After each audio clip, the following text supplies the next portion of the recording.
Alrighty, folks. I hope we're live right now. Let me check. Okay, good.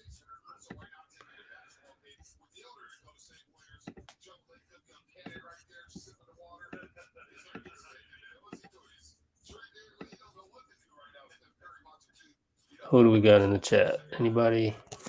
Okay, 3 people. There we go. Got that ready. And we got, should we do Steve pregame?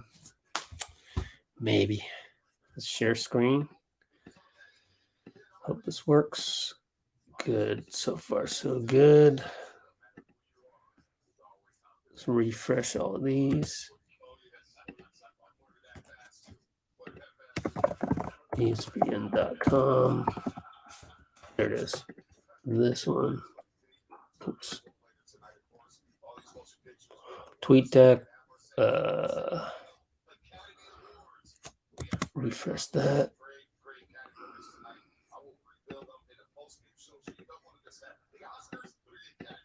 How's everybody's Sunday doing? Dice roller for later. Let's go to youtube.com. Let's go Warriors. Because we have a little pregame of, oh, there's me. Who won the comment contest? Nobody.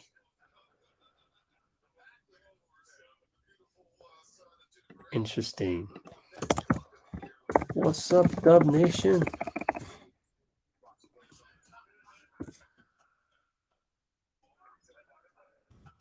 No Andre for tonight, but same starters, i.e. JK will start again. Loon off the bench. Where's everybody? Something wrong with the stream? Let's see. Go back to the studio. We're good. We're good. We're good. All right. I'm gonna queue this up to have Steve Kerr right here. Steve Kerr. I'm gonna pause that real quick. Let's pause that. Let's change this to the thumbnail. Yeah. Change that to the thumbnail for now.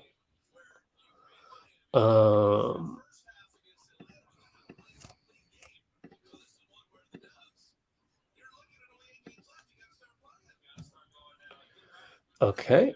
And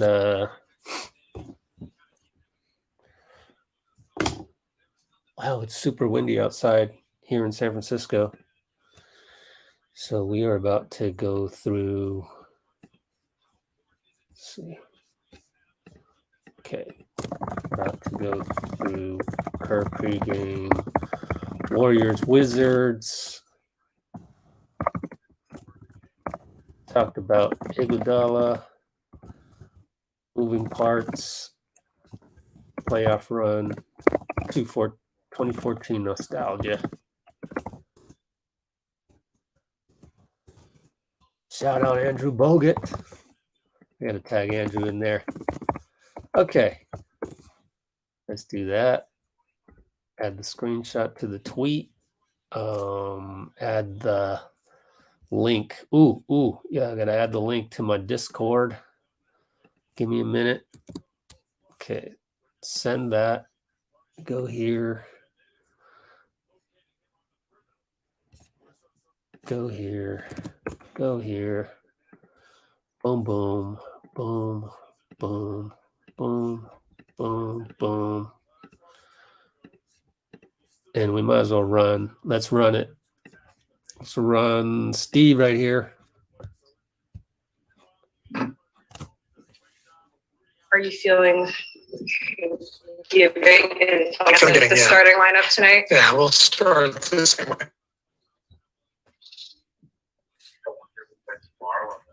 Hopeful.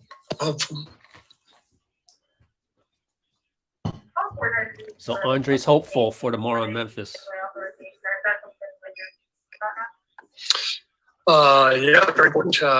Trying to catch a little momentum, get healthy, and find a little groove before we start the playoffs. Steve, with Jordan Poole, seems like he's taking advantage of the opportunity. I didn't see you behind that mask. My podcast partner. What have you seen as far as his growth this year? Confidence. He was good last year too. He really turned the corner last year and became a good NBA player. This year, he's got so much confidence and belief in himself. So even if he starts out slow, he has great faith that he's going to get going in a game, and he knows how quick he is on a shift. You hear that whistling in the back? I will bet you anything that's Clay. I'm just saying. I have no info to go on, but I've got a feeling that's Clay in the back whistling, walking by or something. I don't know. He knows he can get shots up anytime he wants and create offense for us. So he's been great. Like target area number one, what defensively needs to improve with this start line. Check out this verbo. Oops. Advertisement. Let's skip this real quick. Cousins. Boom. Transition and just maintaining our shell from transition till the rebound all the way through. Atlanta puts you in a lot of uncomfortable spots, so it's not an easy assignment, for a team to guard, Trae Young and all the shooters and the lob threat and everything else. And they picked us apart, so we've got to tighten things up tonight and have a much tighter shell. Hi, DA. Didn't see you over there. What's happening? All right. Can I take you back to 20? Here's where he compliments guys like Bogut and Andre. Everyone got I love this answer. being uncomfortable. Going back to Understanding 2014. There was another level that you all could get to that would require a certain sacrifice, understanding the bigger picture. Meaning, Well, you had a talented team, but mhm. it didn't get there. You guys have been to since, and I want to understand. I don't know if it was what you were saying, what Mark said before, what John said every day. Where you guys said, "Hey, we can be an elite team. We don't just have to be a playoff team." Yeah, I think it was already in motion. By the time I got there, the team was already good, and it was just a matter of building on the foundation that had already been built and seeing where we could take some necessary steps to get better. And biggest thing I remember is Andre Iguodala's sacrifice, going from starter to the bench, and that set a tone for everybody. And that tone was, here's an all-star Oh, the psychopath is willing back. to sacrifice, do whatever What's it up, takes to win. psychopath? And everybody else. Blue mods aren't here fell in to line. cancel you And, out yet. some big personnel things happened that year. Draymond took over the Yeah, starting Beast. job. I can't. Clay. Hey, Beast, I appreciate you being on here. But the problem is this psychopath, he changes his usernames or has multiple accounts. So he hates me or something. I don't know, but he's a sociopath. So usually we have our blue mods, but the tip-off tonight is 4 hours earlier than usual. Really came into his own, became an all-star. Oh, well. Bogut was fantastic. As our center, and the pieces all fit really well, but the foundation had already been laid. So it was a great time to come in and coach the team. Coach, how you doing, sir? Yeah. Kind of want to channel into your playing days a bit. So you, and I guess the position you're in now with the Warriors, does it remind you of any point, missing a star player, getting rest, and more kind of similar to your playing days with the Bulls or the Spurs? Do you kind of channel any recognizable season where you're kind of geared up and you're trying to make this run? Here's where he talks about all the moving parts. I just put this transcript on the website, so go check that out. Normally, everything that I do as a coach has a lens into my playing career and my experiences under the great coaches who I played for. And so there's things throughout the season where that factors in. In this particular case with the number of injuries and absences, honestly, I've never been through a season like this as a player or as a coach, where there's just been so many different moving parts. So I haven't really been able to draw on any past experiences. It's more so just a matter of trying to lean on the veteran guys on our team who have been here and won championships to help mentor the young guys who are trying to develop and advance at a rapid pace to be ready for the playoffs. And it really is a collaboration, but it's, these last 6 weeks or so have not been easy after the great start that we got off to. Andre was mentioning something to me about the potential of they might have to come together during the playoffs. Introducing our Okay, right there, as we newest go through this, innovation. so I can skip these ads.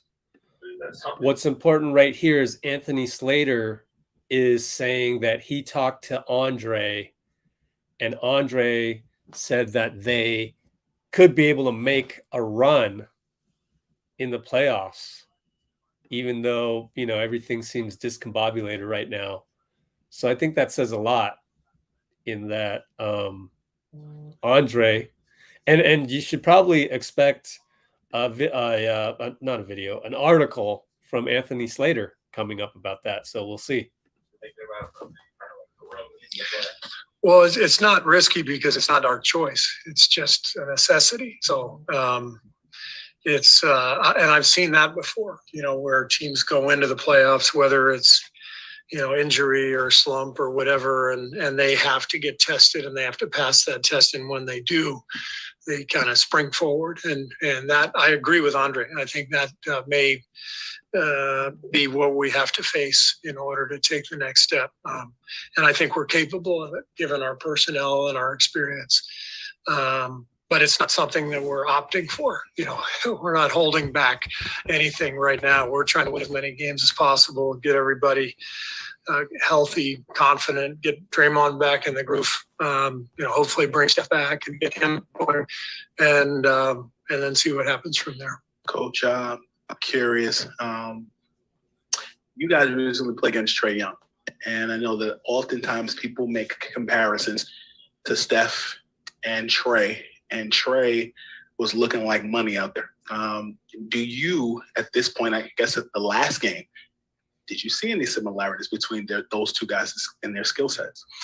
I don't see the similarity, actually. And I know people want to make it maybe because of, the deep shooting range. I see more Luka with Trae, just in a smaller package.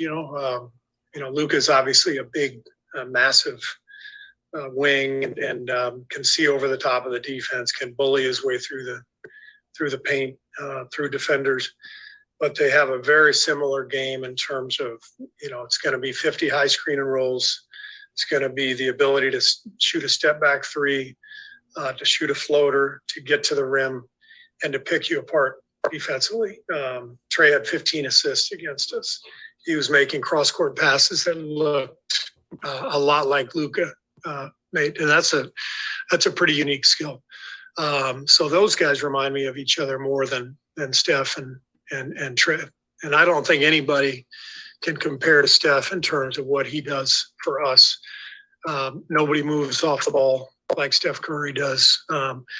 Nobody shoots it off the dribble like he does. So I think Trae and Steph are very different. Steve, it's always hard to play in this league, but there's a standard of excellence. How have they kind of navigated through the rookie season, whether there's expectations? It's a actually really good for them. They're held to a high standard. It's not always easy for them because they may not play. We got a lot of guys who can play, and if they're not playing the way they need to play, then they may find themselves on the bench, and that's not always the case with guys picked in the lottery. A lot of guys go to teams where they're allowed to make mistakes, and that can be a good way to develop too. But I really like what these guys are doing. I like that they're having to be accountable to older teammates who are mentoring them. They're learning how to win at high level, what it takes to win big games. So they're rookies, and so they're not going to get everything right, but they're learning the right way to do things. So I like that. For Kuminga specifically, ability to guard multiple positions. Is that intriguing to you to at least play him early to see at least that part of his game to help improve right away? Well, I mean, you could see the first day of camp or even before, just the possibilities with that size and athleticism and power and versatility. But from the very first day, it was apparent that he hardly had any experience. He's talking about Jonathan Kuminga, by the way. And so he had a ton to learn, and that's why he didn't play much at all early in the season. But he's done a good job of putting his head down and working, watching film and learning. And as the season has gone on, he's really improved his communication with his teammates, his ability to absorb the lessons. And that's why he's grown and continued to develop. All right. So we're about to tip off here. Wizards in Washington. So let me update some of these.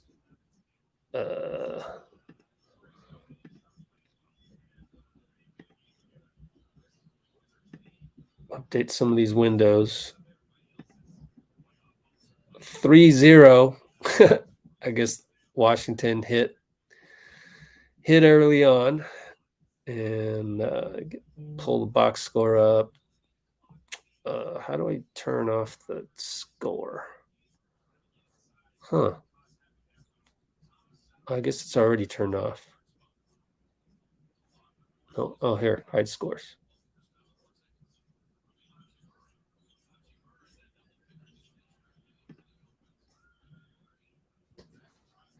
Okay, yeah. So Hachimura opened up with a 3 right there. We got the same starters as last game, meaning Looney is off the bench. JK attacks, but KP blocks his shot. Rui pulls up. No. Clay rebound.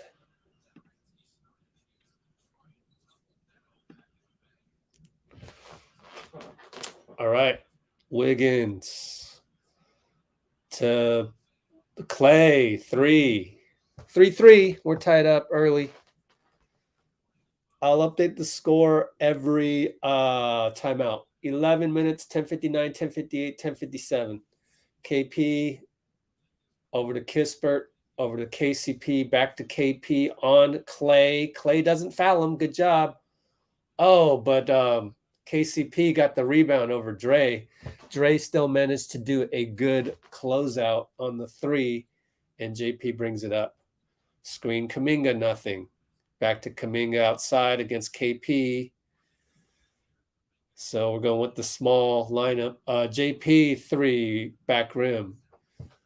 But yeah, I said on the YouTube channel, they throw the ball away. Oh, it's our ball? Looked like it was off Kispert, but whatever. 10:20 to go, out of bounds, baseline coming up. Good to see Clay. Kispert's hero, by the way. Kispert idolizes him. JK going to get called for an early foul, grabbing KP on the post. That's something to watch. We can't have JK grab too many early fouls. All right, so we're going to inbound here to Kispert, back to KCP, wheels around and hits the jumper. 5-3 Washington. So no Andre tonight. Here comes JK.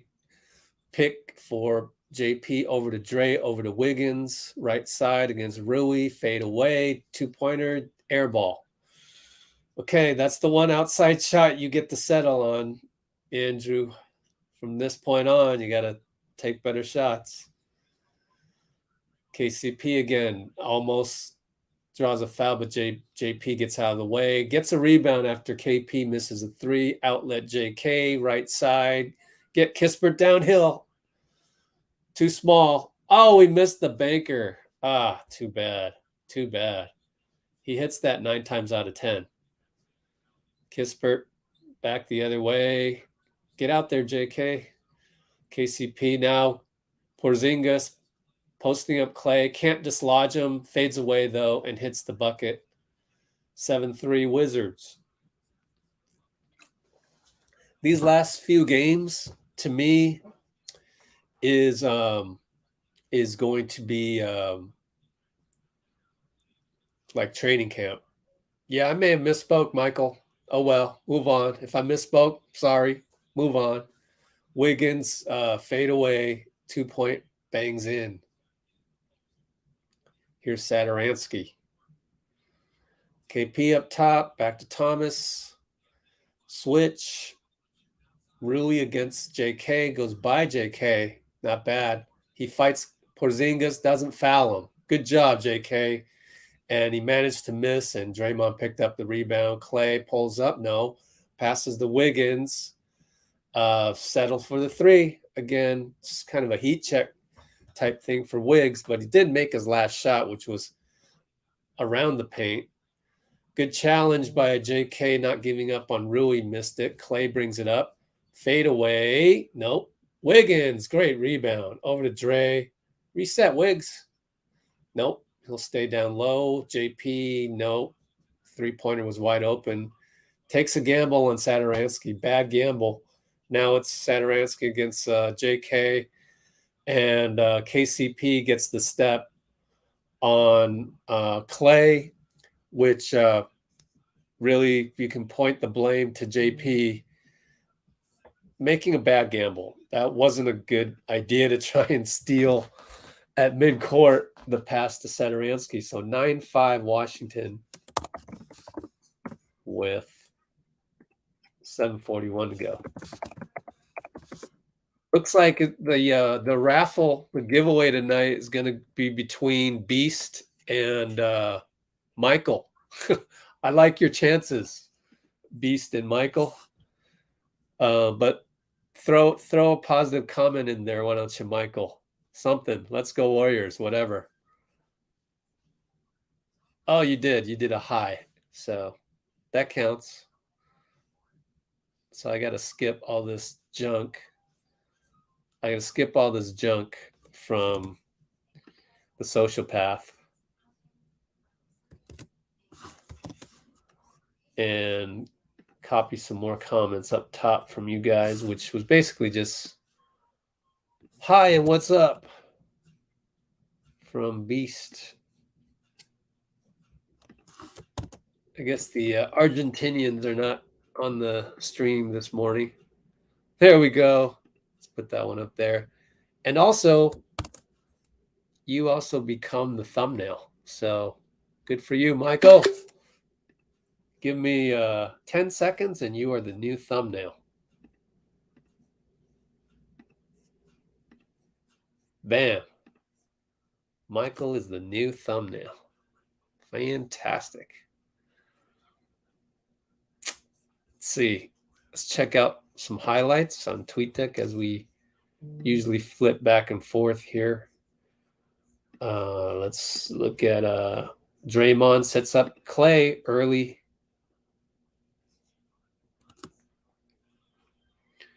Over to Wiggins, over to Dre. Come on over. Good pick by Wiggs. You know, those little things that Wiggs does. He's still doing the little things, thank goodness. So we don't need to be criticizing Wiggs every single minute here.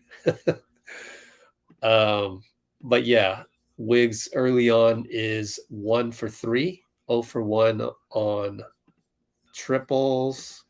Clay is 1 for 2. JP is 0 for 3.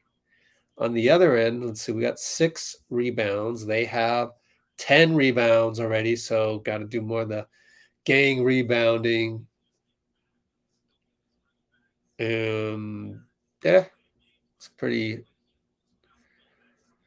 nothing to write home about here. 5 for 13 by Washington, but yeah, we are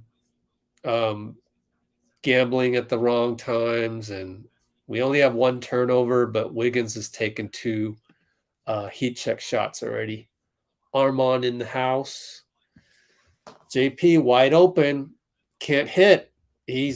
Every single one of his shots has been wide open, and he can't hit it. 0 for 4 so far. I think I got the perfect background tonight with Clay jumping up against Avdija right there. KP, pretty nifty spin. Draymond reached in, tried to gamble for that one too. We're doing a lot of gambling. I don't think we should be gambling that much. Clay stuck over to Wiggs, left side, attacks, gets called for the charge. He was a little too aggressive on KCP there, and the forearm sort of went to the wayside there. That's a charge. Welcome on Twitch, Golden Warriors from Germany. All right. Yeah, we don't get much on Twitch, but I want to keep that alive. Oh, Corey Kispert 3. How do you get so open? We're down 14-5, and we're missing a lot of shots. So if we can get over this hump right here, which is 2 for 10, 1 for 6 on threes, 4 of those misses are by JP. I like how JK passed up the 3 there. JP finds JK. That's a call. Yep. Gets to the line. Satoransky had no chance on that one. Good dish by JP. So, yeah, JK goes to the line, and now we got to hope he makes free throws. Hopefully, no spoilers today because my stream is slow as usual. About to Looney checks in for Draymond. 6:18 to go. JK about to shoot his first free throw. I want to see if maybe my this would be a good time to check. See if my stream is better on one or the other. Gary Payton's in. Yeah, I think my Chromebook is a tiny bit less resolution. Switch it back later. Poor Z misses. JP downhill. Finds JK. Wasn't ready. Broken play right now. Wiggins attacks. Good cut, Wiggs. That's what we needed right there. Good cut, Wiggs. I got to go live here. Oh, my stream is slow. I'm at KCP, another 3. No, Hachimura 3. Sorry. I'm trying to switch computers here on the stream. Hopefully that works. Give me a moment.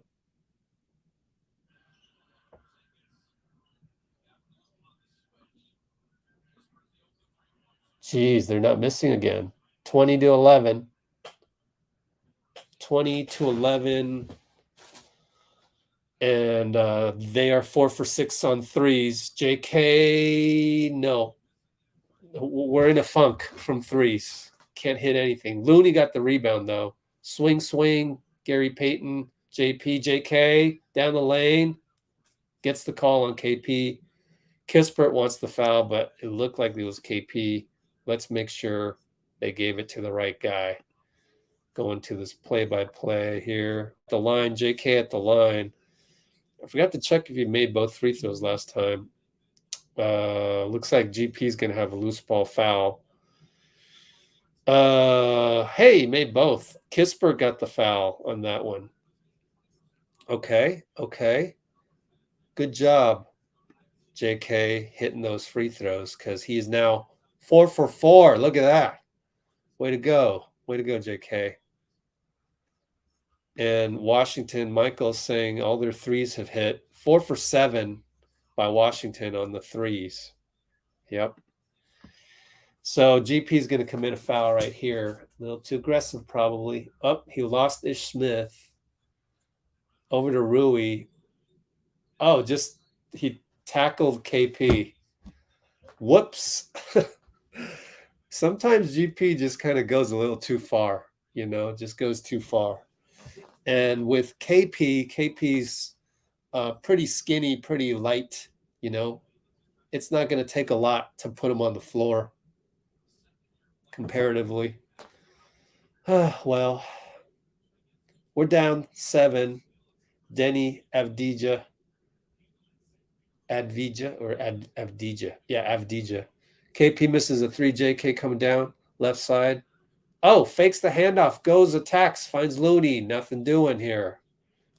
13 clock still. GP, handoff JK. Swing Looney to handoff Wiggs down the lane. Gets stripped. JK happens to be there. Tight ropes. Yeah. JK drew a foul.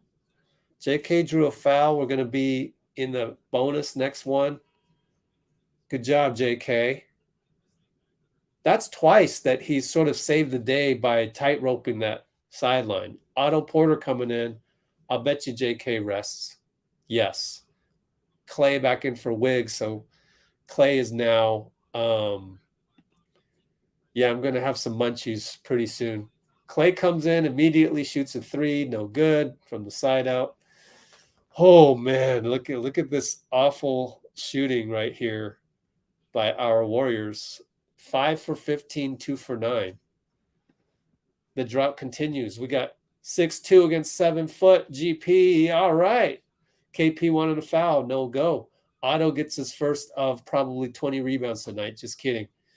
But Otto's going to have a lot. Oh, careful with that lob. Jordan's in split action with the Otto, but it gets swing Clay over to GP for a 3. GP, of course, nobody can hit a freaking 3, and it's GP who hits it the first time. We'll take it. We're so desperate for threes at the moment. 2016, game can turn on a dime in the NBA, especially when you're like the Warriors and you are one of the leaders of the league in shooting threes. Ish Smith tries to go around Looney. Got it. JP pushes. Oh, he's downhill. Finds GP. Nothing doing. Back out. Looney, Otto, JP. JP goes by KP. That's not a foul. He's all over him. But he lost the ball. Timeout. What do we got here on this timeout? 22-16, 2:40. So Washington up. 22-16, 2:40 to go. Q1.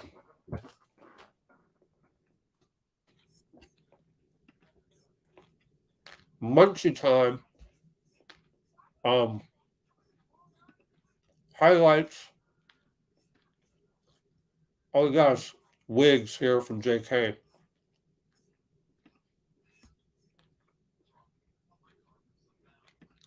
Good cut, Wiggs.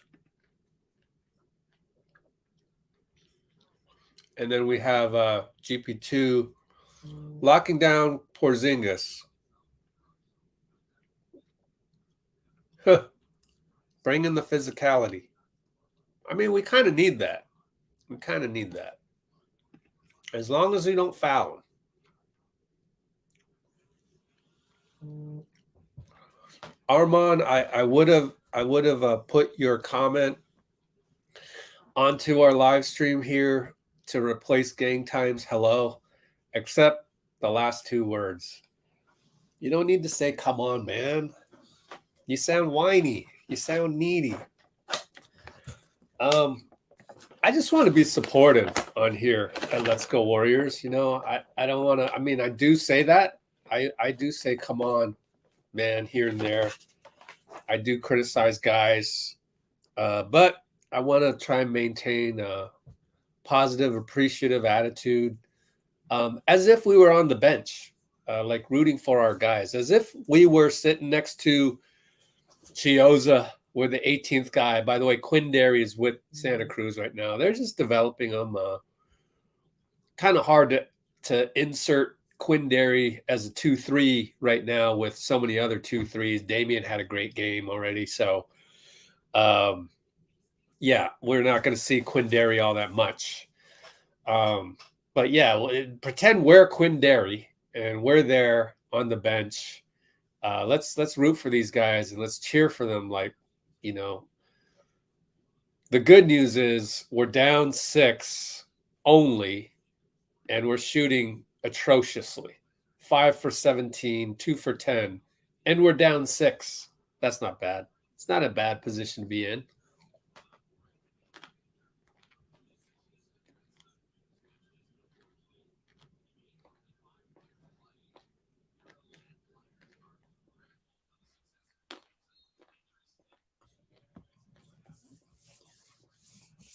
Porzingis averaging 21 and 8 ever since acquired by Washington. Here comes Avdija, gets by Otto. They turn it over. Denny went too far and lost his dribble. Not a good idea to do that, young rook. JP finds Clay. Back to JP, right side. Does not find Clay in the corner when he should have found him. But anyways, keep going. Now, Looney sets up a good pick for Clay, but misses. GP crashes and draws a foul. And I think we're in the bonus, I believe. Let's check the ESPN one. Yeah, we're in the bonus. So I think GP goes to the line. No. All right, next one. Whatever.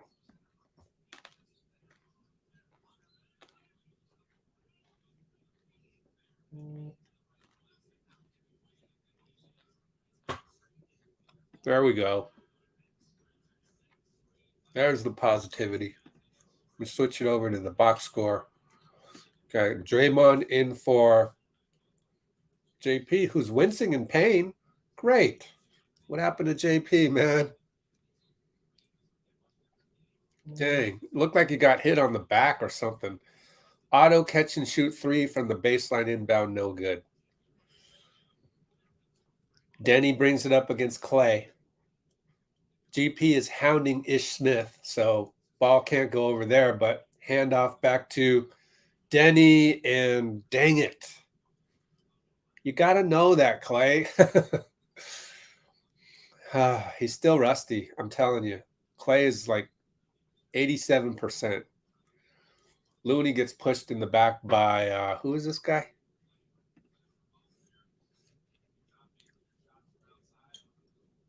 Gafford, I believe.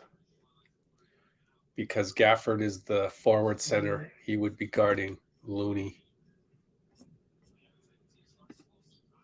Oh, and that's a bad foul because, yeah, we're in the penalty. I mean, we're in the bonus. They're in the penalty. Looney comes in, hits the first free throw, and is going to miss this one because I already see the box score, unfortunately. Don't mean to spoil that, but our free throw woes continue. All right. What's with the Curry comment? Hope Pool's all right. Yep. All right. They wheel it around. They wheel it around. Still wheeling it around. Ish Smith, left side. Could have pulled up on GP, didn't, then pulled up, then missed. Otto, downhill, rebound. Found Clay, catch and shoot, transition 3, splash. Yes, sir. Yes, sir. Hello, Amy. So great to see you, Amy. JP got minor injuries in the, yeah. Ish Smith blocked by Loon. Here comes GP, rebound. Let's go. Otto to Draymond. Point forward.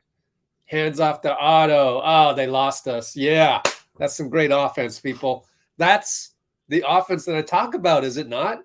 That's the offense I talk about, where we get a defensive rebound. We attack Clay transition 3. They come back. we get a block, we go the other way, and boom, another one, which this time they were focused so much on our 3-pointers that we went inside, and now Looney fouls Gafford. It's his fault. Compounds, man, with 27.6 to play, we just compounded a mistake, and now, it sucks. That sucks. Like, it should be, let me see a score. I mean, ideally, we would have the ball, 27.6, down 3. Good to see JP coming back in for this last possession. But now we're probably down 6 after this free throw. And, man, and the NBA game can turn on a dime. That's why you need 3-and-D wings, quite frankly, because the game is so fast. Can turn on a dime on you. JP going to go against Ish Smith, 14 seconds, and add 3 to the main clock.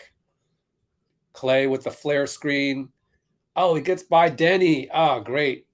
Good job. JP gets to the line. I'm sure Clay would have rather had the ball to go up against Ish Smith, but we'll take it. That was a good drive. What else is going on? Let's see if there's a highlight we can queue up. Yeah. Yep, we can queue up GP3 in the background here. So we'll queue that up. And I'm going to maximize that for you guys. Because I'm eating. I'm starving.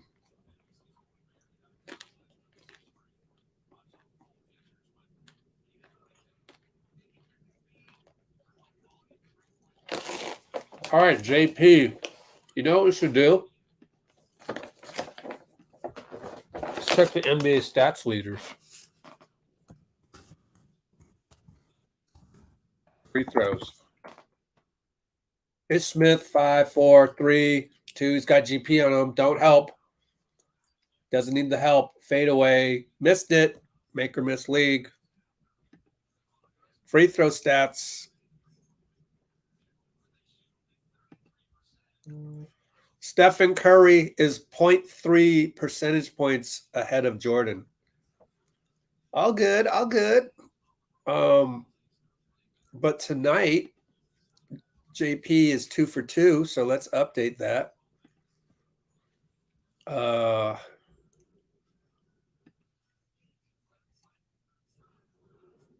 need totals on here.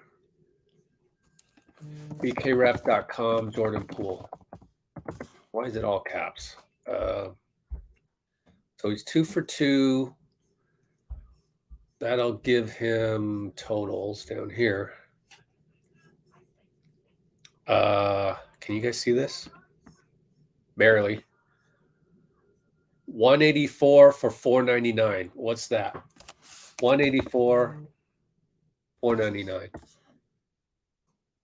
No, that's not it. I did something wrong there. What am I doing wrong here? Free throw. Oh, what am I just did 3-point percentage. Whatever. Wake up, Rich. 198 divided by 215. 198, 215. 92.1%. Not quite enough to overtake Steph just yet. So you saw GP3 hit a 3. Let's look at, what is this? Clay in transition. Auto attacks back out to Clay. That's Warrior basketball.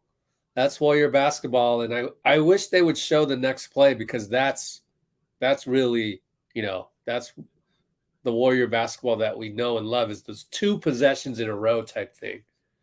This is a little bit more up close, Instagram square that Warriors love to do. Oh, what's up? First timer. Oh, you know what? End of Q1. Put the score. That way I can keep track of you guys. Wash up 28-24. That way I go in the comments and it's my little demarcation point, if you will. And I can just, oh, what's up, Nick? I can just copy this and go up to the last time I posted a a score, and that's how I can keep copying and pasting. Copy and paste down here. You know, I should just show you guys that, because right here, oh, we're back to action. I'll show you how we're going to do the drawing later for the newbies. Who is that? We got to the foul line. Draymond. No auto? Hopefully it's auto, because Draymond's free throw percentage is a little bit worse than Otto's. Yeah, I wasn't watching there. Pass to Otto, gets hammered. I mean, that's got to be shooting foul, right? Yep. That was a beautiful play. I'm glad you're here. Hopefully you'll join us for more and more of these.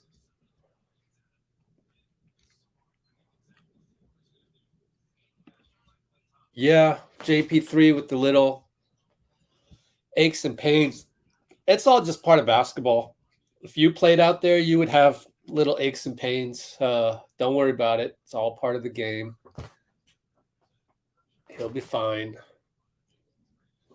Okay. Is Smith going to shoot a jumper? See how Draymond, the high IQ, that's like, yo, I know our percentage is higher if you shoot.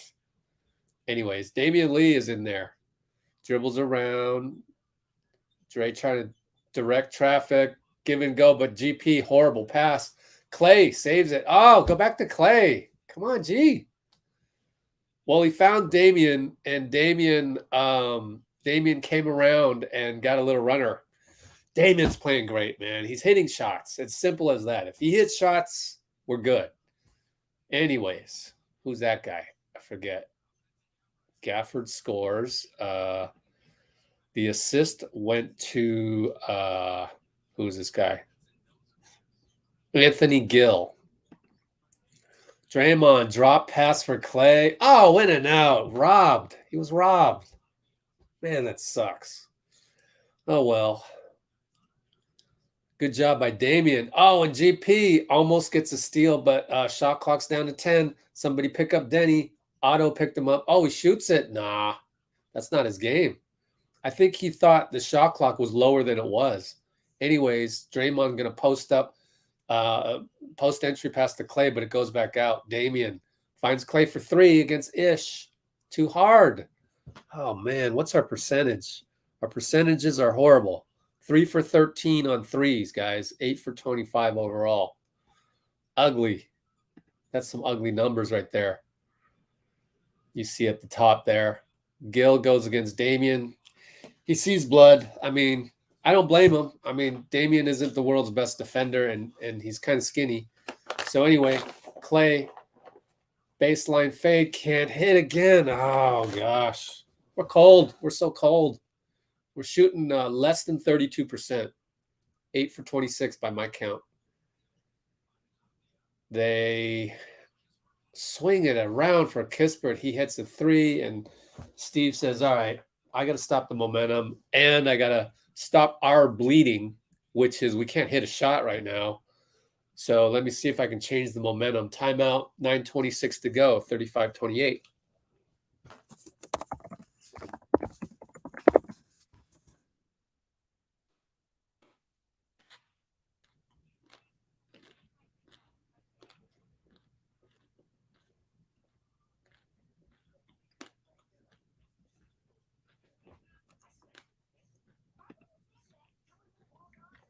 This is a good debate right here.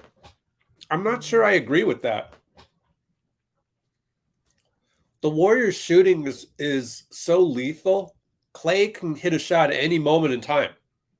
He can go on a slump for 11 games, then set the NBA record. And as I say this, I'm like, I should probably come back and record myself and do a video just based on this. 49 mark. Clay lethal. Okay, so I'm not sure I agree with they gotta attack more at the rim. We attack more at the rim as part of our offense anyways. That's 0.5 basketball. We are missing open threes, obviously, and you don't need to take every single open 3. But as I was saying, Clay is so lethal, and so is Steph when he's in there. And you could even consider JP is getting there. You could go 0 for 10. Clay could go 0 for 11 games in a slump and then set the NBA record in the 12th game by hitting 14 threes in a game. So I'm not sure I agree with that. Just keep playing it. If you're open and your name is Clay, go ahead and shoot the three. If you're open from three and your name is Wiggins, no. If you're open from three and your name is Jordan Poole, go right ahead. It can change on a dime. That's what makes Warriors basketball so lethal. But other guys, I mean, I would say even Otto Porter. It's not like Otto Porter right now is, I mean, he's not doing that bad. I don't even know if he shot that many. 0 for 1, you know? So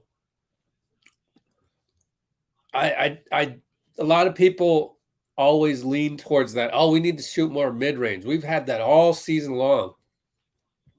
The 0.5 basketball, I mean, really, it's up to the other team.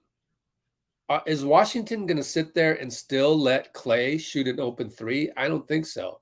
Now, could they have gone specifically that last play that Clay missed a three over Ish? Could they have gone earlier to Clay in the post? Yes. So maybe you just do that this time. But I just don't think it's that black and white, especially when you got JP and Clay on the floor. And then you also have Damian Lee coming off the bench. So it really depends. Look at Wiggs, go aggressive and one. So what I tell you, like, if it's Wiggs open three and we're, you know, shooting as bad as we're shooting, which is 3 for 13 from threes, I'm going to be pissed as a coach if he shoots the next open three. He's got to do this, which is take his man athletically to the rim. So I agree with you at that. But not so for Clay, not so for Damian, and not so for JP. And that's the beauty of our team. Like the Wizards can't really do that, right? So, yeah, you're right, but then you're wrong. So that's my rant, 3-minute rant on that, because we get that all the time. We get that all the time. It's not that easy. It's not that black and white. All right, JK rebound. Fakes and then finds Draymond, gets fouled. Yes. Good start. Good start. 35-31. And I will do another copy paste of the comments of there. And I want to show you guys these comments as I'm copying them. And the way to do that is did we miss a free throw? I bet you we missed a free throw. Felt like it. Let me stop that screen, log in here to Drive. Made it. Just make the clutch ones is all I ask. Please. Untitled document right here. We'll call it positive comments for giveaway, for nightly giveaway. And then you can follow along right here. Okay.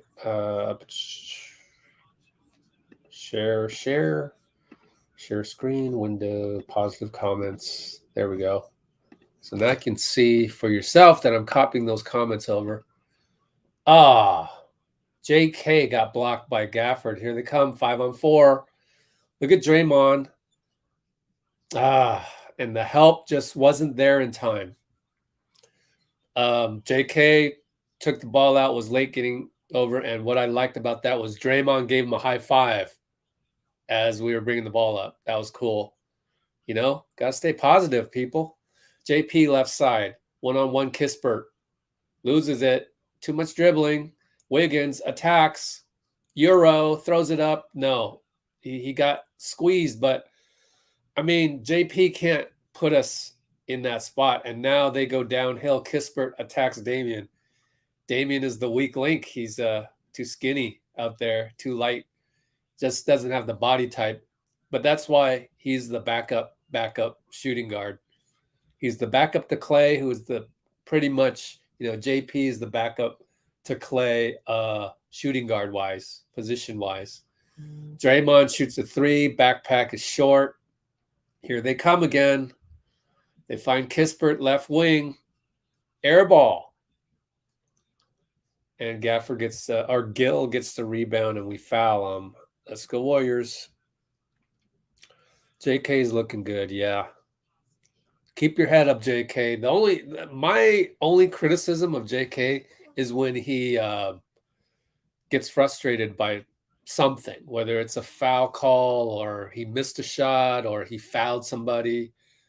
If you just remove that negative energy, he would do a lot better. But it's very hard to teach that to a 19-year-old kid, because when you're 19, you know, you're emotional. You just are. Everybody go remember when you were 19 and how difficult things were and how hard it was basically to be mature. And I know when I was 19, I was a hothead, and I let every single result of what's happening in the game, every moment, affect my psyche. But that was good and bad. I mean, that was bad and good. Like, if I made a dumb play or a teammate made a dumb play, it'd be like, oh, come on, right?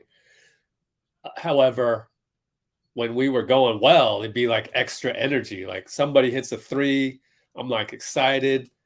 My next three, probably a pretty good chance of going in, just out of emotion. Draymond fights and gets the rebound and one, yells at the ref because he wanted a and one. So it wasn't an and one, sorry. We're down 8, 6:24, 6:23, 6:22. KCP finds Gill. Gill hits a three. Who is this Gill guy? Is he related to Kendall Gill? Let's see. Gill, Washington Wizards. JP, little wizardry on Saturansky.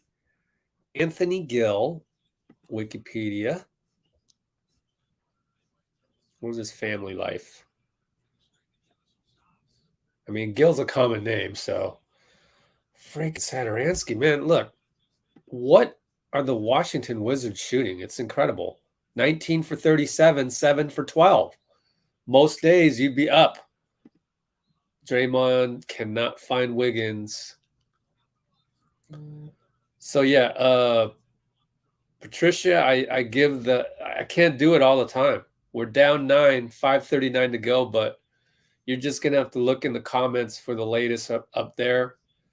And in my background, I do have a box score, but the live score is faster than my stream, so I don't want to get spoiled on that. So if you could just wait for every timeout. Oh, okay. So Gill played overseas for 5 years. Yeah, look at that. Personal life. No relation to Kendall Gill. Very famous Charlotte Hornets player. Gill was born with nerve damage. Jeez. Temporary paralysis of the right side of his face. That sucks. All right, Wiggins fouled Porzingis, and Porzingis has rolled an ankle, and he's still in there, though. He's fine. Damian throws him to the floor. Sorry, Patricia, on that. Let's go Warriors. Clay back in. So, yeah, we have a dead time right now. So 5:25, down 9. 5:25 to go, side out. Damian yells at the ref on the way out. Steve is pleading the case. He's saying, yo, KP grabbed him, which then made Damian push him. So look at the first foul. Saturansky, good help. Clay, not only does Clay help, but he boxes out at the same time. His defense is so good. All NBA defense, of course. JP, trickle, no.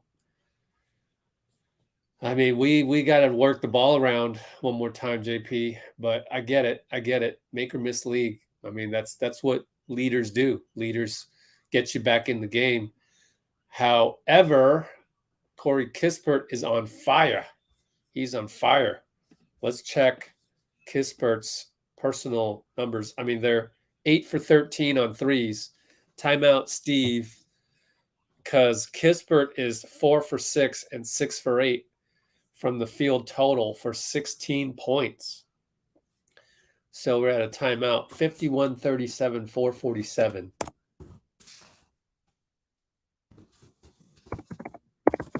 All right. So I'm going to copy the comments, but FYI, they have to be positive comments. So just posting the score doesn't count. So I'm going to copy that.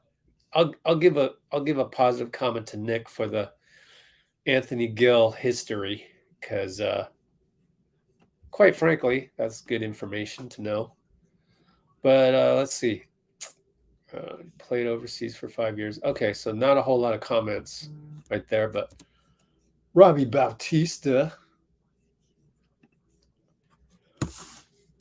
I appreciate that.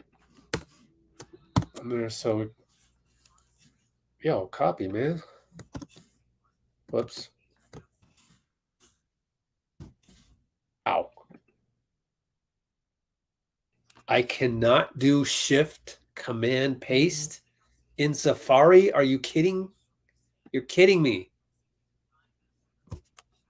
Fine, I'll do it in here. God, man.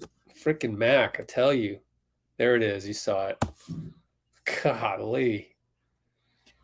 Apple applications, I tell you. If Steve Jobs were still alive, none of this would pass by his desk. Transition 3, we saw that one. Words working inside. Say that 10 times fast.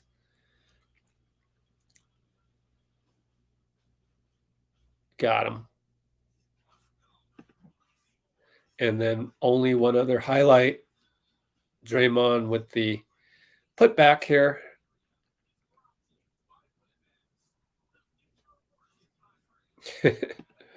And one. He probably yelled and one down there. Hope you guys could see that. Good. Okay. Yeah, no worries. No, I'm just giving you the rules for the commentating for the giveaway. Yep. Kispert has stepped up. Feels like every single game somebody steps up against us.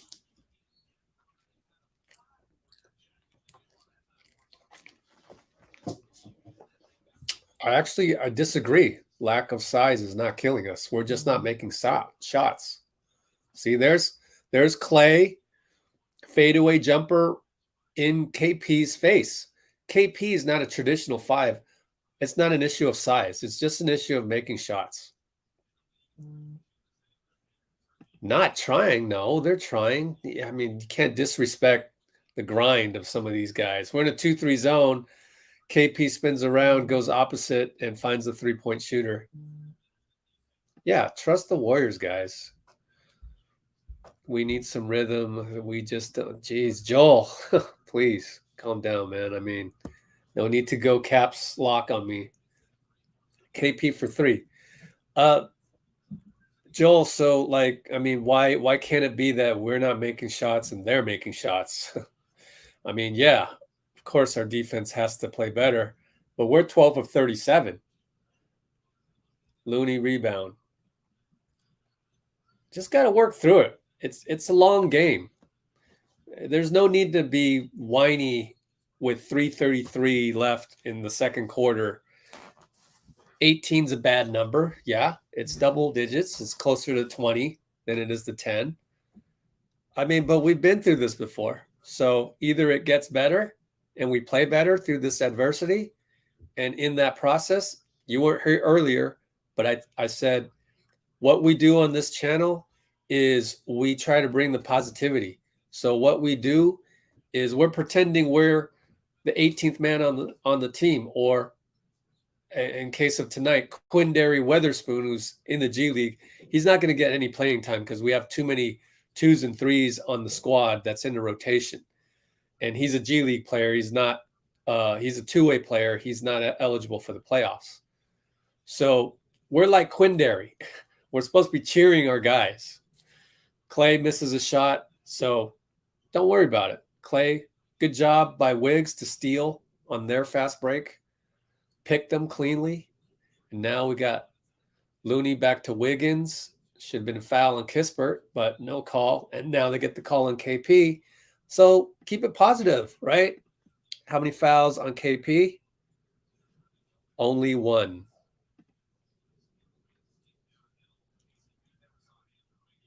Yep.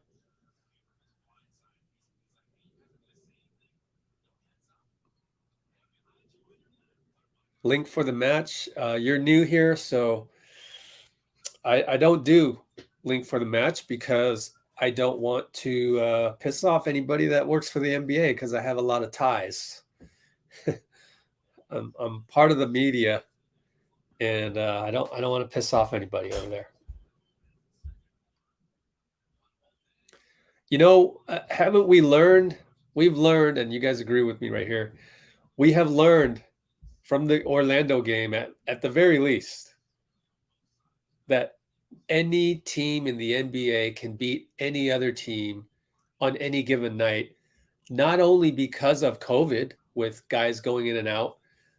It was more of an issue a couple months ago, less so now, but also just these random injuries. Why? Because this is a very high-paced game that we play in 2022 NBA.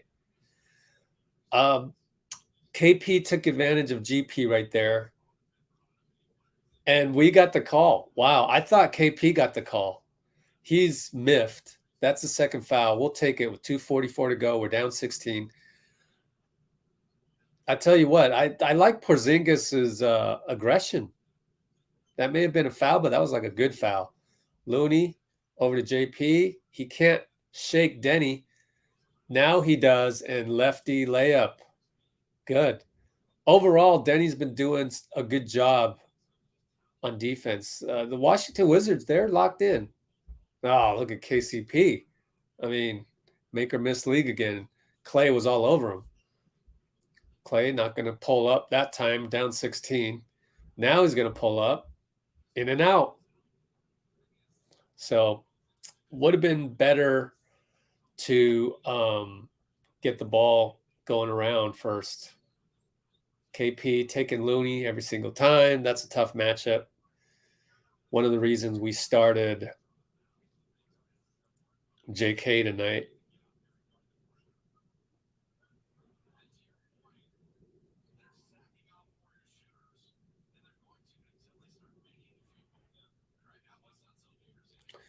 Fitz is saying they're sagging off our shooters, and they're going to continue to do so until we make one.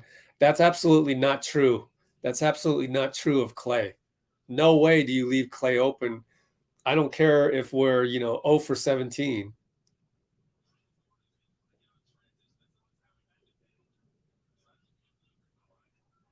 Wow. Steve is miffed. The referees let Washington sub somebody in, and we wanted to push the pace. Now we got to walk it up now, which is not our strength. So let's see what kind of play develops. Pick and roll, GP with JP. Down the lane, JP. Missed it. Looney couldn't time it either. He was the only guy there, but he couldn't time it. And Rui got it because Rui's super athletic. KP wide open, a little late there, Loon, but he missed it, thank goodness. Wiggins left side against Denny. Take him. Spin, took him. Gets a call on KP. He's mad. Oh, and they call a technical on KP. He didn't even launch the ball. That's a wimpy tech. That's messed up. I don't agree with the tech, but I'll take it because we need everything we can get.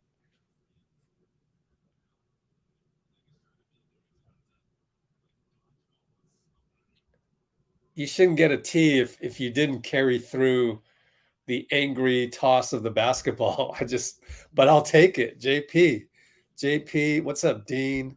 JP is now even closer to getting to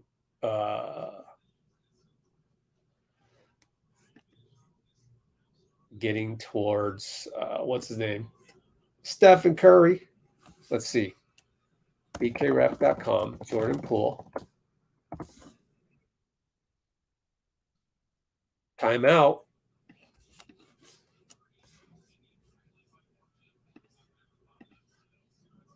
$59.45, 118. Q2. So that's my demarcation point. So let me finish that up. Jordan Poole now hit a technical. So he's what, 3 for 3 on the game?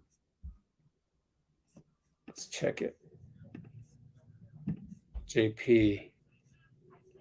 4 for 4. Okay. Okay, JP. 4 for 4. Gives him.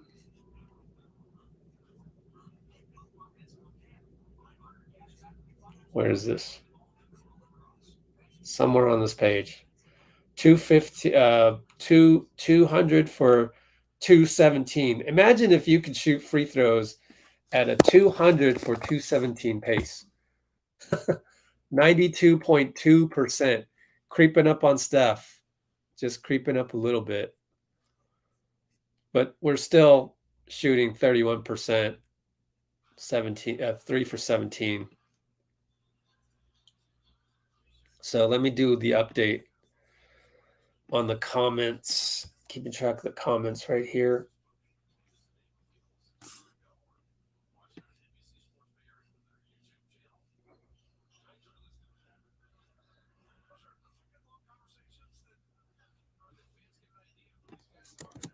There we go. So here I'm going to copy more. Oh, I got to do it in the other window because Safari sucks. Boom, I copied it. Did it show up here? Yes. So there, we are going to pick a winning comment, and whoever posted that positive comment wins the giveaway for tonight. Okay.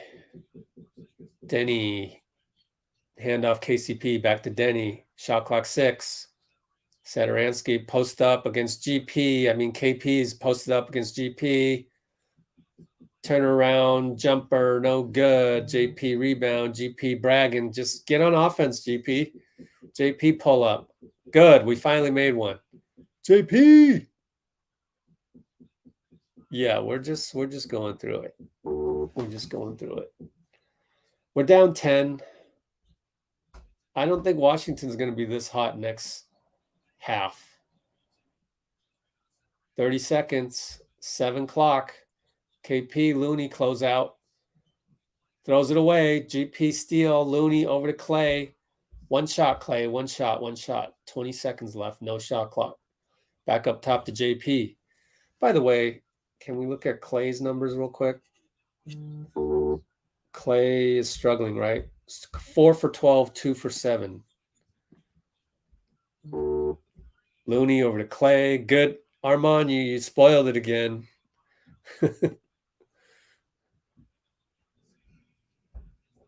So we are down by single digits. Washington 59-51.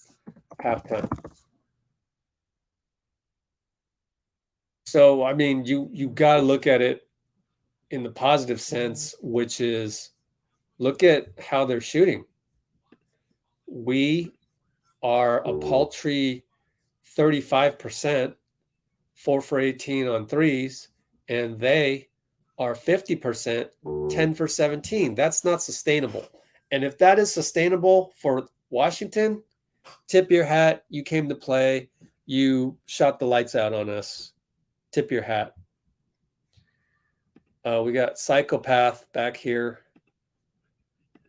Bye-bye, Scottie Pippen.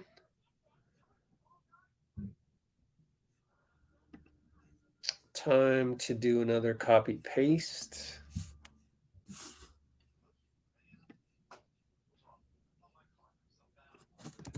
Okay.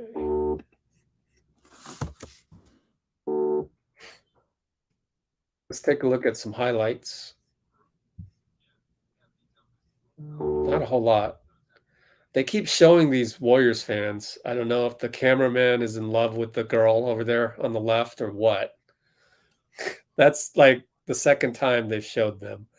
But they are dressed very well here, these two guys. Nice blue and gold thing. And here Porzingis was a little too demonstrative, I guess. I didn't think this was a technical. Come on, you can't. He didn't follow through with the actual throw of the ball. That's awful. That's just awful.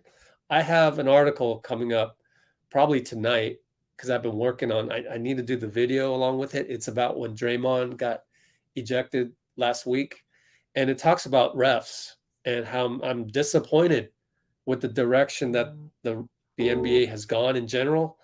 They still have some good refs like Tony Brothers. Scott Foster's actually gotten better. Kenny Maurer, Ed Malloy's pretty good. But then you have these guys like Kogut and whoever called the tech on Porzingis right there.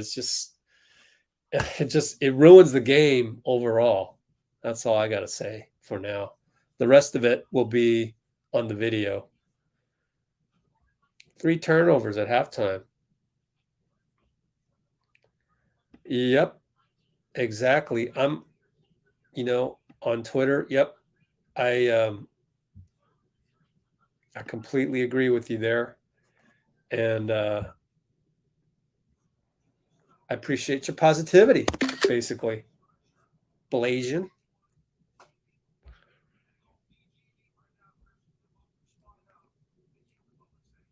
Oh, we're 17 of 19 on free throws. That's great. That's a great stat.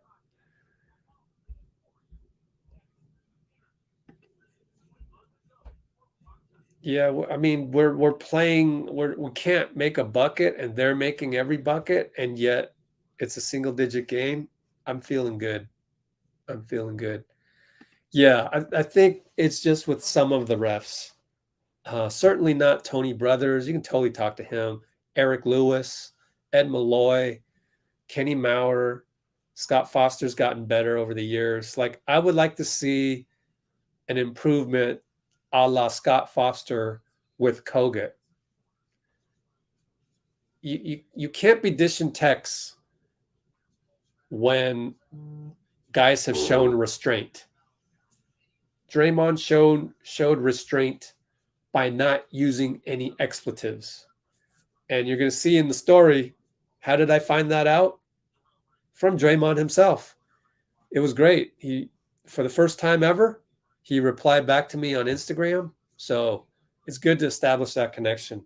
And like I've been telling all the people who've been on these live streams, this offseason, I think we're going to develop deeper relationships with certain guys. It's coming. So I'm looking forward to that. And you guys will be the beneficiaries of that. So I think the refs in general, they're just following orders from the NBA to be more like a robot. And I wouldn't hire those guys, the robot guys, to ref in my league. Because what happens when we're in West Oakland or East Oakland, I mean, we yell all the time. Now, do we yell personal attacks and F-bombs at refs? No. But we will yell. I think it's just part of the culture. It's just what we do. It's our way of releasing the immediate competitive environment. I don't see anything wrong with it. Now, to do that on a free social media app right here, I think that's a little, that's a little weak, because on a basketball court in an enclosed environment in real life, you are still held accountable. They know who you are. They know you walked in the gym, and they know you still got to walk out the gym to go home. That's not the same on social media. So this does not apply to social media activity. But all in all, when you're in a real NBA game, real basketball competition, it's just atrocious reffing when a guy actually doesn't cross the line and you give him a tech. That's just wrong. But video's coming out on that tomorrow. Oh, those are some fun matchups right there. Yeah, there's going to be teams that struggle all season long, but any given night, a team can look good, whether that's Orlando, whether that's tonight. And not only that, any given night, a team can look bad. Miami Heat, we squashed them. They were having arguments on the floor. Jimmy Butler wanted to fight Udonis Haslem. You know what I'm saying? Or vice versa. Finger pointing matches, all that. You would think that they're just struggling this year, barely at 500 or something. No, they're still the first team in the East, but that's a lesson to fans. Fans got to realize these are all one of 82. And yeah, you take the sum of the work at the end of the 82, but any given one of 82 can go haywire. So don't jump off the cliff like all the fans on social media do. Don't jump off the cliff. Just hang on to that rope and stick with it, because you're going to have ups and downs. And guess what? Yes, I'll say it again. It's just like regular life. It's just like regular life. Whatever you're doing today, something is going to happen in the future that's out of your control, first of all, and that doesn't reflect whatever process you're going through. Or maybe it does reflect, like you're having a bad day, you're having an argument with a family member or significant other, and it spills over, road rage, get in a car accident, yada, yada, yada, that kind of thing. That might be a bad day, but then you might have most of your days are good days where you're in a good mood. You don't have all that stress and anxiety and not that many negative feelings. And then boom, some kind of bomb drops on you. And it wasn't a fair bomb that was dropped on you. I gotta switch my computers right now because this one's running out of batteries. So just remember, in real life, this happens all the time, that you can be going along, having a great season, and then something happens. Maybe it's your fault, maybe it's not, and you become, for one day, for one night, you become the Miami Heat when we beat them. So it's all part of the process of life, and you guys have to learn how to deal with the adversity. And I'm telling you, the way to deal with the adversity is to be positive ASAP if you can. Yeah, that's the whole goal of the training staff, is to make sure Andre is ready to go. And it's just moving parts. I'll say it again. What we're going through in these last, how many games is it? 8? Let's check. NBA standings 2022. In these last, 74 games. So we have 8 games left. In these last 8 games, this is our training camp for these guys. Maybe by the 6th, 7th, or 8th game, we'll get Steph back, and then it will be a week of training camp with that roster. It sucks. It's a tough way to try and manage a team. It's a tough way to try and win games. But look at Brooklyn. One day you got Kyrie, the next day you don't, and then all these other things going on. So they've got it even worse than us. So I don't think we should be complaining, but it just happens. UNC versus Duke. All right. Well, I don't really follow the NCAA game, even though it's UNC against Duke. Probably the biggest rivalry in the NBA. And it's just whatever to me.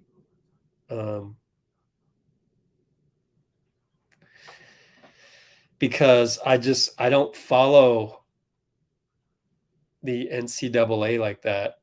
I can't. I don't like the NCAA game, starting with the 20-minute halves and all of that. It's just not very entertaining of a format for me.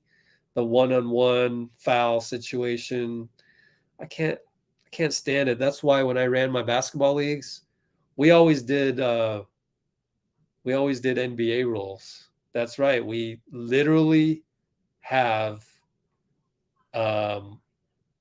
we literally have a 24-second shot clock. We have what else?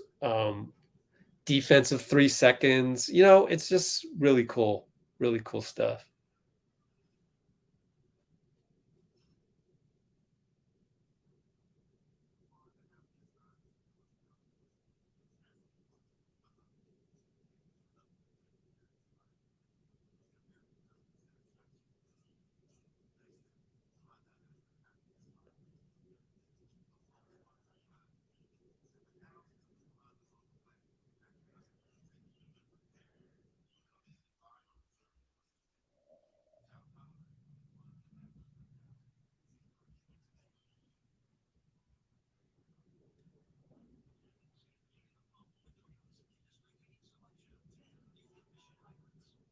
Hold on right here. I'm doing some stuff.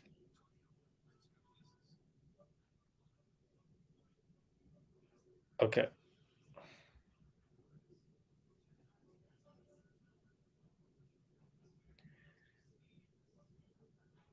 Do 2 more things and then I'll be set. What do we got?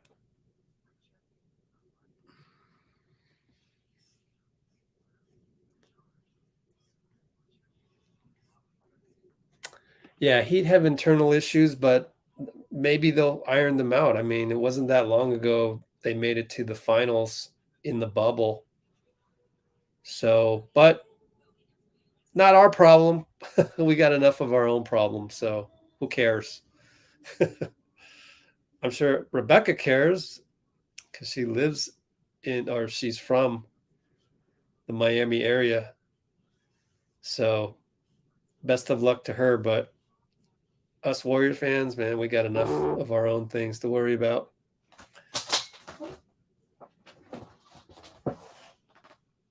So our to-do list is just about as bad as anybody else's. I just need to finish this one video on our channel.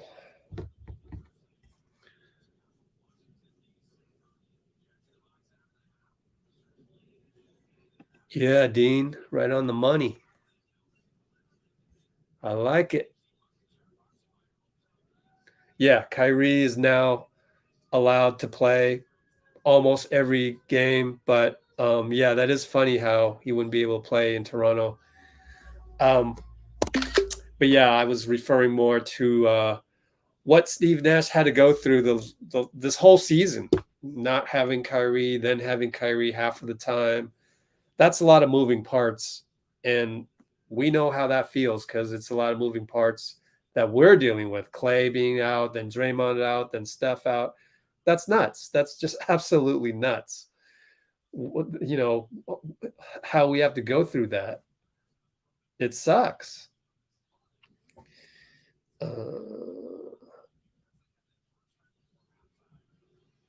So I'm back. We're back here.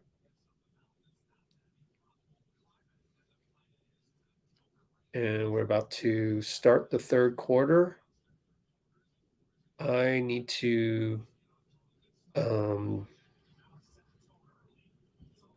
one more thing.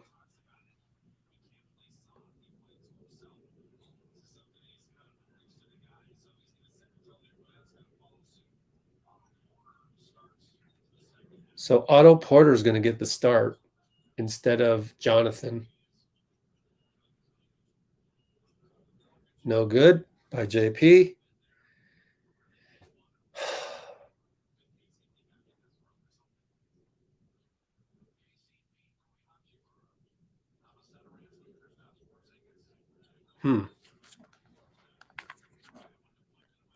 Well, that didn't go well for me. I'm trying to update something and it just didn't work. Oh, we throw it away. They come back with the 3. Man, not a good sign that they hit their first 3 out of the gate.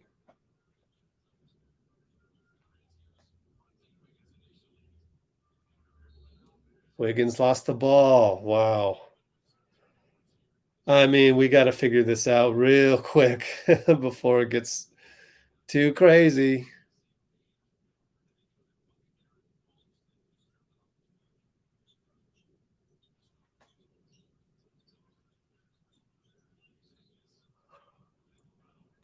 Oh, excuse me.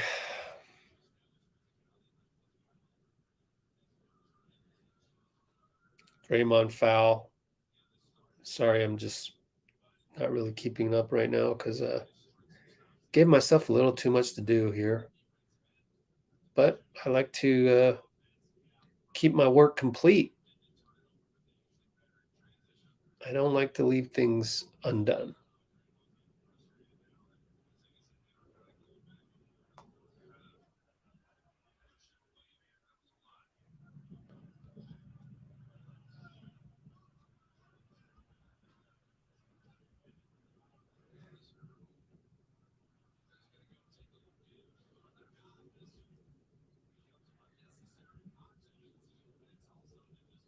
Uh-oh. So Draymond was a little too physical with Porzingis, but I think the issue mainly, even Damian Lee had this problem earlier in the game, is that Porzingis is just really easy to knock over. He doesn't weigh all that much. So gotta figure out how to muscle him without doing too much. It's going to be a flagrant. I just saw the tweet. Going to be a flagrant on Draymond. Man.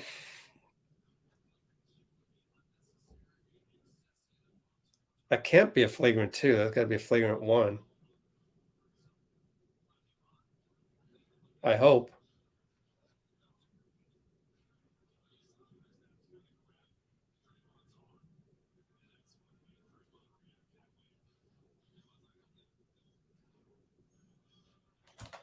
Okay, I'm back. Green isn't the same without Curry. I mean, are there any other revelations you're going to make for us today? That's pretty obvious. Anyways, let's do this. 10, 44, 62, 51. We're in Q3. It's only Q3. Got a lot of game left. Let's not let go of the rope, folks. Let's root for our team. Stay on point. Root for our team. Up. Wait a minute.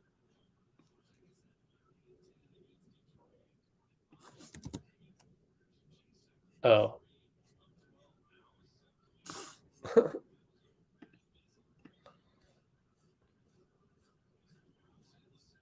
Am I on top chat or live chat?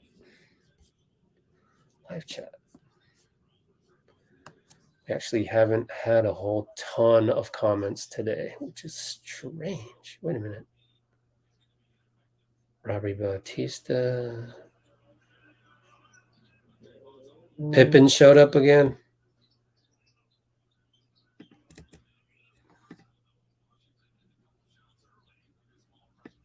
Oh, thank you for blocking the social path. Oh, man, KP and then Draymond, another foul. Oh, boy. So let me update the comments here for the giveaway. And there's one more actually that I didn't quite get to. Dean Chambers.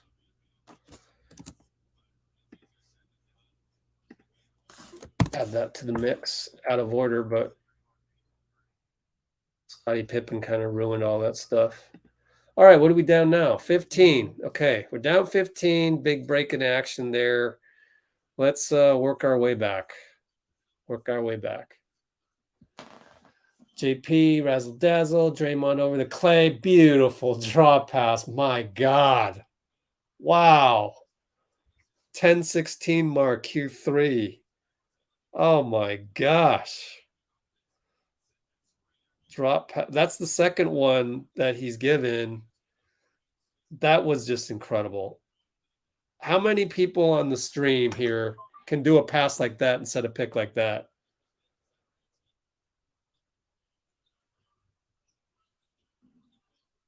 JP goes to the corner. Satoransky trails him. Andrew Wiggins attack. Draymond extra pass auto. Count it. Oh, Draymond. Draymond. So where was the guy that said Draymond doesn't look the same without Steph? He's looking pretty good right there. You know, I mean, where's the mea culpa? That's the thing I'm worried about there, right?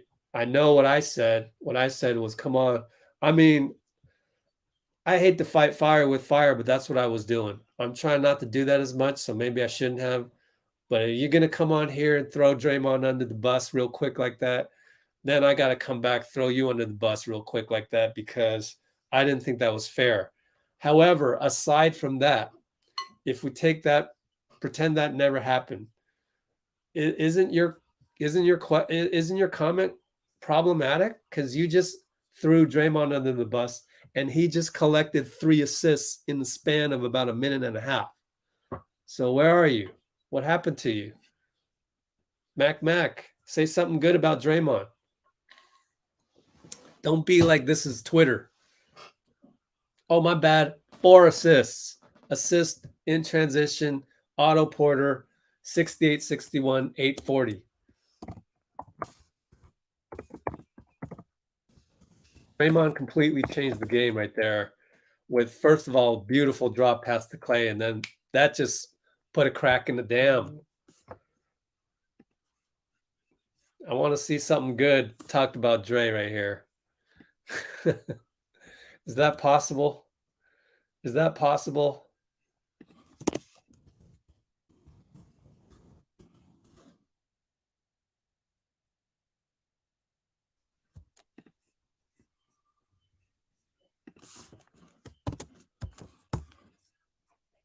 Mac took off. He's probably dropping little negative things at other places. So I guess that's what they do this era.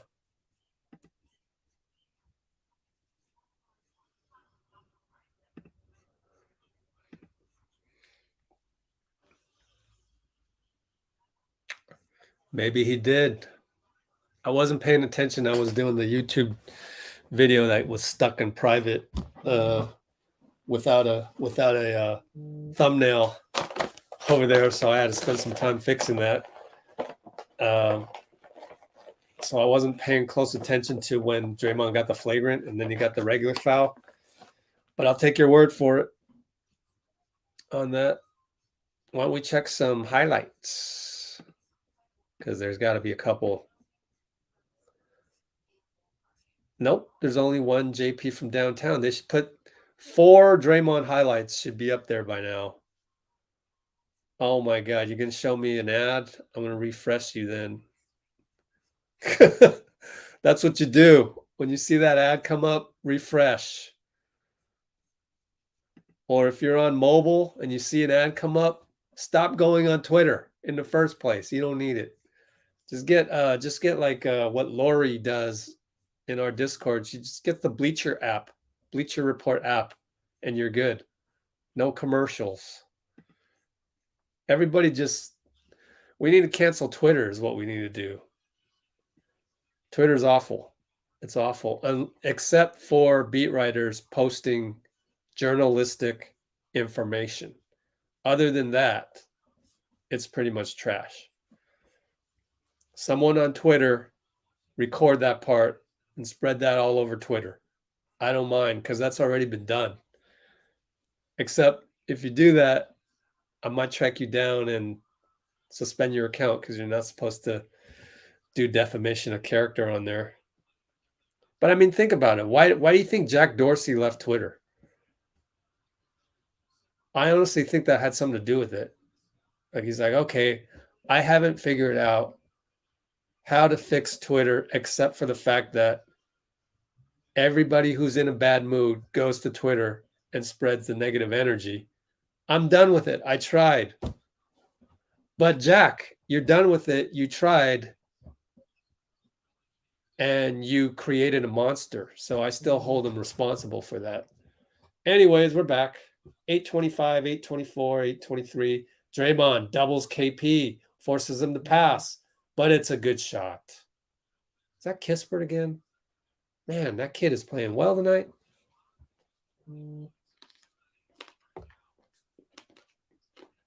Oh, no. Oh, no.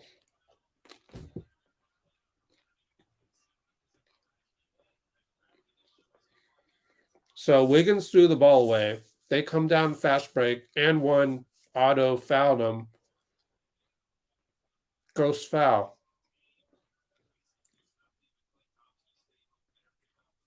Looked like he let him go. Didn't even challenge it, but I mean, didn't even challenge the shot. Therefore, let him go. And the young lady ref called it. I haven't seen her around, so she's new. And I have a problem with these new refs. And then Jordan throws the ball away. He's mad at himself. Out of control.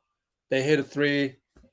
Steve's going to let them figure it out. Suddenly we're down 15 just like that.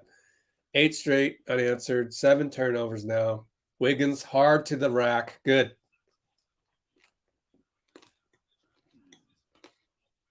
You know, that's an all-star move, Wiggs. I'm satisfied with his play. It'll look even better when Steph gets back. 720, 719. JP downhill. Yeah. Gets a call on KP. Let me check the fouls on KP.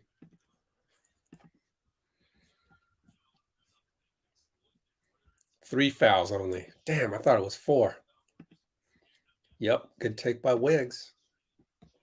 We got JP at the line, 7:16 to go. We're down 13. Now we're going to have to do another run like that. Oh, it's just the turnovers.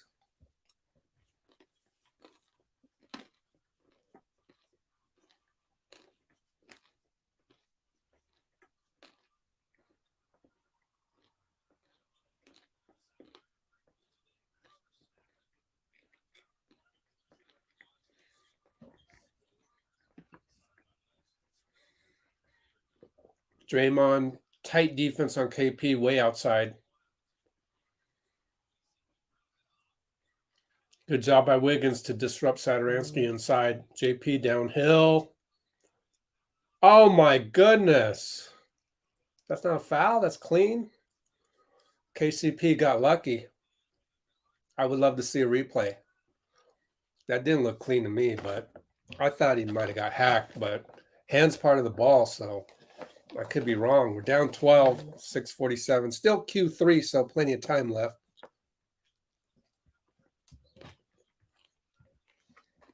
I'm still eating trail mix because I'm starving. Travel. Draymond. DPOY. Caused it on KP. Let's go.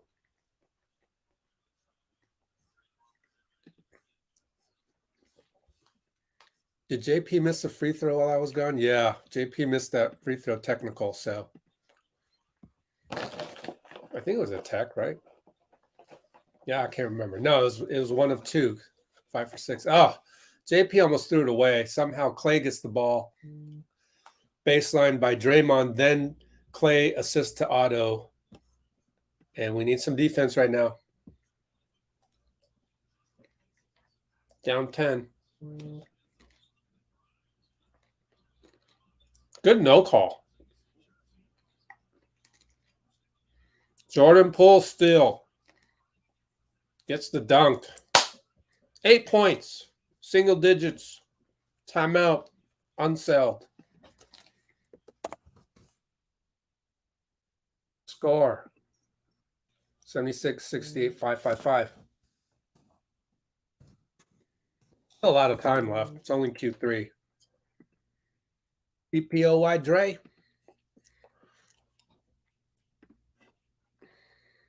Never got the mea culpa from what's his face? Mac, huh? Mac, all he was doing was Macing. Okay. We got some more comments to add to the fodder. What's up, Will? Highlight time.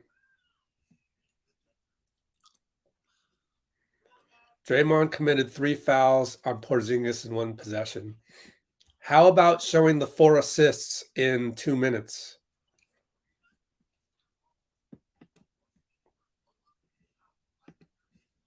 I wonder, what was that time frame? Let's take a look. I mean, here's my problem. My problem is that you're going to post something about Draymond fouling Porzingis 3 times in 1 possession.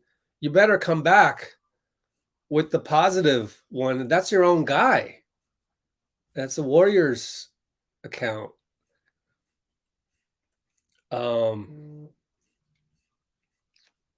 Otto Porter, Draymond Green assist. You see that? Right here at the 10:17 mark. And I want to mark this on 147 on the stream. Dre 4 assists. Okay, so he got that first one at the 10:17 mark. Assist. Timeout. 8:40 mark. 10:17 to 8:40. Dre 4 assists. And that was in Q3. So in 1 minute and 37 seconds, he had 4 assists. Are you going to tweet that? I'm going to screenshot this. Like, yo. Wow. You can't just tweet for clicks the negativity part and not do the positivity part. That's unfair. It's unfair to Draymond. And I just want it to be fair. I'm a fair person, and I have a lot of compassion in my body. So one should be more fair about that.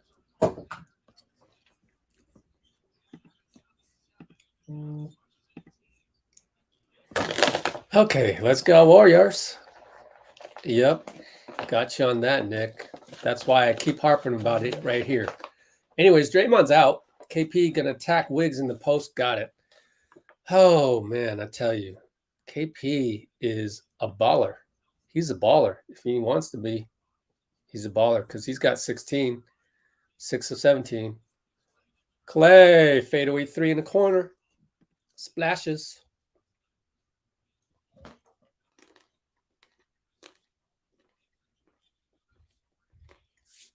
Still down 9. Too much body by JP. That's the thing with JP is on defense, he doesn't have body control. Actually, on offense, he kind of doesn't. You know how he throws his body around on those layups. But it's not like, you know, it's something to be aware of, but it's not like, you know, you can suddenly be super athletic and avoid people. I think you just gotta change your instincts a little bit.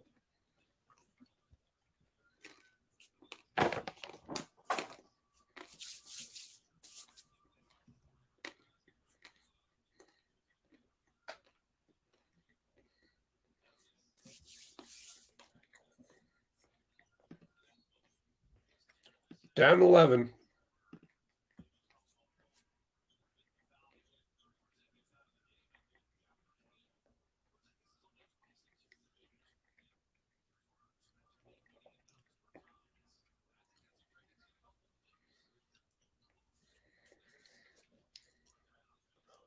Okay, JP, man, risky. Gets it to Wiggs, and Wiggs attacks. This is, hey, let's give credit where credit's due.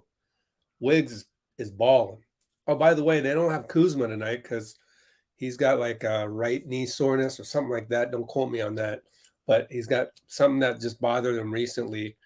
And he was supposed to come back, but according to the pregame, Wes Unseld said he was a little overly aggressive in the workout and got himself hurt again. Wiggins hits, and let's take a look at his free throws. 5 for 7. I'll take it.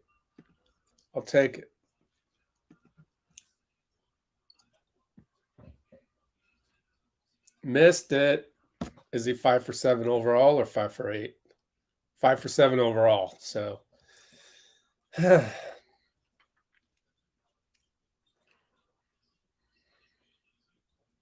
for 7 is actually pretty good for him.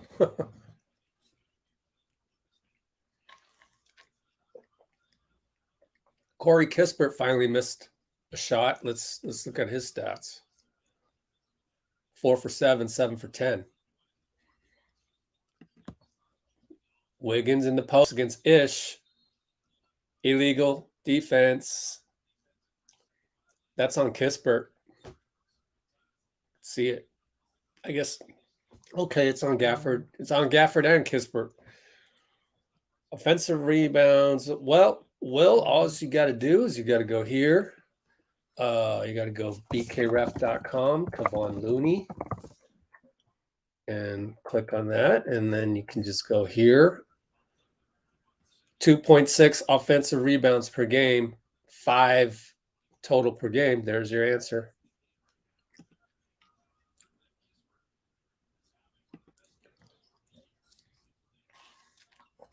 Only down 9, Otto. We want to find Wiggs low. We found him. Gafford comes over. Hack by Ish. Hit these free throws. Got to hit them. 3:35 to go. Down 9. I think I'm done with my trail mix snack neediness. I'm good the rest of the way. Come on, Wiggs, baby. Hit this. He hit it.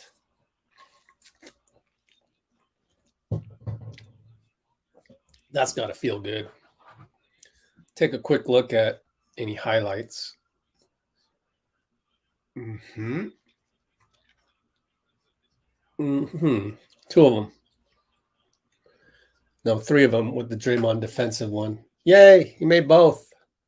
7 for 9.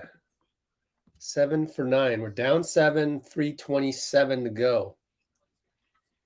7 for 9 on free throws by Wiggs. Get in there. Yeah. Oh, they call timeout. Okay. All right. So 75-82, 3:21. I would love to see Washington get deer in the headlights once. If we are to take the lead, that might be it because they're a young team. So let me do another copy paste since the last time out. There it is. A lot of the same Same old positivity that we're seeing from people. Boom, I have added those comments right here at the bottom of our list of the nightly giveaway. You can see it better there. Abby shows up.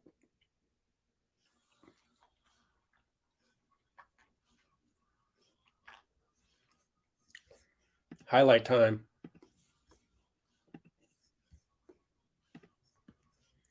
Let's go Draymond DPOY on KP right here.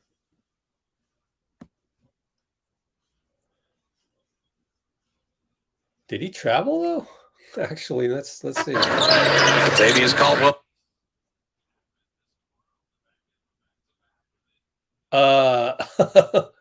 I love the defense, but that wasn't traveling. Look at his pivot feet. It's fine. Maybe dragged it. He dragged the left. I'm under the impression you can drag a little bit, but maybe not. We'll take it though. And it was great defense. And, Draymond deserved that turnover, that call. Anyways, they score. We're down 9 again. JP dribbling too much. Looney gets the offensive. Back out to Wiggs. Attack. No call. GP over to Looney. Looney puts it in. No foul. A lot of contact. How many minutes has Draymond played? He has played 20.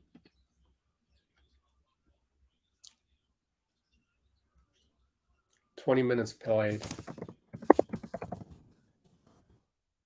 So that leaves him with 10 more minutes to play for the rest of the game, approximately. Bad screen by Damian. You're kidding me.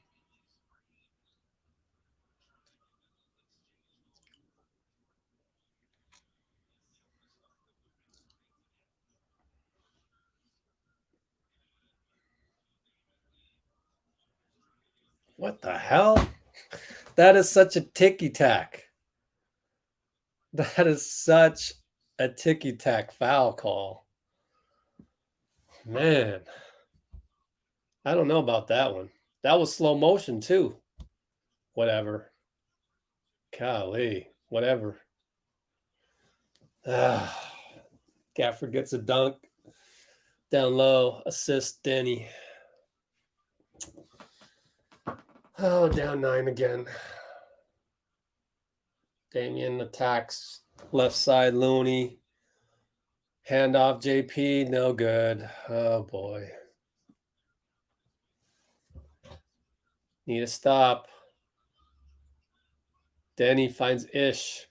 GP all over him. All over him. No good. Brick. Get the ball. JP got it. 1:30 to go, third quarter. Down 9. Over to Clay. Surgically gets into the free throw line for a one-legged jumper. Beautiful Clay. Hall of Fame move right there. All right, down 7, 1:11 to go. Anthony Gill, baseline doubled, out to Ish Smith, in and out. Looney, rebound. JP, left side against Ish. GP clears out, which is smart. Clay, up top. Nope, short. Oh, that's the one we needed. That would have cut it to 4. But no, it's still 7, and Ish is against Clay, right side. Over to Denny, corner. GP closes, but Denny got the 3.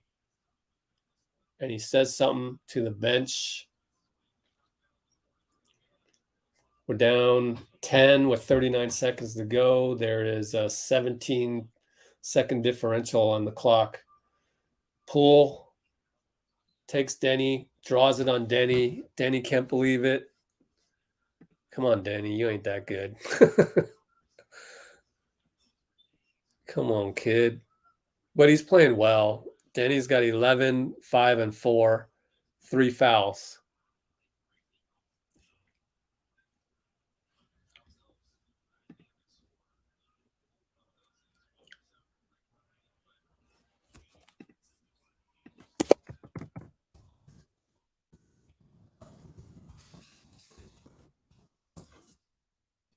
I'm not worried about 50 wins. I'm honestly not worried about it. I'm worried about being healthy. Bob Myers will be the first one to tell you. We still haven't seen our squad. Our squad meaning Dre, Clay, Steph, Wiggins. Just go down the salary cap table.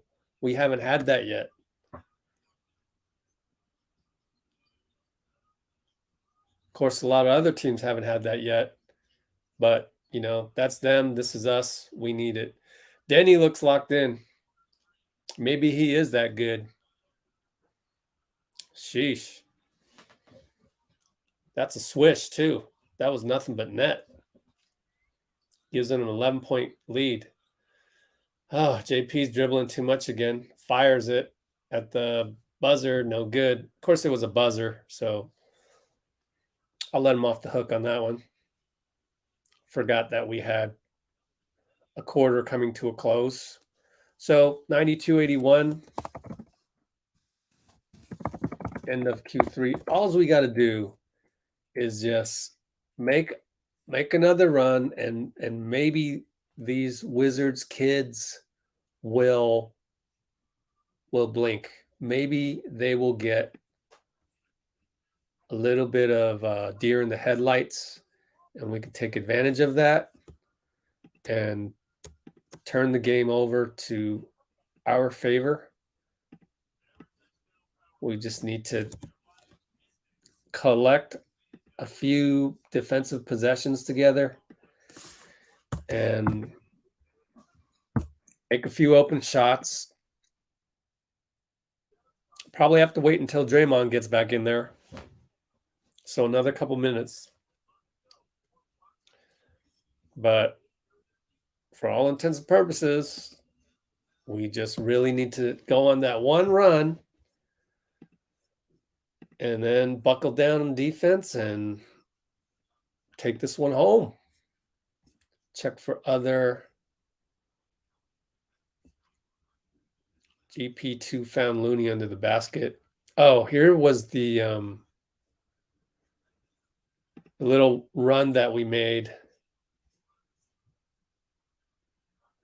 Draymond found Clay and Clay found Otto. Needed that one. Hasn't Otto been great on pretty much any cut? He's there. And there's JP. Full court steal and finish and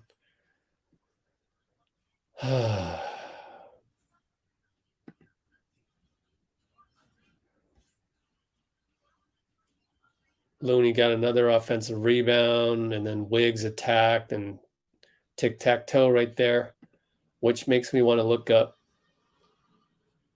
Looney offensive rebounds.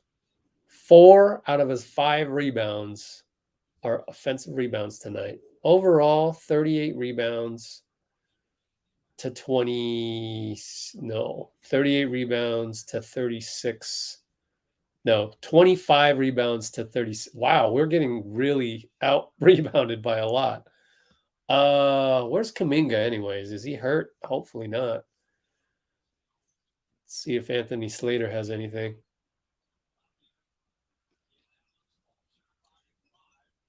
No word on JK.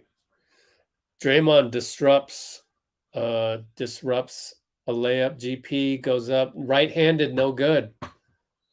And then he fouls him. Stop that. I mean, okay, stop the break, but I guess you just got to make the layup first of all. So I don't see anything on Kuminga. Other thing I could do is I could go to Twitter and search on him. See if there's any report.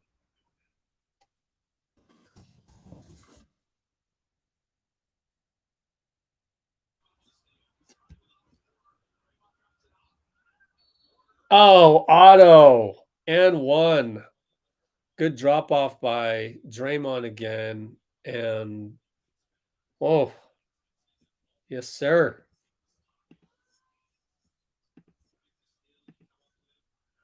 Draymond picked Denny.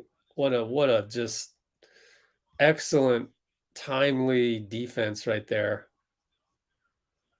So yeah, for all intents and purposes, JK is healthy right now. And won.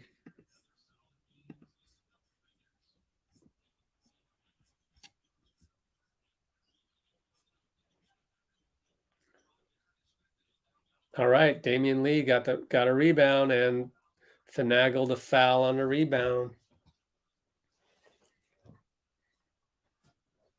That's what we pay him the small bucks for. What I'm saying is those plays are what make Damian worth more than a veteran's minimum. And then Draymond throws the ball away a little too fancy for Clay there. Although the idea was good, just gotta be careful of those. Down 8, cut it to 6 or 5 right there. Ish Smith gonna pull up and hit a jumper over Otto. Back down 10. Draymond over to Clay. On 3 guys. Nope, missed it. GP got it. Then he lost it. Don't foul. Okay. Here comes Kispert against Clay. Switch with Damian. Throws it into Gafford on Clay. Can't dislodge Clay, but gets the layup to go in because he's way taller than Clay. Under 10 minutes, 9:56, 9:55, 9:54. We're down 12 again. It feels like we just got to keep working. Like we're running out of time, yes, but we're running out of time, but it's like we just got to just like catch fire that one time. Catch fire that one time. Our shooting is still abysmal. 41% field, 7 for 26 on threes. Draymond finds Damian short. Needed that one.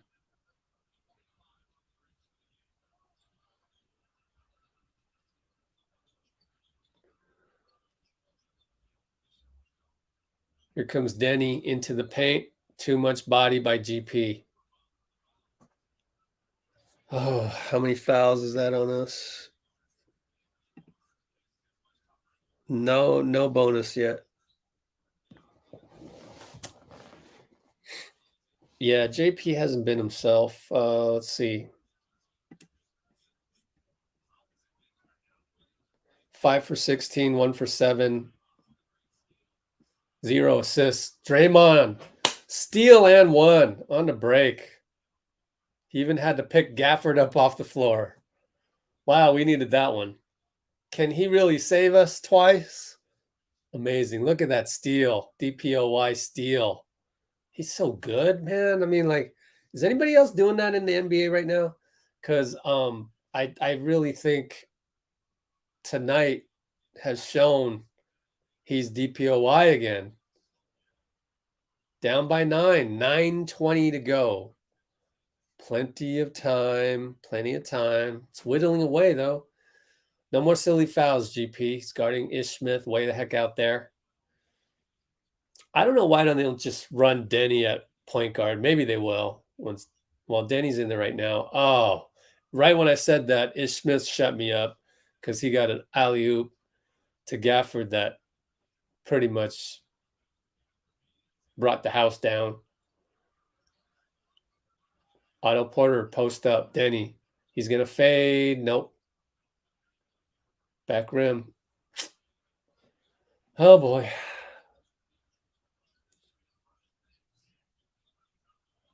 Ish Smith going to fade away. No. Auto rebound. Go. 4 on 3. Damian. Dishes the GP. Way to go. Not bad, guys. Not bad, guys.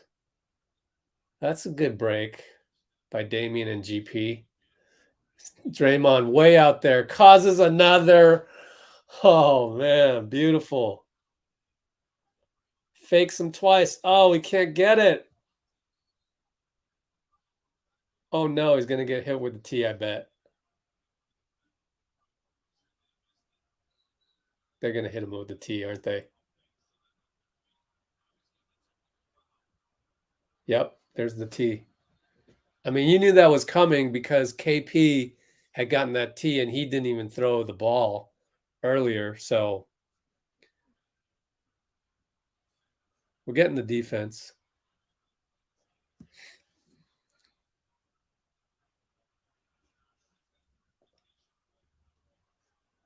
Down 10 again.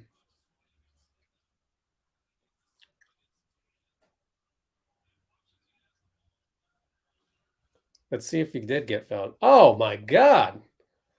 An absolutely blatant miss. That was a foul on the layup. Wow.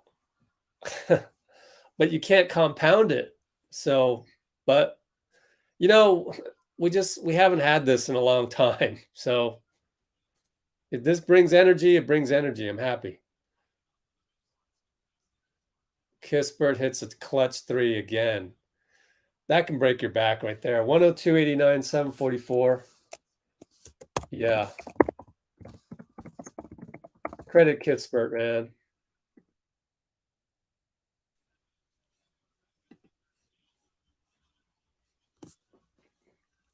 It's okay. Should have been a foul, but sometimes it just doesn't happen. So there we get some more comments entered into the giveaway. Let's see if there's any highlights to report.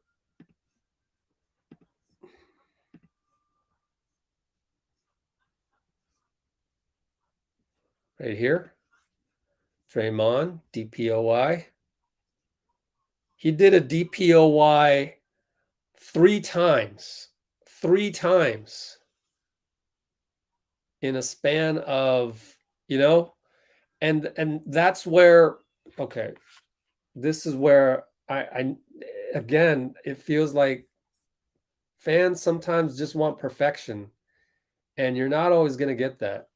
So at the 2:11 mark, I'm pleading for fans to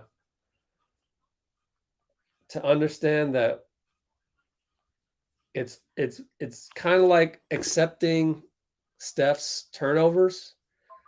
If you're going to get 3 steals from DPOY in a span of how many, whatever, we got to let him be him.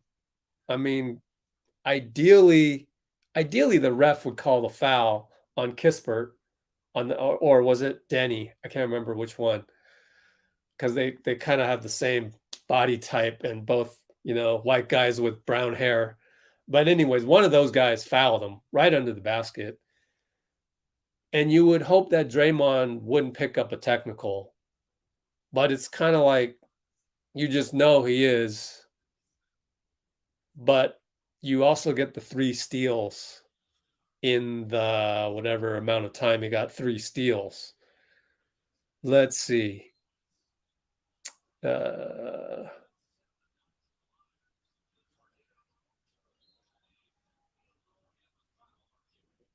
Kispert bad pass, Draymond steals.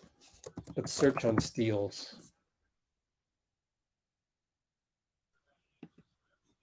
8:11 mark, 11:17 mark, 10:52. No. 8:11 mark, 11:17, and 9:21. 8:11, 9:21, 11:17, or actually reverse of that. Damian Lee over to Otto. What a stat. He got 3 steals in 3 minutes.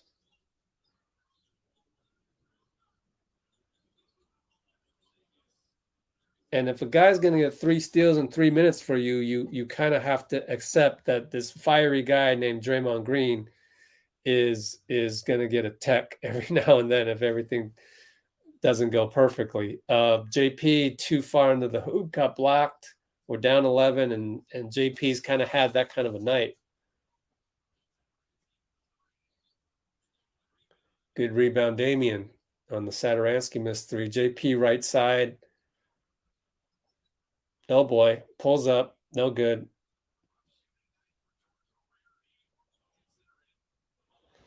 Okay, well, JP's cold tonight, and that will be 1 for 9 on threes. 1 for 9.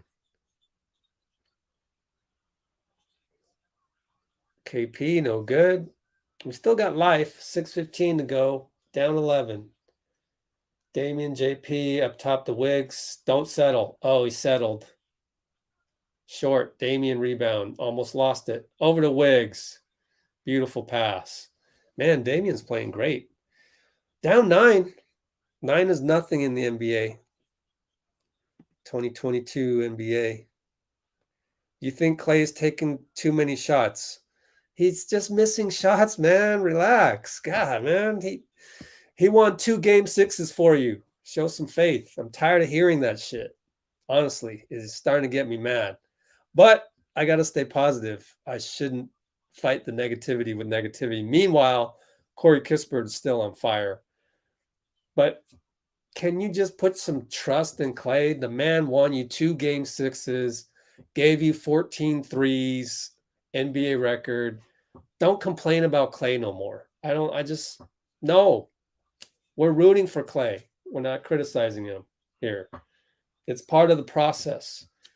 Just like we can't expect Jonathan Kuminga or Moody to make plays that are indicative of a 5-year veteran, we can't expect Clay to make plays that are indicative of a 100% Clay. He's just not 100%. And so it is what it is. This is a, 1 of 82 games. If we lose this one, we lose this one. If we lose this one because of Clay, then we lose it because of Clay. I mean, you got to show the support for the Hall of Famer, man. Thank you. Clay, we trust. Just trust him. Just trust him. So, no, I don't think he's taking too many shots because he could miss, he could go, whatever he is, he could go 4 for 11 and 8 of 19. And then, like I said earlier tonight, suddenly hit 14 in the next game. And also look at Washington. They're now 16 for 27 on threes. Tough night. Let's see. I would rest JP. Okay. I mean,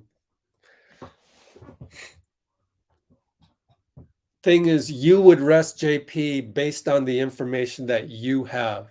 The Warriors have more information than you. They have catapult vests. They have experience being a doctor, Rick Celebrini. They have other trainers monitoring Jordan Poole. He's going to play tonight 35 minutes so far. So, yeah, maybe if he inches closer to 40 minutes or whatever. So my point being, I'm not going to say one way or another whether we should rest JP. I leave that up to the experts. The difficult part with what we're going through right now, in agreement with Blasian, is that every game is like a training camp type game. It's like this identity of the Warriors without Steph is not the identity we're going to have in the playoffs if the rehab for Steph goes according to plan. So I agree that we can't really judge the Warriors based on tonight's game. We can judge competitiveness, fundamentals of boxing out, and quite frankly, if you want to point the finger at JP or Clay, Clay's, again, probably 87%. JP hasn't done great on the 0.5 basketball. Wiggs has done great on attacking in the paint. So we're down 12, 4:47 to go. And we just need to have good competition and good fundamentals and run the 0.5, and not all of it's going that great. Don't forget, we beat Washington on our home floor, so they want some retribution for that as well. There goes JP, loses the ball again, but Otto finds the ball somehow. JP, no good. 1 for 10. 1 for 10.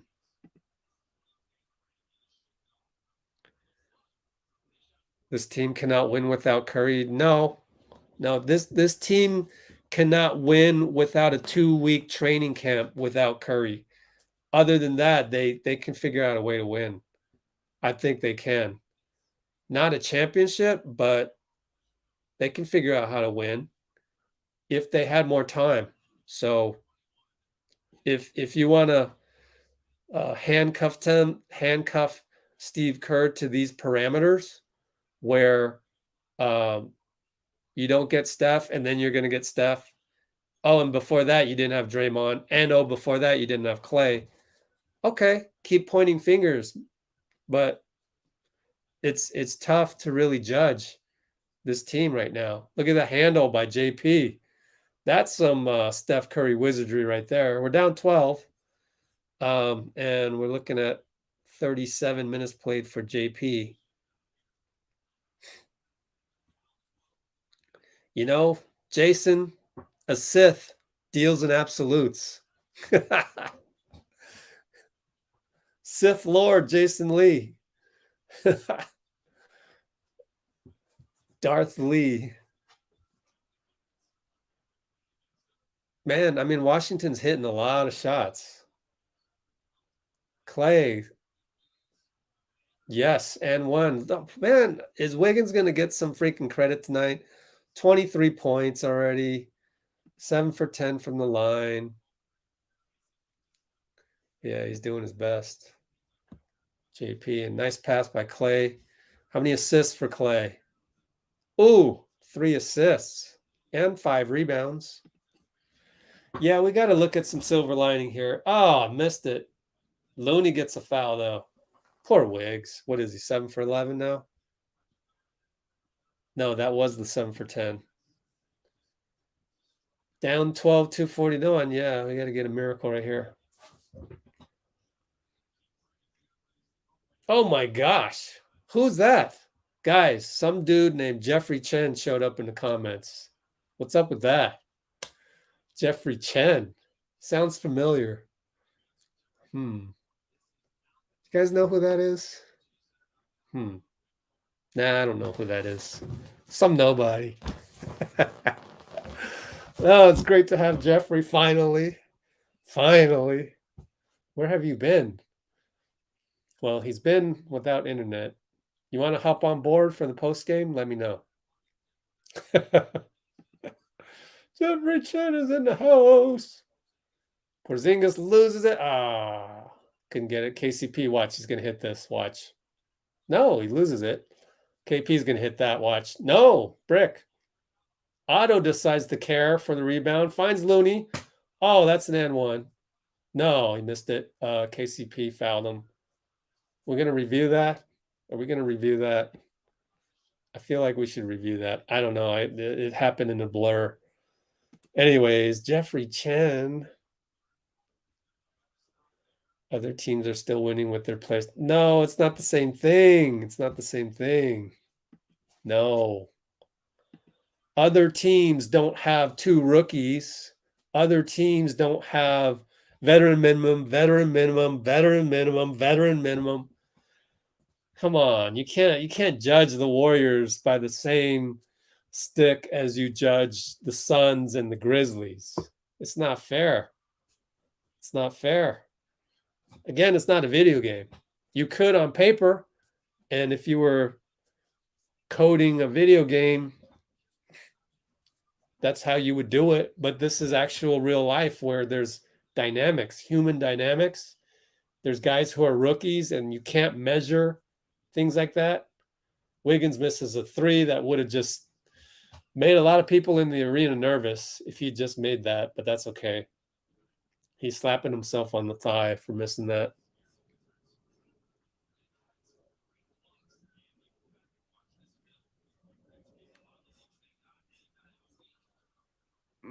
Jason's comments isn't going to win him a giveaway tonight, but I don't think he cares, but it's all good. But I'm just saying, only positive comments in support of the team. JP gets fouled. Just need 3 more threes. Yeah.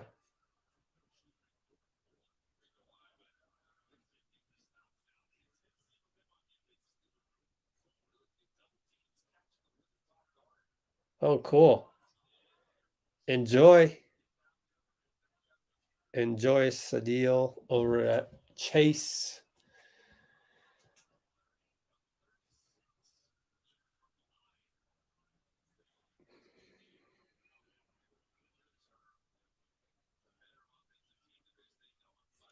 Barack Obama doesn't belong here. This identity of this squad right here hasn't had a training camp. We're in the training camp right now, but you don't have as high basketball IQ to understand that these are all moving parts all the time. So you want to just complain and expect perfection from a team that they haven't not had Steph in a long time. And before that, they didn't have Draymond. And before that, they didn't have Clay. So, man, you blaspheme Barack's name. I should actually kick you out because you're gaslighting. Same old youngsters that just don't want to put their name to anything. So you come on here and you spray some negativity, and that's weak. Good luck out there in the real life. Good luck. No positivity, no accountability. What kind of man are you going to end up being? I don't think you're going to be a man that relies on free social media apps to release your negative energy on. The problem is that you use words on easy targets like me, and you have no accountability. I can't argue my case in a room with you. It's not possible because you refuse to do it. And that's cowardly. If you had put your name to your comment, I wouldn't have used that word. So I don't want anybody out there watching this live stream. Don't go pretend you're Barack Obama. Come on here and whine. It reminds me that we're in a Clay back pedal with the 3. We are down 7 with 1:16 to go. We're full court press. It just reminds me that American males are for the most part a sad bunch coming up, and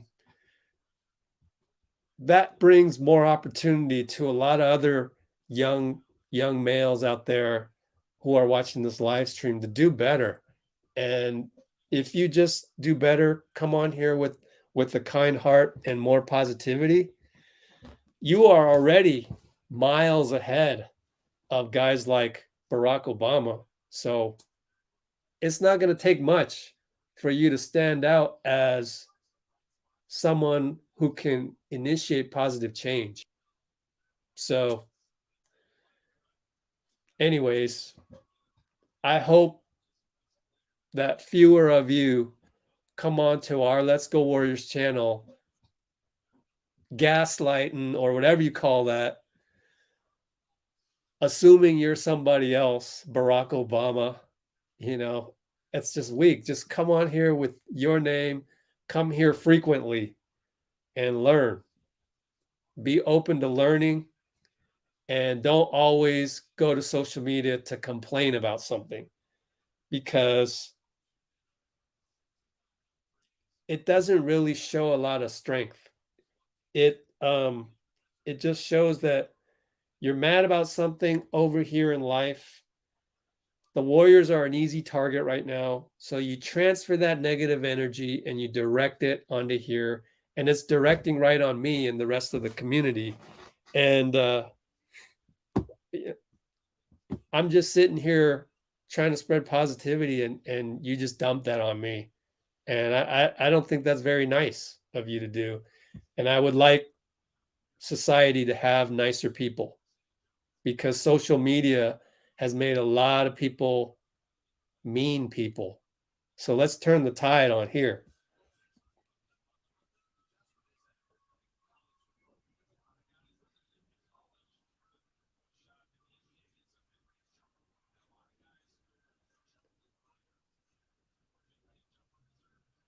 So anyways, Jeffrey Chen is causing a lot of joy in the comments, which is great. Don't you love that? That's awesome. I should say we're at 108, 117 with 108 to go. Q4 will be my demarcation point. Next one. I love it when things get rough, Amy shows up to help out. What an angel. Amy, you're an angel. Clay, down the lane. We're down 7. Let's see. Do the math. 2 possessions, 3 and a 3. Oh man, can we do it? Can we do it? Wiggins on Denny. Oh, tried to get the steal, couldn't do it. Probably goes to the line. Oh boy. Why are they not playing JK? I don't know. We'll get the explanation in the post game. Maybe he just, I don't know. Did he have a bad game in the beginning? Whatever combinations, who knows? Could be experimenting. It could be, hey, I want to try this lineup. You know, we're trying to win these games, but at the same time, we're also trying to like training camp these guys. As I was saying, like this team without Steph is a different feel, really different feel. So what do we do in these next few games without Steph? And here is JP with a great crossover and the finish. We're down 6. Can we get a stop here? Just get a normal stop. Don't foul. Don't foul. Don't foul. Get a normal stop. Okay, Damien's going to foul. I don't understand that one. I don't understand that one, but whatever. It's funny. Even MJ deserved his criticism in 95. Really? The guy hadn't played in like a year and a half and he deserves criticism? He's the greatest player of all time. And then he came back and spanked Orlando the next year. Killer Clay.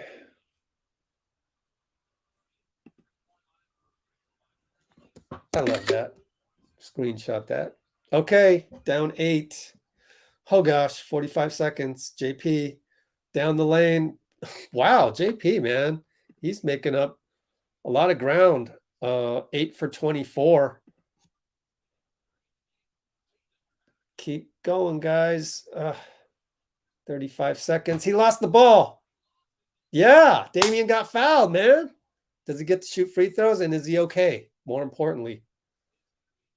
Great. His shooting elbows hurt. Oh, my God.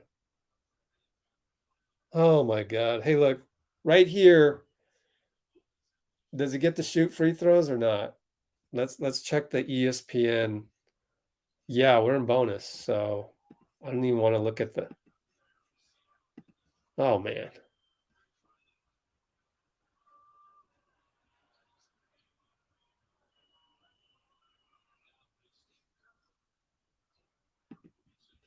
I think maybe you sub Damien. He can't come back in the game again. Oh God, ouch, that hurts. But then they get to pick who to shoot the free throws. So Damien says, "No, I'm good. I'm good." Oh gosh, this free throw is nerve-wracking.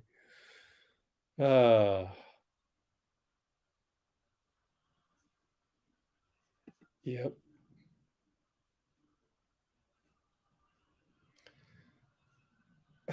Jeffrey Chin. Let's go, Warriors. Oh, he missed it. Darn it. Now, does Damien deserve criticism? You know what I mean? Oh, there's Jeff doing a research. Man, Jeffrey's primed to be a Warriors journalist if he wants to be.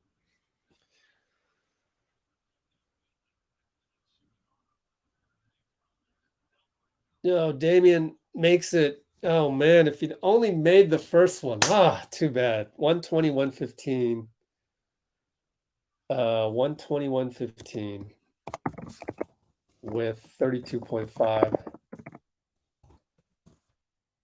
Time to catch up on the comments and copy paste.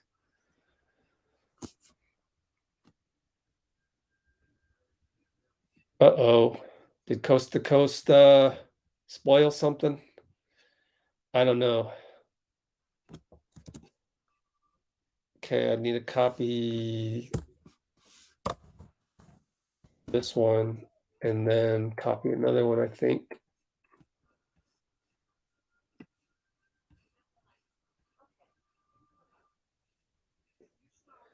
I'm copying. Wow. Nick Kispert not missing man. So that one. Okay, let's see. Yeah. Oh yeah. I'm doing these comments so on point. Got them all caught up here. Okay.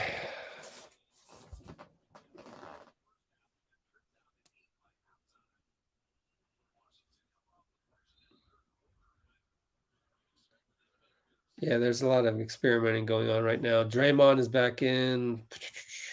Where do we got?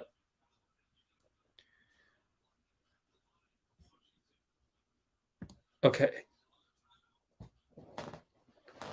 Oh, Wizards burned their last time out. Uh-oh, Jeffrey has spoiled it for me. 32.5.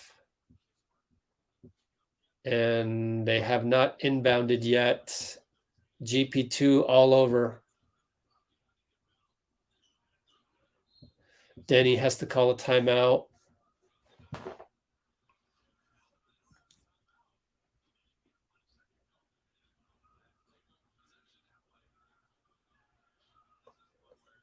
Man, you know what? Denny right there, he looks super coachable. You know, we had a close look at Denny as well in our draft profile. So yeah, a lot of good draft prospects this year, right? You almost can't go wrong with all those guys. So very deep draft, I think. I think most people would agree. And I'm happy with who we picked, obviously, and so are you, I'm sure. And it is what it is now. Also, Belly didn't play.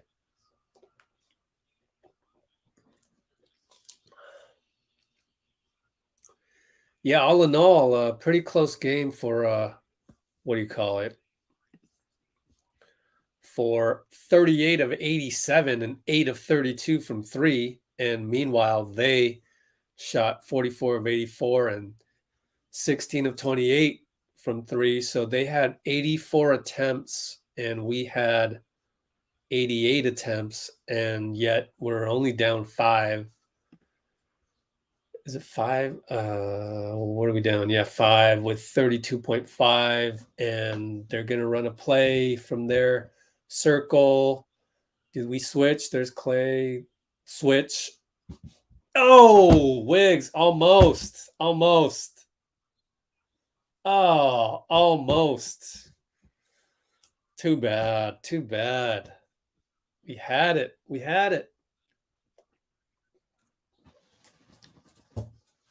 I'm thinking 100% healthy Andre Iguodala gets the steal on that one. You had to know they were going to go to Porzee, and Wiggs almost had it. Oh, sad Warriors fan. Okay, let's see.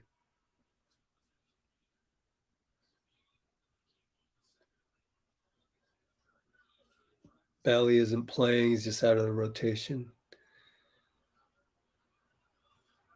Denny was in Wiseman's draft. Oh, okay. Yeah, I may have remembered wrong. Yeah, you're right. You're right. Yeah, we looked at him that year as well. Ah, Clay missed. That's going to be it. Down 6. Yep. I forgot about Denny. Let's go look him up. Plus ekref.com Denny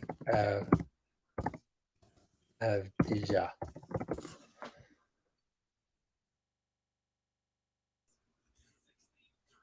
Yep. 2 years. So little uptick on his points. What did he have tonight? Tonight, Denny had 5 for 9, 3 for 4, 7 rebounds, 4 assists, 14 points. Pretty solid. Pretty solid.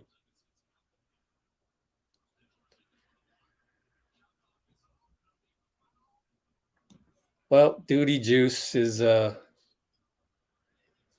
come on, Rich. Shake my head. Okay, you sit there and complain. You're going to sit there and tell me Clay and Jordan's shot selection was great tonight? Wow. You're going to sit there and tell me that you're going to lose faith in Jordan Poole? Man, you're in the wrong place. You could go to Twitter and get 50 likes right now because that's what they do. A lot of them think the way you do. No, I'm not going to blame Jordan Poole. He could have dribbled less a few times, but have you noticed his output in last week? Can a guy have an off night, or does he have to play perfect for you, Duty Juice and fake Barack Obama? They have to play perfect for you. Like, I would hate to play on your team. Have you ever coached? No? Oh, thank goodness, because I would hate to play on your team. Do you play basketball? Yes.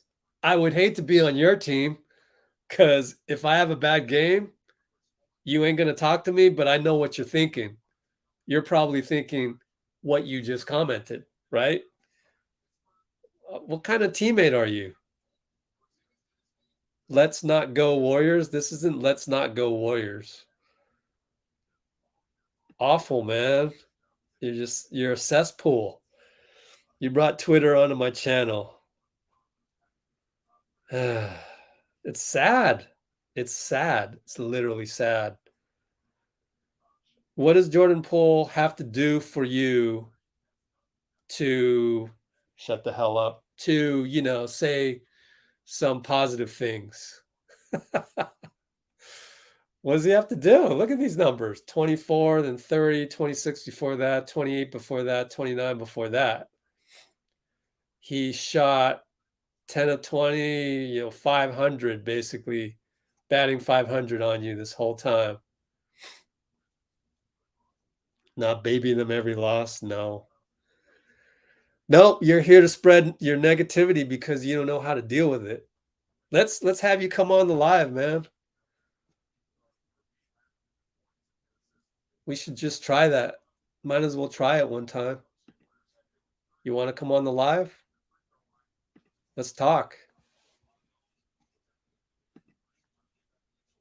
Let's talk, man. I'm not here for likes or retweets. We're a positive environment, so you're here for the opposite of that. Look, I mean, just read Jeffrey's analysis, my guy.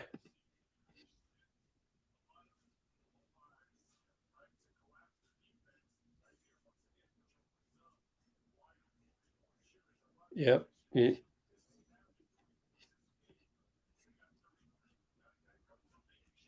Okay. You got to email me so I can email you the link, Duty Juice.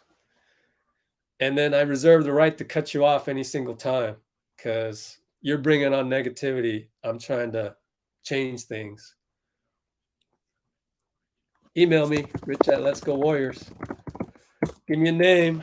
You gotta give me your name and all that. Let's do this. Wow.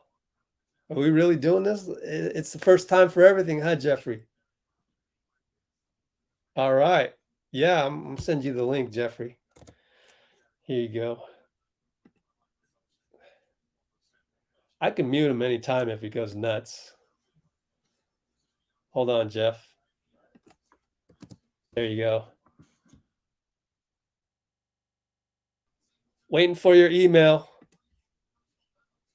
Duty Juice, man. Who names himself Duty Juice? You gotta change your username to a real name first of all, or email me so I can announce your real name. I'll wait. How much time should I give them, people?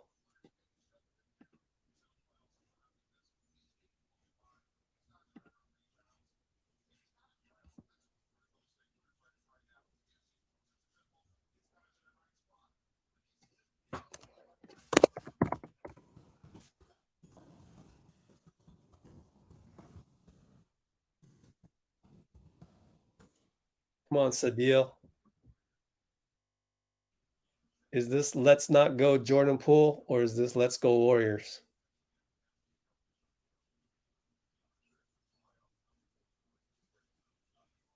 Still waiting for your email.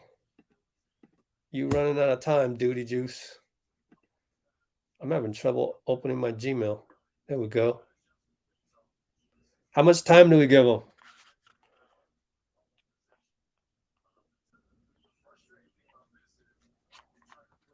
Stopwatch.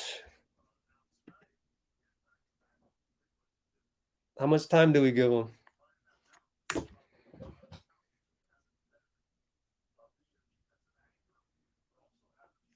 Look, see? Even Brianna knows.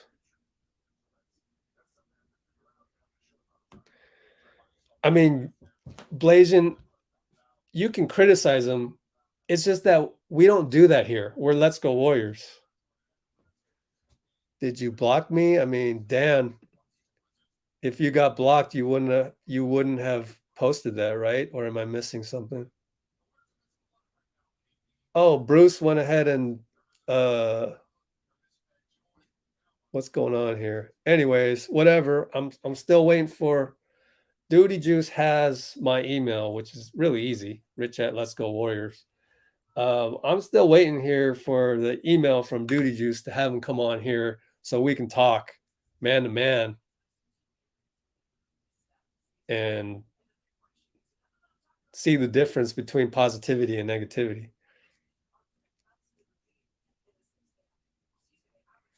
Is Clay out for tomorrow? All right, we have a legitimate question. Alias says, is Clay out for tomorrow? I would assume so. But why don't we do as much research as we can, which is check his minutes, first of all. 37 minutes. I don't think it's worth playing Clay, right? I don't think it's worth it. Oscar's tweets on Twitter. Who's Oscar? Oh, I put him on timeout. Oh, okay. No, I trust you, Bruce. See, same thing with Steve, Bob, Joe Lacob, Steph, anybody. You got to put your trust in certain people, and I put my trust in Bruce to know what to do. Okay, I think JP deserves. Oh, thank you, Don. Yeah, man.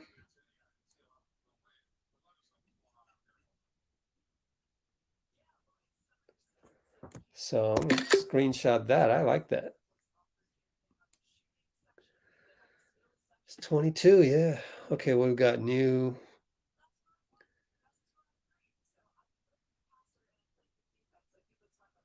Sure. Okay, yeah. I mean, what I'm trying to teach here is, Jason, your words matter. So when you put it like that, that's fair. That's fair. But I think Jordan's such a great player that, you know, I mean, do you say the same of Steph? Right? Do you say the same of Steph when Steph throws the ball away a couple times in the beginning of a game and we come out flat and that turns out to be a key factor of the game? Are you there to criticize Steph every single time too? I'm kind of putting you in a double bind, because if you say no, I don't criticize Steph every single time, then I would say, then why are you measuring JP differently? And if you say yes, then I would ask of you that you accept what Steph is, that those turnovers are part of his game, and you not just be so mad about it because that's just part of his game. So that's my example, putting you on the spot there. Did I read your comment? Yeah, I did read your comment. Nobody wants to play the Warriors. Nobody. Oh, Jeffrey. Hey, Jeffrey's here. Boom. Hey. Well, Oh, I'm here on my phone. oh, cool. It works on the I phone. That's was, awesome. yeah, I was kind of waiting for Duty Juice to email you, but if he doesn't want to, fair Yeah. enough. Hold on. Let's see. I think I'm just gonna address some of this first, just you talking about toxicity on the internet and whatever. Like, you can come in here, you can make criticism, but what we want is criticism and potentially solutions, of which coaches might pick one because they know better than us. I can't But even coming believe in here, laying out criticisms, it's right to say that we didn't play good defense. It's right to say that we were overhelping, whatever. But you can't just put that down to put it down to be like, oh yeah, we did that. They suck, because that's oversimplifying everything. And then you come in here and you say that, oh, you're just gonna cut me off because you don't like the way I speak. Before you even hop on the stream, is setting yourself up as a victim before you even begin. So it's just bad faith, honestly. Yeah. Yeah. Anyway, I just wanted to say that off the bat. I haven't been in the streams much just because I still don't have internet, so I can't watch the game and stream at the same time. Wow. How's I that? should get my internet tomorrow. That's crazy. Hopefully. Oh, tomorrow. Okay. Hopefully, but I've got assignments coming up this week anyway, so Yeah, no worries. I'll try my best. Sure. Now, Oh, okay. put you out, man. Yeah. Look at you. It's been rough. No Did internet you? is. Yeah. Did you move recently? Yeah, I moved last week on Tuesday last week, and so it's been Oh, what's your actually your- no, I moved what's 2 your weeks Twitter ago handle actually. again? It should be Jeffrey CH Chen. Wait, I don't know my Twitter handle. There it is. Oh no, not Jeffrey Crypto. That is definitely not me. CH Chen. Oh, there it is. Kiwi Just. Wait. Yeah. CH Chen. Cool. Is it the same on Instagram? No, Instagram is Chen Jeffrey. Chen Jeffrey. Good. Yeah. Hold on. I appreciate people being glad I'm back. Yeah, it's so cool. I've been missing. It's been really hard, especially since I started college again. So even if I had the internet, being able to watch the games is not necessarily in my timetable. I've been having to watch a lot of games on replay just to see what's happening. Yeah. And it coincides with us having this really rough patch. So yeah. Maybe I found out that Steph got injured on Twitter. I didn't find yeah. out watching the game, and so it was heartbreaking. Oh, sucks. Yeah, that really sucks. We lost Duty Juice, so he didn't want to come on the stream, even though he claimed he did. Oh well. Yeah, so we got you on at about he's still playing victim. He's like, cool, block me, but it gives some form of criticism. You got blocked because one of our mods didn't like you. However, you have a chance to redeem yourself by emailing Rich and making your point on the stream. We're offering you a better opportunity than being in chat. Yeah, exactly. You know, His- Jeffrey K. if you don't take that and you claim victim, you shouldn't be able to speak. This is the internet. It's an open forum. There's not only one way to like contact us. You could add us on Twitter. You could start a conversation on Twitter with me. You could start a conversation which he probably wouldn't reply to you, but he'll address it in his comments or in like his Let's Go Warriors posts. Like it's you have his email. What do you mean? Oh, you blocked me and you're gonna go cry in a corner. Like, come on. And I haven't even addressed your name yet. Yeah, I know, right? And we talked I'm about saying that duty, Juice, with all due respect. we talked about that earlier when Barack Cool, Obama so. came on. Yeah. But that's a It's dime a just, dozen. yeah. Welcome to the internet. Yeah.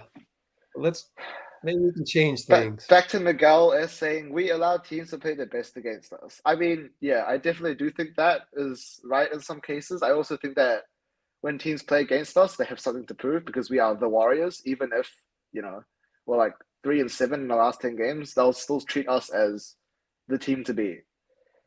Good on them, If we're bringing out the best in other people's games, it's like we just have to rise up to the challenge. But it is what it is. Yeah, I mean, we're basically in training camp with these guys. we don't really know what the best rotation is to put out there. Because we had like 17 games we were expected to have 17 games with Clay, Draymond, and Steph to figure out our rotations right before playoff. We were hoping that, we could push through first round, second round somehow, just by pure chemistry alone.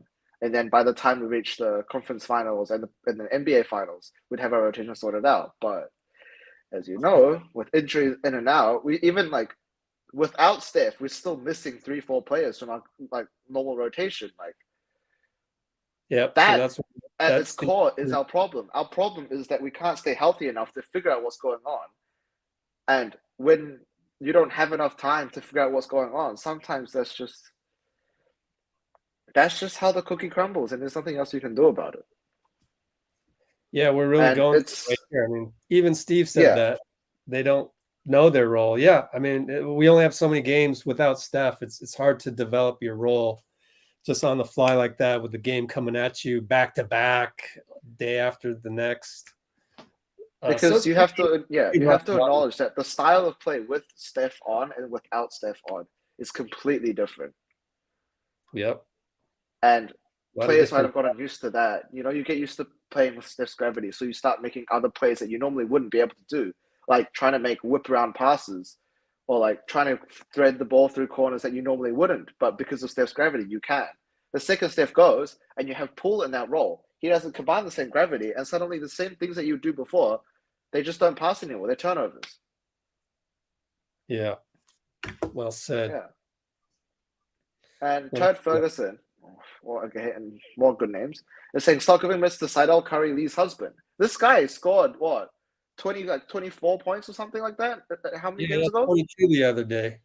22 the other day with like the most like clutch free throws we needed. And we're paying him a veteran's minimum. And like he's super also, loyal. And we're paying him. You don't play him. Who do you play? Do you like as great as Moody is Moody as good as a player of Damian Lee at his current point? He might be sometimes, but is he consistent? Like, come on. Like Damian Lee's done nothing time and time again to show that he does exactly what he wants us to do. And that's just I want to look hustle. up can we BK ref Turd Ferguson's coaching record? Where's your coaching record, Turd Ferguson? Like, have you coached?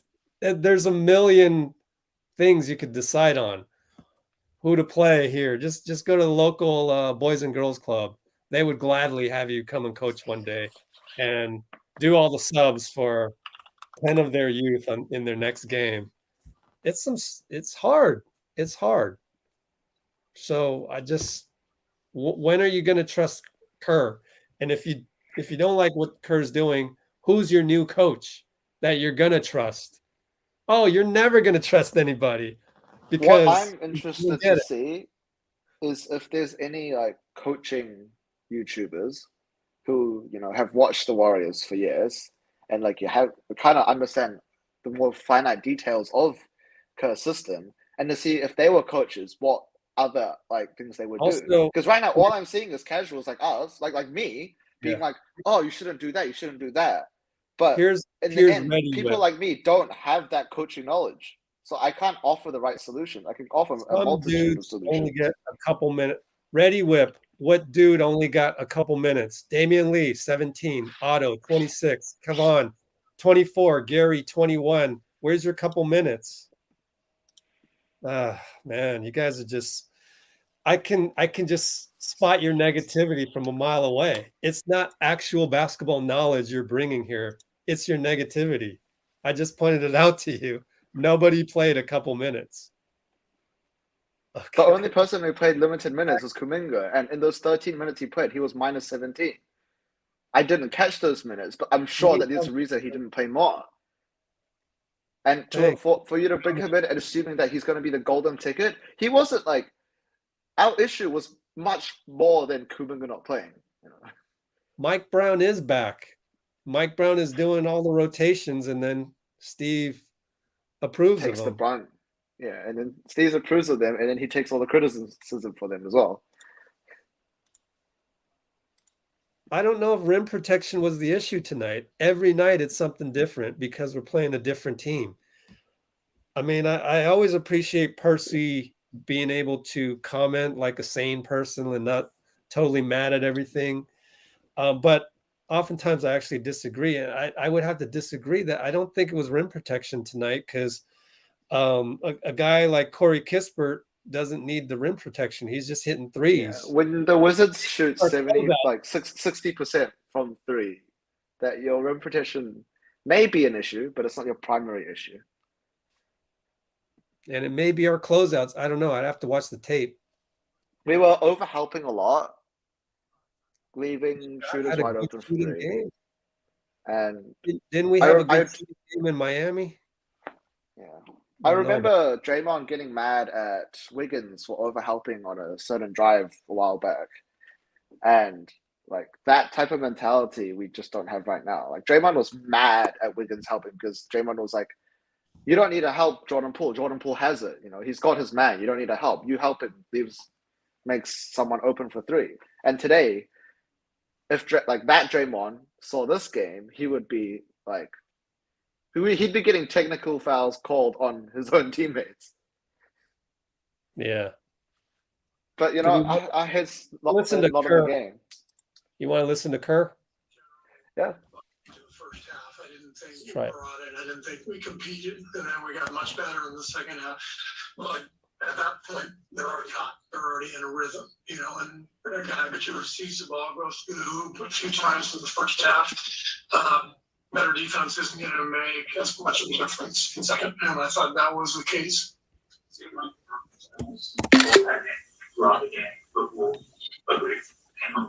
Oops. Banged up a little bit from the NBA season. He's been playing a lot of minutes. I mean, Draymond kind of meant full second half today. Some of it might have been too selfish. Yeah. But it also led to a bunch of fouls. I just think that Draymond is still working his way back from the injury, and he doesn't have the speed and the balance and the rhythm that he will have a few games from now. So this is all part of it. He just has to work his way through it. I thought his competitiveness in the second half was great. I liked him mixing it up out there, even though he picked up some fouls. I think that's Peyton. In that second half than we did in the first, and a big reason for that was Draymond. Oh, Draymond, my bad.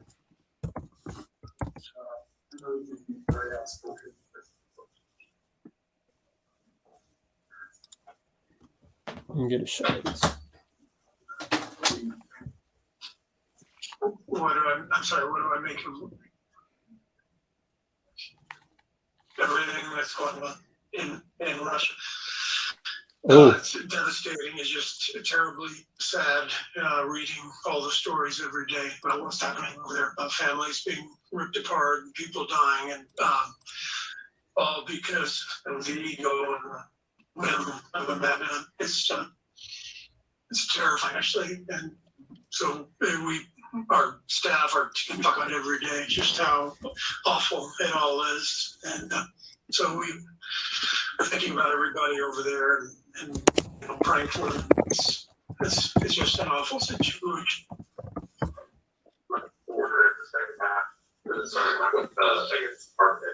I think we needed the floor spacing.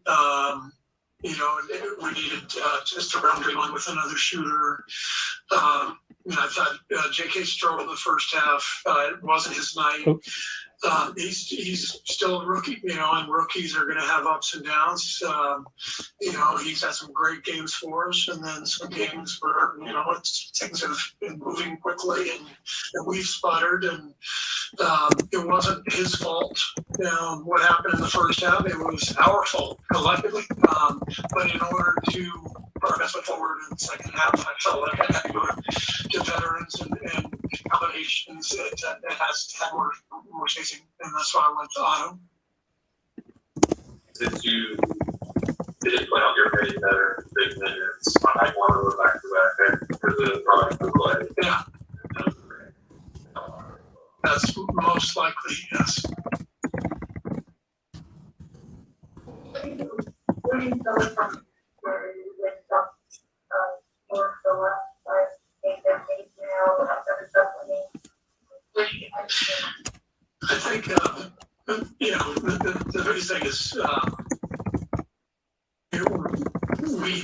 we can still find it. I know that. I believe in our guys. I believe in our ability to put it together. These last 6 or 8 weeks have been very difficult on our team, between players coming in and out, between no back-to-backs, between different combinations, playing a couple of rookies.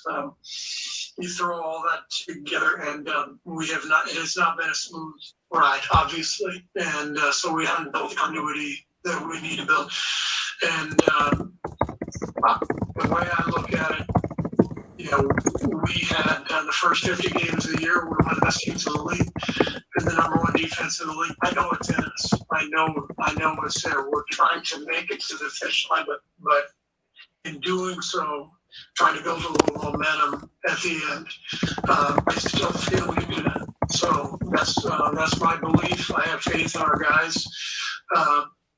But we got to do a better job competing, and we got to do a better job holding the ball, doing all the things that we did those first 50 games. We defined it, but our guys got to work for it. All right, we apologize for the technical difficulties there via Zoom. I was the head coach of Warriors, Steve Kerr. Oh man, you don't have to apologize. Not your fault, Bonte. We're in a tuxedo. What the heck? Okay. Let's see. Jeffrey had to go. Oh no, is he here? No, Anyway. I'm just trying to log into my Twitter on my iPad, Oh, okay. but I forgot my password. So Well, you have multiple Twitter accounts, so it's hard to keep track of. yeah,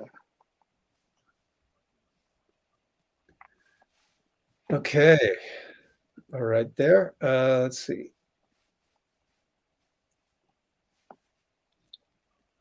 Yeah, I think it's going to depend on who we're playing. And boy, we've been through this a lot, but we'll go over it again, which is Bob Myers just didn't think anybody was worth picking up this late after Wiseman was determined to not come back. And I thought Wiseman looked great in all 3 G League games, and would have been great to have him do just a flash of some of those things that we saw in the G League. However, we then had the swelling in the knee, and so it was time to go the safe route and just say, hey, look, let's wait until your swelling goes down before we do anything else. So here we are. And at that moment in time, I'm not sure that there's a center out there that could help us. I mean, JaVale is a free agent, so maybe you'd look at JaVale in the offseason. And I just trust, Bob will figure that out. I'm glad it's not my decision to make because that's a ton of homework to try and figure out if we should get JaVale next season, for example. But nobody seemed to have appeared on the wire to be able to pick. And then you gotta cut belly during that process to add a new guy, a rim protector. The timing just wasn't there, and I just think that if you cut belly now, he might not want to come back. Okay, I think the TLDR is if we're not healthy, we're not winning a chip. And if you expect us to win a chip while we're unhealthy, you're just being dumb. One there. Like, But anything can happen. I wouldn't rule the Warriors out just yet, even without Wiseman. I just think we need to set our expectations correct. We know that the team has He's potential. always that. We know that we know that we are a great team when we're healthy, and we know that we have a system that works well. However, the last 2 months have been extremely, extremely rough on everything, on basically every facet of our game. And it sounds like I'm making excuses, but that's the reality. It's been really rough, and we haven't been able to adjust accordingly. That's why we're not doing well. But the thing is, heading forward, I don't think realistically, I don't think we can beat the Grizzlies tomorrow. I don't think we'll be looking to beat any other top teams. But I think we have the potential. We could always go off. But these teams are all very good. They're all very healthy. I think it's doable with Andre and Steph healthy, but that's why we play this game. Hold the ball. If the timeline works out and Steph is back, our players are back healthy by the playoffs, which is the end goal, I have faith in our team. But expecting us to go out there and win our games over the next 2-3 weeks, while we have none of those, I don't think. I think if you expect that type of level, you're setting yourself up to failure, and you're only drawing criticism that's not going to be valid or helpful, and second, it's just going to put you in a funk, in a bad mood. Also, we bet the fully healthy Suns when we weren't fully healthy on Christmas. Don't act like that never happened. Right. Also, certain guys tend to play better during the playoffs. Proven fact. Their names are Draymond, Clay. Steph has had plenty of awesome games in the playoffs, and Andre won a Finals MVP. So it could very well be a different team once we hit playoffs. You never know. Well, I think it's also important to factor in the fact that they play better during the playoffs because we spend the whole season working out how to play as a team. So when it comes to playoffs, this is the final form. And that's why the whole team's game elevates when it comes to playoff. We haven't managed to have that. So even heading into the first series, it might be a rough 7-game stretch. It might be we might not still be gelling well. But, and again, expectations. We have a lot to work out. A lot. And, there's a difference between being positive and trying to figure out what you can do moving forward and doing the best of the cards that you're dealt with versus, just being cynical and being like, oh, we suck, blah, which is what many people come in and be like. And what we're saying is, yeah, we're kind of bad, but these are the good things. These are the parts that we can work on. And these are the areas that we clearly know aren't right, but we don't know how to solve them. So we place faith in coaching staff and other professionals to figure that out for us, because in the end, we are fans, we are part of the family, but we don't in a sense they're the ones working for the paychecks, not us. So again, we need to fans need to remember what their places are, because here's Draymond. That's what we are. We are happy when they win, but we our version of putting in the effort is just supporting the team while they have to figure out what's going wrong. I think people just don't throw snaps, and so you get in the rhythm and you try to increase. The people can test them like, when somebody got a rhythm, it's the NBA. You got rhythm. So maybe fill us more before, in the beginning of the game. You pick it up and half all you want, but somebody got a rhythm, they got a rhythm. I feel terrible. Still healthy. I feel terrible. But it'll come. I'm playing terrible. I've never really been on a team that gets worse when I'm on the floor. That's kind of where we are right now. So, some things I can correct, some things will come with time. It's kind of is what it is. But we're definitely worse when we're on the floor right now, that's for sure. Yeah,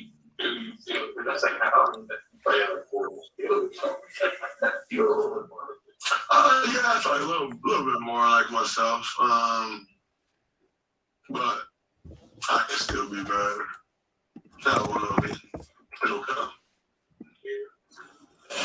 All right, now Well, that was quick. Green there says he feels terrible, but he's healthy.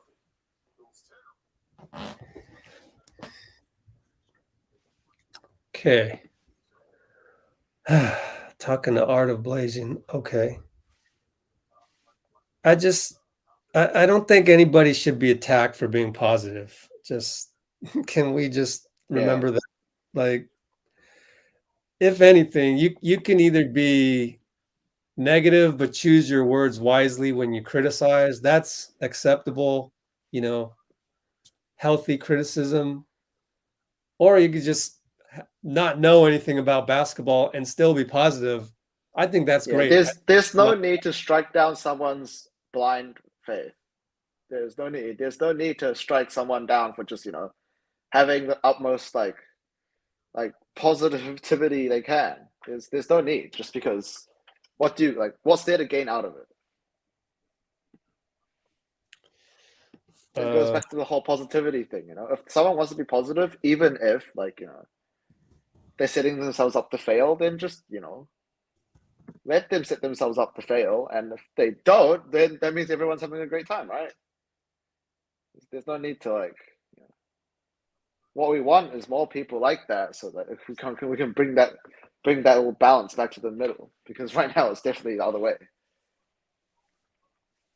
And also, just if you listen to what Draymond said, he was like, the line, "I've never really played on a team that gets worse when I've been on the court."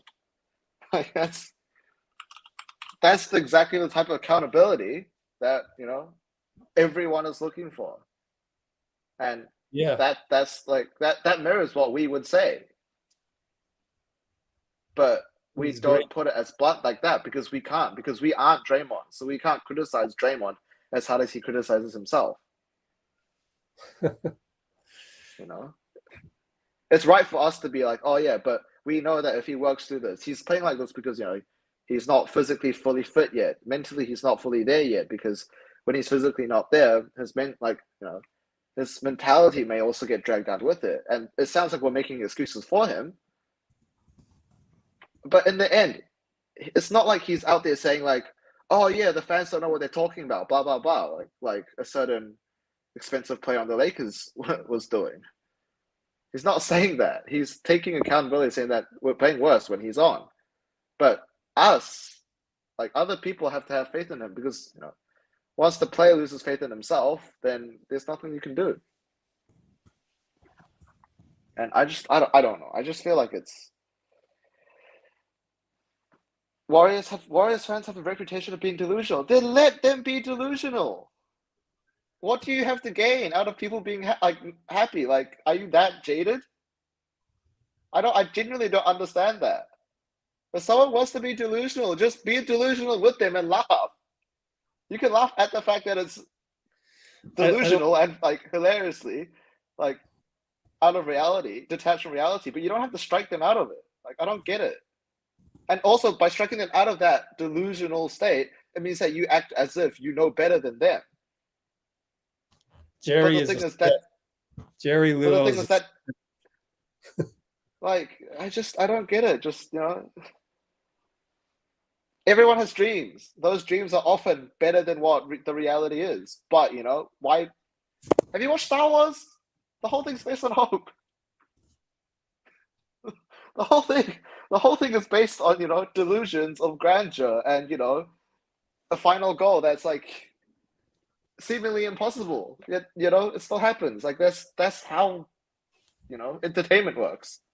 I don't even know which fan base, which segment of Warriors fans he's I mean, he's talking probably just saying like, it's probably the ones who are like, I have full faith that, when we come back, we'll be fully healthy and we're going to win the chip. And it's like, everything about that is circumstantial. So he's saying that, well, if you run the numbers and the possibilities and you run the analytics, the chances of you actually winning, if like you might say like we will win a chip, but like actually you're not. Is Jerry a Warrior It's fan? like, just don't. Is Jerry a Warrior fan? I don't even understand that. I mean, the thing is, it doesn't matter if You're he's not. if What are he you is or doing if he here? isn't. It doesn't matter if he's a Warriors fan or not, because I'm sure he is. He's just trying to be realistic. We don't need to be realistic. Just, sit down, clear your brain, and watch the game. It's not that deep. If you want to read it, if you want to get deep, then don't have expectations. It's a lot of different like methods of managing your own mental health. It's the same thing.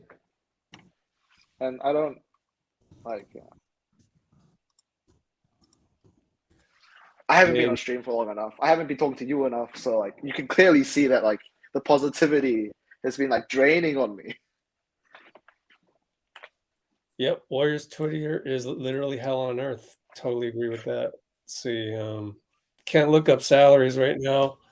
I don't know how we get Christian Wood unless they want Andrew Wiggins. Nobody wants Andrew Wiggins. You're crazy if you're another GM. All right, okay. I'm just gonna address Jerry one more time. He's talking about the fans. Steph is the MVP this season. Wiggins is all NBA. Not predicting, but falsely evaluating the season because they exist. Then don't. Where are we getting this? I don't hear that anywhere. No, like there are people. I know there are people who will think like that, but they just ignore them. You don't have to listen to everything Stephen A. Smith says. Do we? We've never said that here. You don't have to acknowledge everything that anyone says. You can just ignore it and move on. So no matter how many people say that. Jerry's been coming here acting like we've been saying that. That part. No, I don't think. No, I don't think he is. I don't think he's saying that we're that type of people. He's just saying that there are people like that, and we should address it, I guess, in some form. People who voted but the for thing is, it's like so. The thing is just ignore it, Jerry. Ignore it.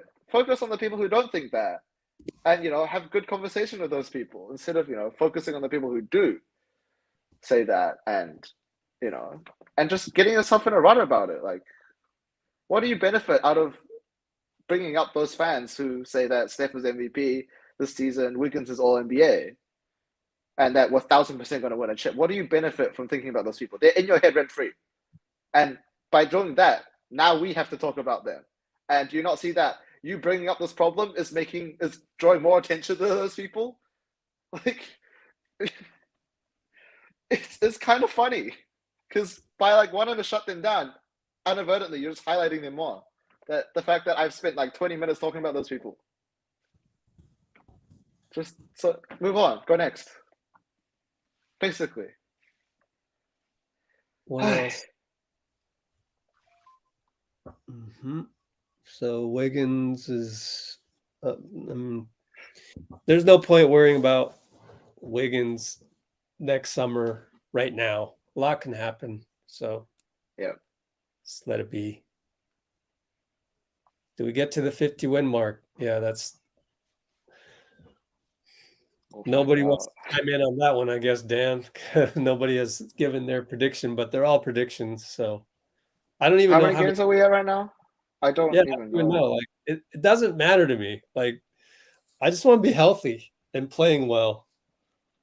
I think if we manage to pick up a few games, that's fine. How many games have we got left? Well, 45 and what? I said this 2 months ago. If Draymond we're 48 and 27. We have 7 games left. We only need to pick up 2 out of the 7. No, not 7. 5 games left. 2 out of 5. The thing is, if we manage to get to 50, what that would mean is we would start winning, and we would have momentum. And momentum is good. So I would like to see us hit 50. I don't know if we will, but I would like to.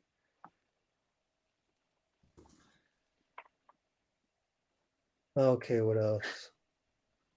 Yeah. Chess just having fun. Talk about tomorrow. Okay.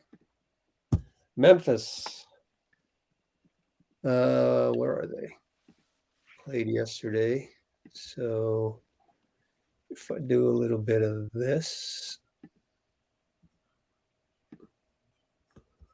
close that out. Share one more time. At least, there's a cable company out here showing greatest moments of the season. We're not sugarcoating that. We're just diving right into the fire. Oh, show score. So Memphis. Oh, geez.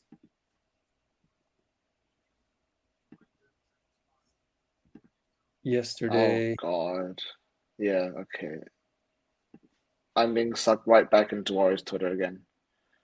Oh, yeah, that's why I avoid it. Okay, so they beat the Bucks handily. Let's go look at the box score.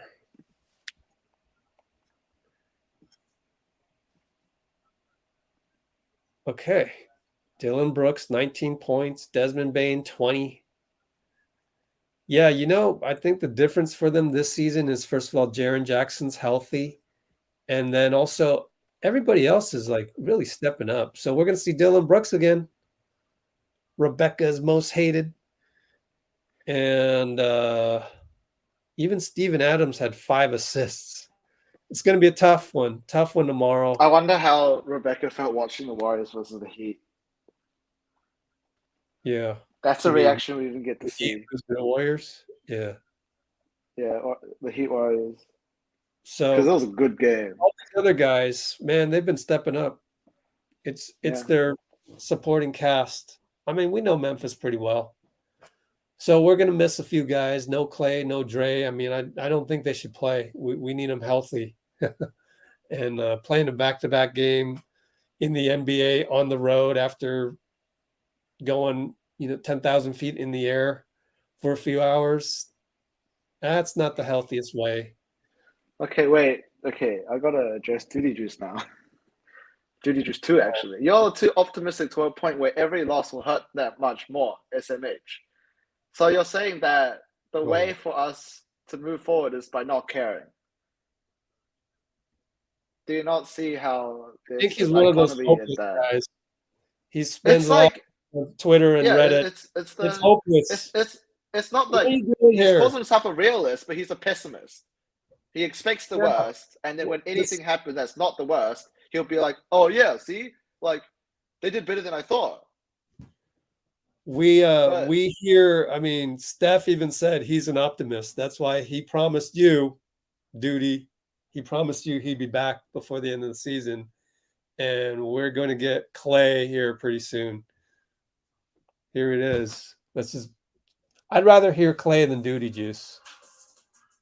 I don't know. I didn't watch the film. I mean, the one positive is the force to play with the start second half was really good. And if we would have done that, obviously, at the tip, I think it would have been a different outcome. But we will carry that into tomorrow. And 57% from three is inexcusable. I mean, they got good shooters, but that's on us. That's ridiculous. Part of the second half, you mentioned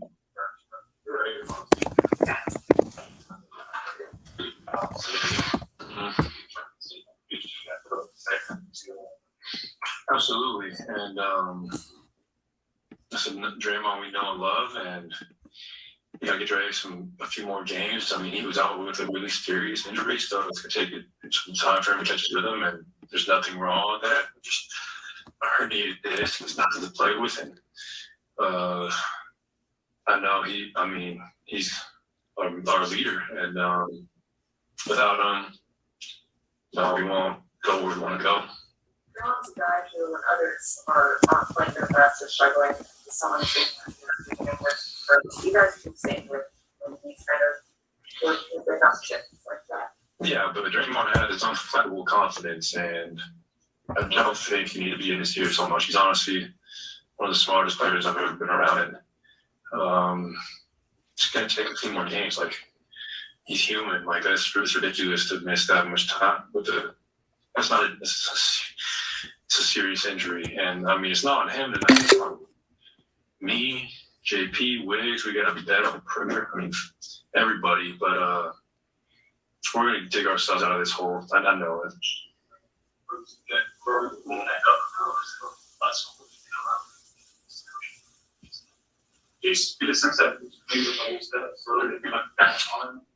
No, he's so quick with the ball, I couldn't tell. But I mean, Jordan's been so huge for us this year, especially with Steph out. He asked him to do so much as far as handling the ball, initiating the offense, scoring. So if he's a little banged up, it's expected because he is in there going to the free throw line. I can learn from him to get to the line a little more, and he just really makes us go.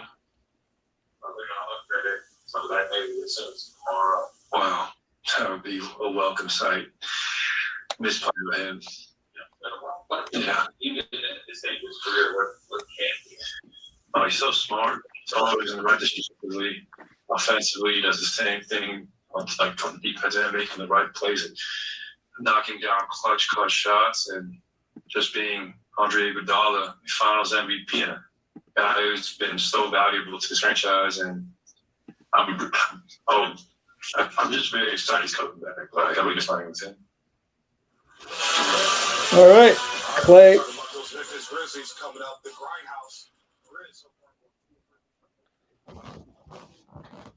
I don't think there's any chance Clay is playing tomorrow. Back to back. Even though he said, I miss playing with Andre. Like, the Art of Beijing was asking about my thoughts on the next 8 games to finish the season. Yeah. Mm-hmm. I think we have 4 really hard games. Really, really hard games. You know, Grizzlies, Suns, Jazz. Actually, no, it'll be... Yeah, Grizzlies, Suns, Jazz. He's going to be really rough. And then to close off, we'll have Kings, which, you know, should be a bit more like, you know, momentum gaining. Lakers might be rough just because Lakers, actually, no, never mind. I changed my stance. All of the last games are going to be really hard. Just because the good teams we're playing against are still really good and we aren't. And the teams that aren't that good, all of them are fighting for play-in. And they desperately need those wins as well. Not to just like gain momentum for the playoffs, but to be in the playoffs. So our schedule is going to be rough.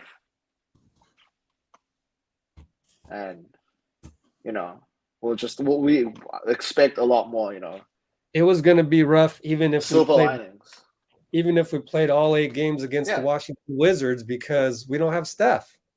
I mean, that's not really our team out there. When it rains, it pours. And why is Duty all mad? Like, exactly. I think Duty thinks that, you know. Yeah. We're trying, but I think Duty might be one of those hopeless cases that ought to go get 50. I mean, at this point, I think Duty is just talking about 2 separate things, because he says, we'll get him next time against a great Grizzly team, which I think he's talking about the game tomorrow, which So you know, we've already stated. We've already established that, you know, it's going to be a tough game tomorrow just because we're going to be down men. We're already down men, and we're going to be down men on top of that. So I think we're just talking from opposite ends down different pipes. Oh man, are we doing that again? Washington doesn't have Beal. Let's just compare. Not doing that. That's ridiculous. Totally different team. Totally not the same. Having Bradley Beal on a team doesn't leave Kevin Durant wide open in an NBA playoff game down 3-1. Like, only Steph does that. I saw that screenshot again against the Clippers. We were up 3-1. KD was wide open on the left wing, and there were 4 defenders on Steph. Like, who does that? Mm-hmm. You don't do that with any other player in the league. You just don't. Yeah, I saw that too, actually. Incredibly. Yeah, like those screenshots keep popping up every few weeks, and it's just like every single time it's different. It's like, wow, we've just taken this for granted. Now imagine if you weren't Kevin Durant and you were just, a minimum salary player who was, just in the system, and suddenly when you don't have that spacing, it gets really hard. So you have to step up. But, stepping up in the NBA isn't as easy as just, making shots. You know what? I think we made progress with Duty Juice. And I'm going to go back up here. Can I? Oh, man. Search for Duty. What a name. Yeah, see, like I think that also comes down to the fact that these same people also just cannot they don't recognize clear sarcasm.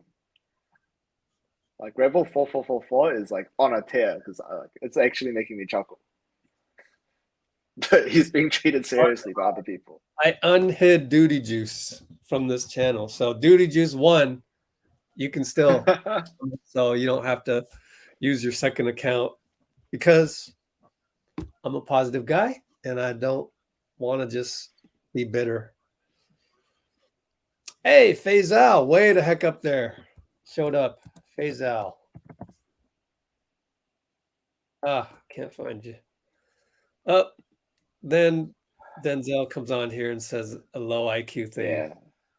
It's like, okay, you know what? Sure, you want to trade Wiggins and Wiseman? Actually, sure. No. Let's play with it. You want to trade Wiggins and Wiseman? When's the next time you can make a trade? When? Oh, wait. Not even worth the time. Like, come on. It's not worth the time. When can you make a trade?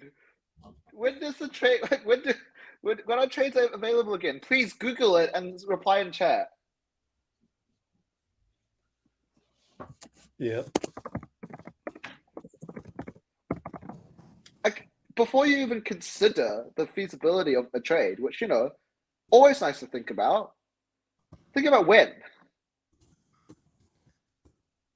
And then you'll realize that there's literally no point of us talking about it right now. Who's gonna? And then after you do, who wants Wiseman right now? Yeah, exactly. After you do, you're going to be like, who wants Wiseman? A guy who hasn't played like more than 30 games in like 3 years. Like, who wants Wiggins, who has the salary the size of a supernova? Like, Too much. Before you even start thinking about those, look at when you can make a trade. Too much often, man. I predict suddenly it's really easy. Duty Juice 2 one of these days is gonna be hit with some adversity, and he's gonna not know how to deal with it. All you got to do is sick of positivity. It's positivity. Well, I've gone on about being sick about the people who criticize delusional optimism, and that's just other people's coping mechanism. So, who are you to say that their coping mechanism is wrong? Maybe you should find one. What if Duty? You know how you can tell? Do you see us just slamming that word on him? Oh, you're delusional. You're delusional. You're delusional. I mean, we could go back and forth. This is a game of Pong forever, pickle, whatever. It's just like you call me delusional and I call you delusional. What's the difference, man? And again, if you really don't want to hear it, you can easily block people or just ignore it. The only reason why we have to address this type of stuff is they come into our community where we're trying to do something different and try to drag us back. And we know that the way other people have reacted to the way we speak is that they appreciate when we speak out against this type of stuff because we have a platform. And people with platforms, it's their duty to speak out. Like Yep, anything can happen. anything can happen. Yeah, Wiseman at 100%. I don't think any of us can disagree. Wiseman at 100% health is a I mean, true. just That think is a- about Poole, Wiseman, and Kuminga. What is Jerry? Just oh my god. Darth Jerry. Darth Jerry at the on the attack.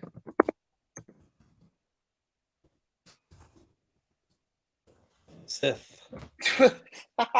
Okay. He deals in Yeah, absolute. sure. Yeah, like I just said, Wiseman is not better. 125% is not better than Looney.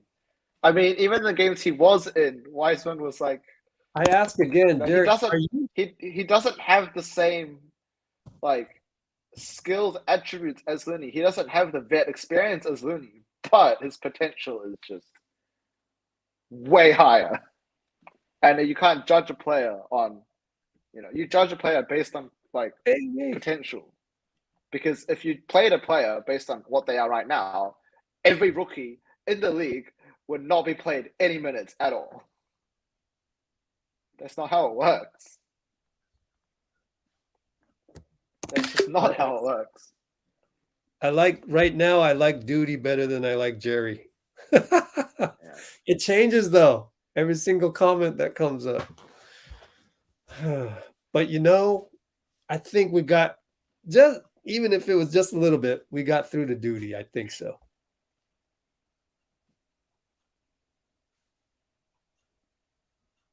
Yeah, okay. You try to be a little lighthearted in your words in real life.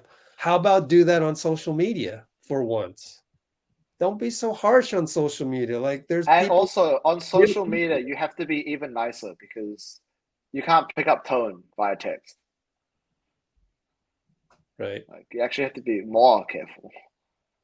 Because a joke can sound snarky when it's not meant to be. Oh, okay. So Jerry's saying, yeah, Wiseman's not going to contribute anything because they're shutting him down for his own safety.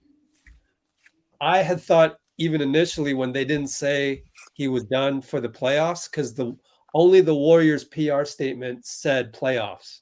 So when it first came out from Adrian Woj, I was like, is there a chance in playoffs? What if Looney gets 3 fouls in the first quarter? Would we put Wiseman out there just for a few spot minutes? And the answer is no, because we don't want to risk him getting injured. So that's the reason. It isn't a performance issue. It's really just to preserve Wiseman's long-term health. So I'm all good with that. There's no point injuring him. Because the longer we go into the future, the more we'll need him. All right. Cool, man. It's good to have you back. Oh, I should just do a drawing giveaway time.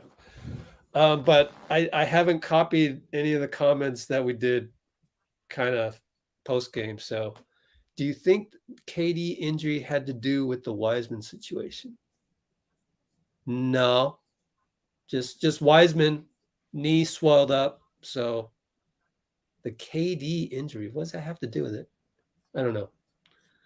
Maybe it's just like if Wiseman was healthy, KD would have less strain, and then you're dealing with a lot of what ifs. You're dealing with a lot of what ifs. So sure, you know what? I'll say sure, but then there's physically zero way you can measure it. So whatever. Okay, so let me do the drawing unless there's other stuff to talk about. Let me open up another share screen. Stop Clay right there. Share. Here it is. One more thing I gotta check.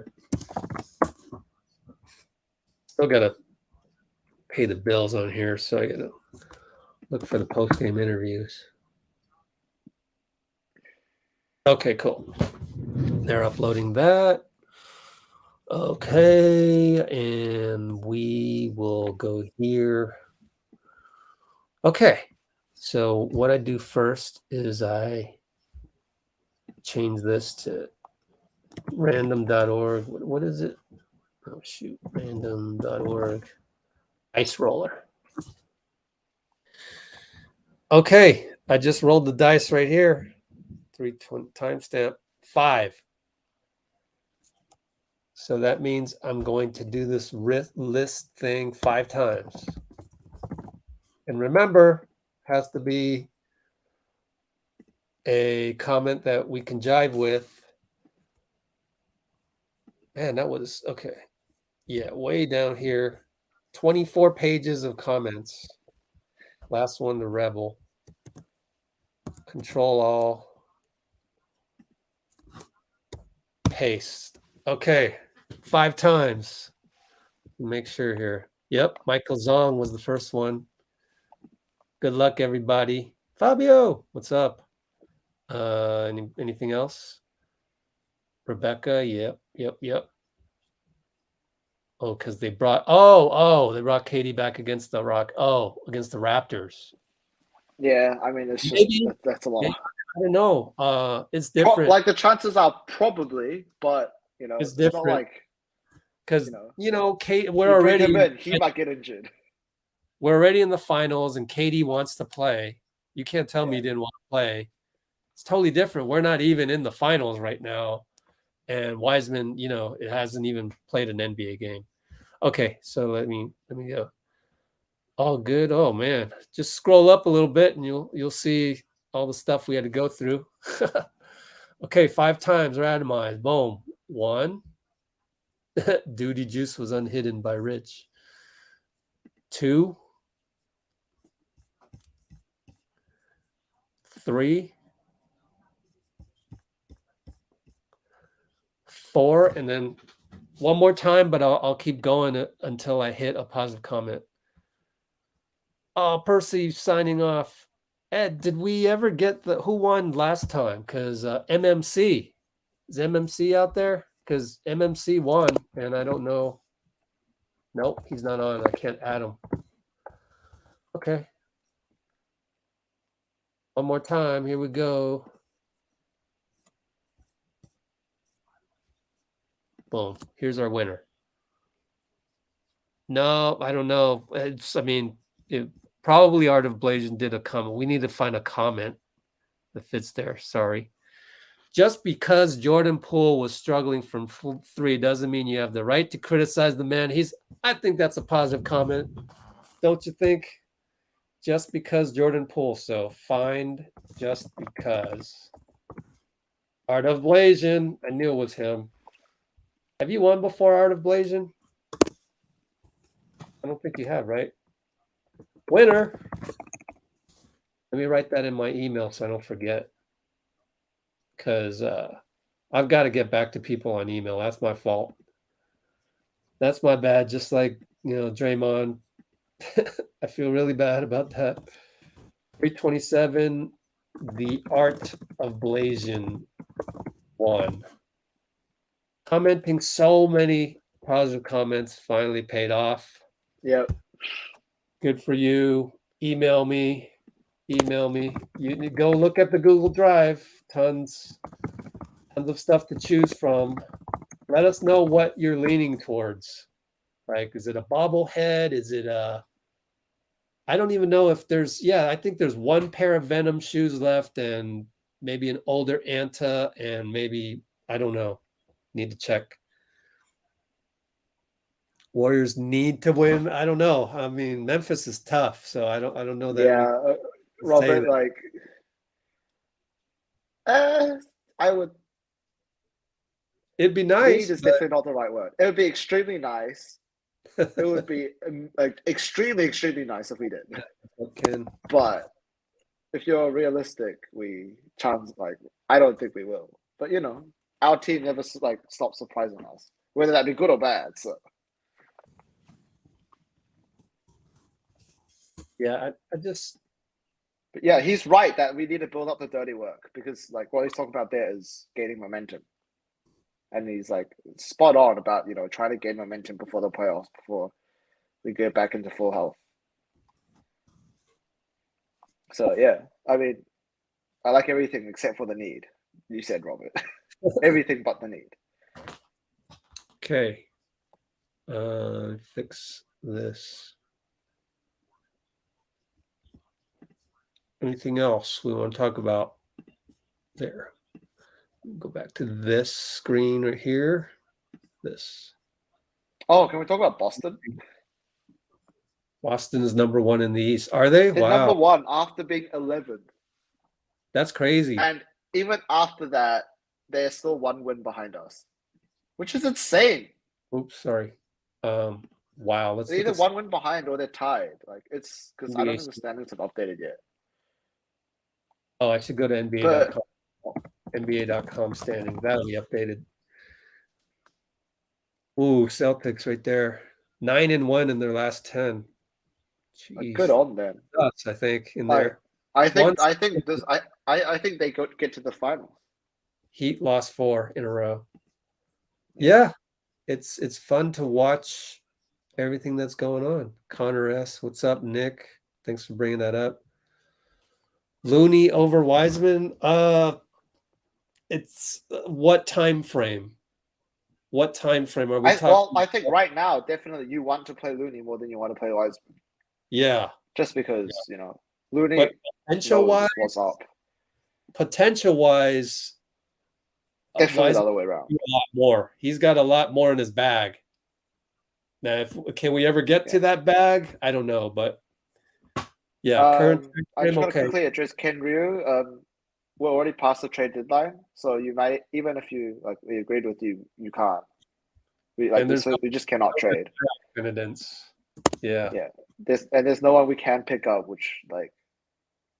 So yeah. Yeah, I already answered We'll that. move on from that.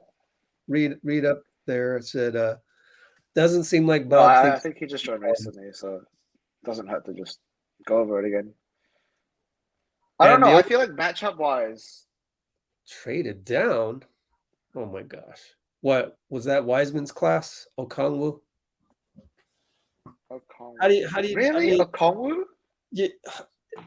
the problem Really? with that is you're assuming people wanted to trade down. And then the second thing is it's really hard to pass up a guy at number 2. Really hard. It's easy to say that, Jerry, right now because Wiseman's injured. It's easy to say that. No, but even still, for Okongwu, I know, right? Anybody. Yeah. really?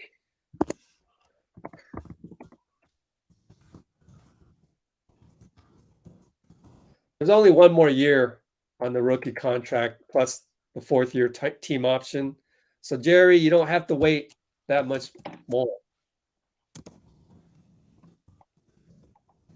If there's going to be Wiseman naysayers, you're one of them, and your wishes could come true pretty soon. If he's not healthy by October 31st, then we're not going to extend the 4th year, and we'll see what happens the rest of the next year, and whatever happens. Like, I can't be mad at Wiseman for that, and I can't be mad at Bob Myers for that either, because we assumed that we would get a healthy Wiseman, and we didn't get that.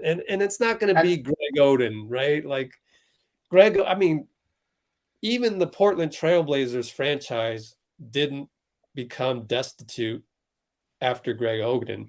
So even if it is a Greg Oden situation, we're okay, man. We got a good franchise. We'll be fine. We'll figure it out. Well, Yeah, Connor is like, the thing is, what the Warriors are trying to do is, you know, not ruin their short-term future but still win in the current. Which, you know, if you actually think about it, it's only ever happened like a handful of times in NBA history. It's always, you know, draft, prime, and then tank, and then draft, and then, you know, build, and then like dynasty, and then tank. Like, it's always up and down, but there's no such, like, in history there hasn't been that many times where, you know, we've been able to secure 3-4 like direct replacements for our current franchise players, and Jerry's doing would a be lot of would complaining, comparing tonight, not complaining too, but you're comparing a like lot. You're comparing I a lot. I, I think Connor hits it right. It makes it hard, but you'd be amiss to not try. Just because things are hard, You If can't trade if anyone wants to do it, it might be us. Because if we did, can you imagine? Yeah, we're in a position where we have to develop guys on our own, such as Wiggins and Wiseman, because those are just not tradable assets right now. One's a depreciating asset, and the other one has been Wiggins has been a depreciating asset until now. Yeah. And even right now, I think we would all agree he's not worth 33 million. So who's Definitely not. how can we trade that? No one wants that. So even if it's expiring, it's just you got to send back 30 million in contracts, 33 million. And I don't know that any team wants to give us that kind of equivalence. So I think we're stuck with Wiseman and we're stuck with Wiggins. We just are. So Well, okay, I gotta address Joshua and say, why not trade for a kinetic big for the moment? Well, the thing is, once you trade for that moment, you lose future potential. And that big you trade for right now, he won't be here for the future when you want your other potential players to develop. So, and that it's like going all in to win now and then giving up your future. And then so you'll end up having Jordan Poole and Kuminga languishing in a team that is just dog water, and we're fighting for picks again. Like it's not worth it. kinetic big. I mean, assume what he means is ones who could make instant impact, and who? not only are they harder, not only are they hard enough to do, but if we did find someone to trade for, what would it cost? There's Is nobody it out. more feasible to get Wiggins to start playing better? It's so frustrating. Did you watch today's game? Oh God. He was like the only solid player out there. What? Yeah, I'll let Bro, you. Jerry, I'll let you, I want to talk to you, man, but on yourself, Jerry. That made you look you bad. can't say that. Robin Lopez is washed as hell. He can't even back up a backup center on the box now. Is he still in the box? I'm wondering how you thought Robin Lopez equals kinetic. Yeah, Robin Lopez was just famous for being methodically slow. It's like saying Joakim Noah could come in and make our defense better. It's just I don't think it makes sense. I do agree that Wiggins, I was watching a lot of kick out passes today, whereas I feel like we got the Wizards fouling a lot. We got a lot of free throws, but I feel like we could have gotten more, and that I agree with. But Already talked about it. That We talked about it. Wiggins. Can Wiggins start playing better? It's like, oh my god, bro! Like, if he's scoring above 18 points and shooting above 45%, that's a good Wiggins game. And that's not even for his standard. That's just a good game. If we're looking at the last month for Jordan Poole and not one game, we should hold Wiggins to the same standard. Well, if you're looking purely at salary and without any history, then yes. Why is Wiggins not performing as what's Jordan Poole's salary and how many times smaller is it compared to Wiggins? I feel like that's not how it works. We don't negotiate salary. We don't negotiate salary week by week. Jerry needs my sermon, positivity sermon again. It's like we were dealt the Andrew Wiggins card, so we have to play it. Why do you love the Warriors? Why do you love the Warriors in the first place? Why do you follow the team? Is it to do this every single game, to come on here, which you've done many, many times? So I don't think I'm getting through to you. But it's to bottle up that joy. And why don't we root for these guys? to get to that point. Just be You like, could have said, why does Jordan Poole keep chucking threes that he can't make, even though like those are his shots? I would have like accepted that more than you say Wiggins didn't play well today. Come on. 23 points or 50% I mean, I field don't. goal efficiency. 7 from 10 from the free throw line. 7 from 10. He didn't go 50%. That's amazing. I He's just. he's got the highest plus minus on our entire starting lineup. Like, It's almost like Jerry's been more negative on here than Duty. It's like, what are you doing here then? Every single moment you get a chance, you're like, tired. yeah. He is available. You don't know that, Joshua. You don't know that. Rebounds, threes, slashing, and more threes. Or do you mean that? Does that? It felt Maybe like he 50% doesn't wanna watching him from come free here. throw. It felt like, but it wasn't. Just because you feel like something doesn't mean it's reality. Okay. Yeah, okay. I just trust Sure. Bob. Like, I don't have time to go. What? Why don't you Well, go call up you can't valid.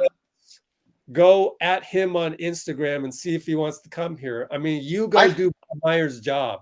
I don't have time. I think it's extremely irresponsible to think that players like Robert Lopez haven't been asked. Like there's not like Bob Myers won't just not do something because he doesn't want to do it. He'll ask around about it. That's what every good GM would do.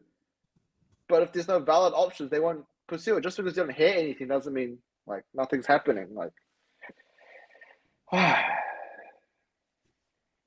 I've been watching Wiggins since high school. I've never seen guys with so much athleticism not know how to use it. Like, what's that got to do with this game? Like, come on. I don't get it. Like, you cannot base your analysis off your own vibes and then say that. Like, yeah, you can't base analysis on vibes. You base analysis on objective fact. And this, you came in. What do you mean? It felt like 50% watching from like free throw. It felt like, but it wasn't. It wasn't. That's actually like that makes me really frustrated. It makes me really frustrated because it just everything that I spent so much effort talking to you, trying to like explain to you like how I don't agree with the analysis, blah blah. And this whole time it was just like, oh yeah, I'll spitballing. Get out, jeez.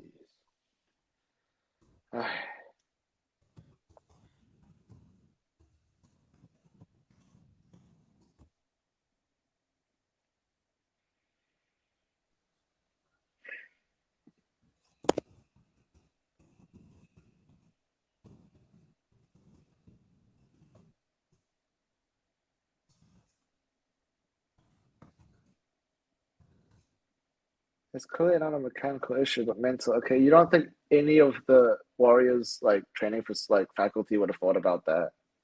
You don't think they're thinking of ways to help Wiggins work through it? Like, you think they see Wiggins shoot 60% from the free throw and they just don't acknowledge it? They got Wiggins to shoot 40% from three. You don't think they're trying to do that with free throws? Like, what do you? I don't understand what you're trying to say. And I do actually know sometimes I do understand what you're trying to say. I don't understand why. Like it seems like everything or like all the criticism comes off the basis that you think that Warriors front office is incompetent. We're ignoring the fact that he's not shooting well. We're ignoring other people saying we're ignoring the fact that we need a big. We're ignoring we haven't gone out to try to find a big. It's like as if like Bob Myers is just sitting at like home watching TV and just eating ice cream just because like, oh yeah, we have Stephen Curry. I don't need to do anything. That's clearly not true.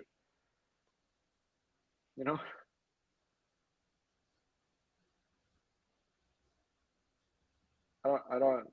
Okay. Yeah. Yeah. That really dragged me down there. Really dragged me down there. Mm-hmm. All of that from it felt like 50%. Yeah, I That gotta easy. do It's that that every easy. single Just day. one line.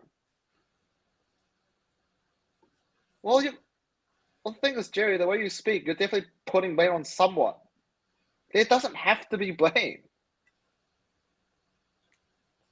Did you not understand the negative connotation that comes with blame? Draymond played DPOY tonight, I think, on defense. I know he's mad at his play, but can you just say something positive, Jerry? Yeah, just like it's just You're nitpicking. nitpicking is the right word there.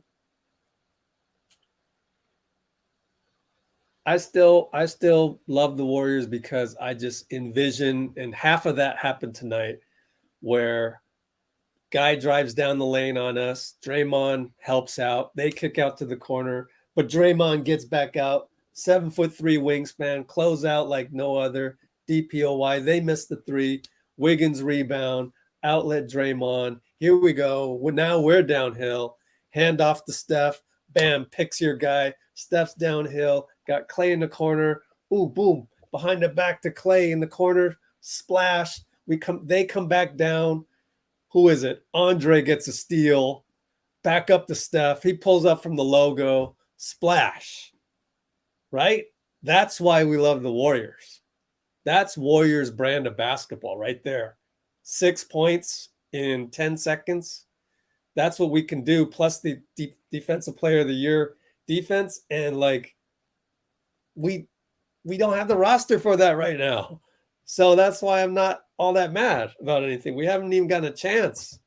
Barely 11 minutes to do that. And we actually did that in the 11 minutes. Yeah, I remember. I remember messaging you, So, Rich, and I was like, guys, that's the rope. we We just hold witnessed on. a flash of Prime Warriors. That's the rope that we hold on to. And I wish more people would realize that that's the real rope. And so let's give it a chance. And the funny thing is that's going to evolve. I wonder how that evolves into JP, Moody, Kuminga, Wiseman, and maybe an old Steph, trailing the break or whatever. I think that's fun to think about what that might be, your vision of Warriors brand of basketball later. I would love us to be the underdogs again. With all of this, going through all of this. I just want people to think we're the underdogs again. And then, when we come out swinging, they won't know what hit them. Yeah, Steph that's a silver lining comment. Appreciate that definitely is a silver lining. It's like, but man, we gotta have Steph for I wish we had 7 more games to integrate. There's only so much time to integrate before the playoffs. It's like yes, but no. Yeah. Yeah. Yeah. You know what I love about Steph is that he does the fundamental play. He does what his 6'3" body allows him to do, but he's in the right spot more often than not. Yeah. He needed to get his text up. Okay, let's check and see how many NBA technical fouls. Where can we look this up? Oh, here we go. Oh gosh. 11. Luka has 16. 16's the limit, right? Oh, sorry. Luka has 16 techs. Draymond only has 11. So we're good. We're good on Draymond, I think. Well, how's he already got 11? Plus 1, 12 tonight. How's he already got 12? He's played like 12 games. I know, yeah. He knows how to, not step over that line. Yeah, that's Draymond.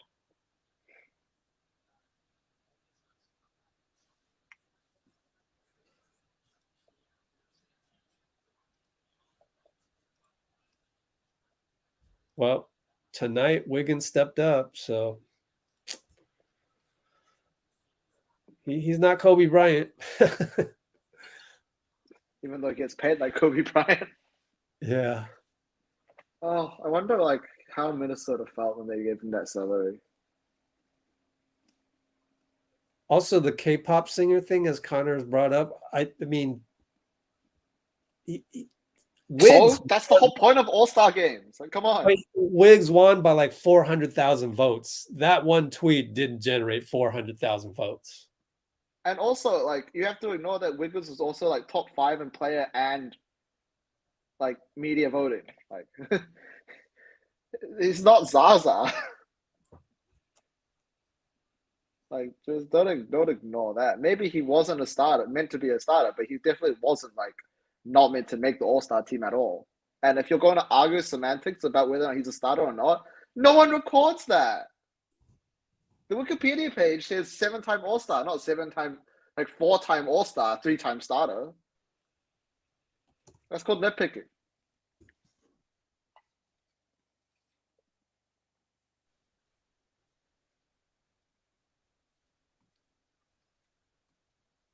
Yep. Steph won an Oscar. Wow. Way to add that to the mantle. It's not a whole lot of those. Yeah. Not many players can say that. So Kobe did it. Yeah. Him and Kobe. Wow.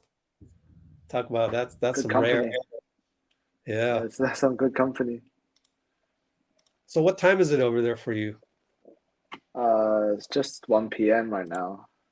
Oh, okay. Yeah. And But rehash for me. So you moved, right? So you had to get Yeah. internet. Okay. yeah, so basically I meant to be able to, contact the telecom company. They should send it, they should reroute it for me. And then the second I moved in here, I should just be able to plug my modem in, my router in, and I'm good to go. But the people who lived here before, they didn't understand that when you move, you take your router with you, but not your modem. The modem stays with the house. They took the modem with them. So right no. now in my bedroom, there's a cable that comes out of the wall that's meant to be connected to where the modem is, and they got to put stickers on that. They got to say this stays at this property. Oh. Yeah, they took Couldn't both just- their router and the modem, and so I can't reinstall the modem because when they took it, they like yanked it out, which was really dumb. Like, so there's like loose cabling now. It's not even like a port that I can plug in. Maybe I should learn how to like script wires and stuff because I could save that time, but it's really frustrating. And the because it's not because it's an internet connection and not my actual service. I had to contact my service provider, and then they had to contact what we call NBN, which is the National Broadband Network, and the NBN has to send a technician in. But NBN is a severely underfunded government program, so it took over a week for them to send technicians. And yeah, that's what I don't understand. Why would you underfund normally when governments underfund programs, they do it because they want you to switch to private. But we don't have a private alternative. They just underfunded it for the sake of underfunding it. So even though I wouldn't, public funding is always better. So yeah, it's just been really frustrating because I just moved in and I'm running everything off data, and then once I hit my limit, everything gets throttled down, so I can't like watch my content and stream. I can't I just everything's bare minimum. Didn't know I needed internet that much until I didn't have it. That's like what I have an article lined up. That's like Draymond. You're not going to realize how much you needed him until he's gone. And that was just from my, he got ejected, and I was like, yeah, he didn't even swear at the ref. And I think this is what I don't understand. Why is there no such thing for technicals on missed calls? Like that should be a thing. Like the NBA should get fined. They should give the players money if they give you a tech based on a missed call. Like they can easily do that. Like why not have? League.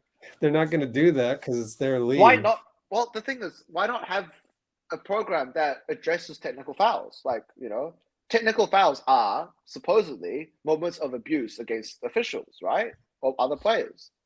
Yep. So surely, why not have like a 2-minute review on every technical foul to see how you can reduce abuse occurring on the court? Yep. That seems very reasonable, right? Because if the refs are making the right calls, then all they're doing is finding out ways to limit abuse occurring. So they should do that. They won't do that because what happens is it means they have to go deep dives on why some players are getting abusive, and that comes down to accountability. And NBA does not want to deal with accountability. It's all. It's really not that deep. It's really not that deep. Why not just review every single technical foul to see how you can stop, like, technical fouls? Because they're not like normal fouls. You don't just like assume they're part of the game and go on. They're meant to be something egregious. Technical fouls, flagrant fouls, they're meant to be something egregious that we should never see happen because it's unsportsmanlike. So why don't have a commission set in place that figures out why unsportsmanlike conduct happens during games?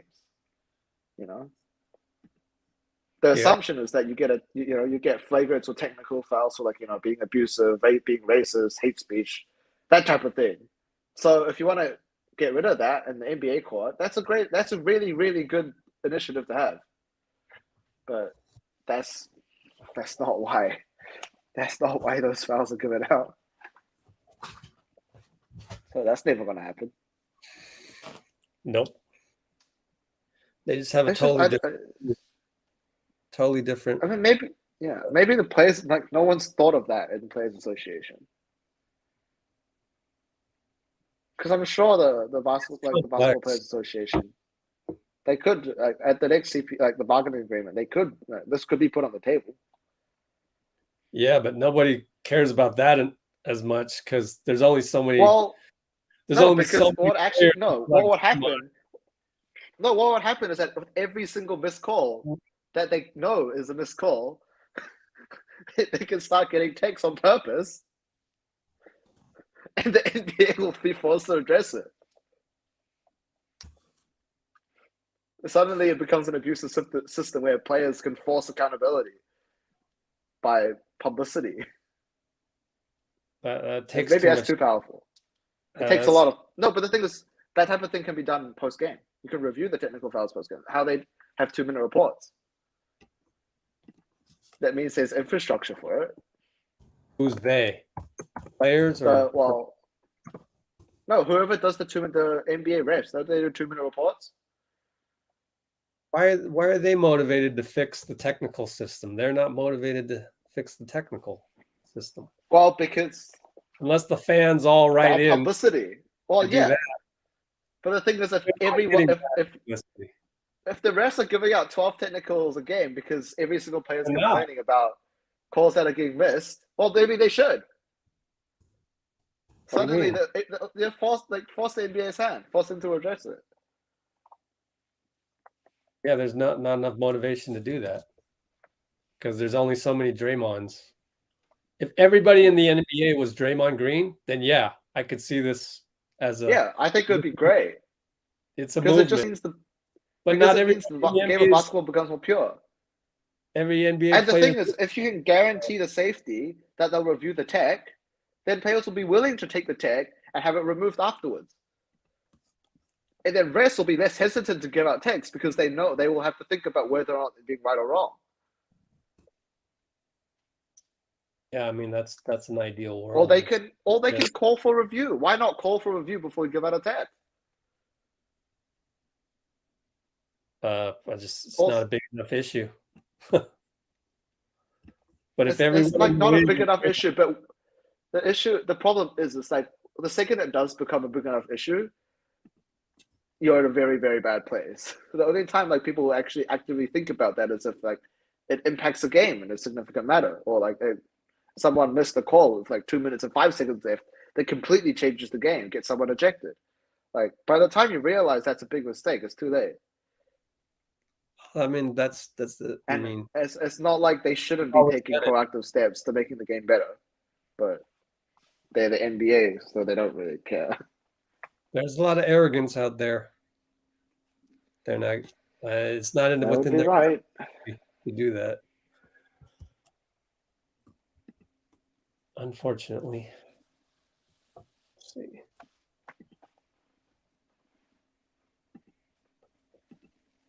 So what else we got in the comments? I've been sending Jason, not worth it to challenge. Yeah. Who's the biggest free agents? Oh man, I don't even want to worry about that till then. We got a lot of basketball before then. Yeah, You can look it up. that's a solid 2-3 months. And plus, you never know, after playoffs, stock might change. Oh yeah, it's a moving target. Yeah, it's a gigantic moving target. You never know until And that day. especially when you come up with the draft as well, you add that into the fray. You got people trading picks, you got people trading rookies. You have no idea what's going on. And then the market explodes. You know, maybe a contending team right now will call it quits and start rebuilding next year. Just because they absolutely bombed in the playoffs. You never know. Oh, right. I think GMs are less likely to do that these days. They definitely are, but someone might throw a dice in. You know, the Kings traded for DeMontis Sabonis. They traded away Tyrese Halliburton, so you never know. Oh yeah. Well, You truly do not that's know. the Kings. That's the Kings for you. They're more a little desperation mode. But yeah, you never know what's going to happen. But like, be sure, like these are good questions. Just save them for the post playoffs streams because we definitely will have those. Yeah. Oh wow, Looney looks, for the Star Trek fans, Looney looks like a Romulan in the post game. Hey, we could do Looney because we didn't hear him on the TV broadcast. No, we did And not. how long was Clay? Clay was 3 minutes and 42 seconds, and they only showed him really quick. So I'm gonna set off that, but then I gotta so talk about something for at least 2 minutes because I gotta upload all these. What do we got? What can we talk about for 2 minutes? Okay. Uh-oh. Everything good? Okay.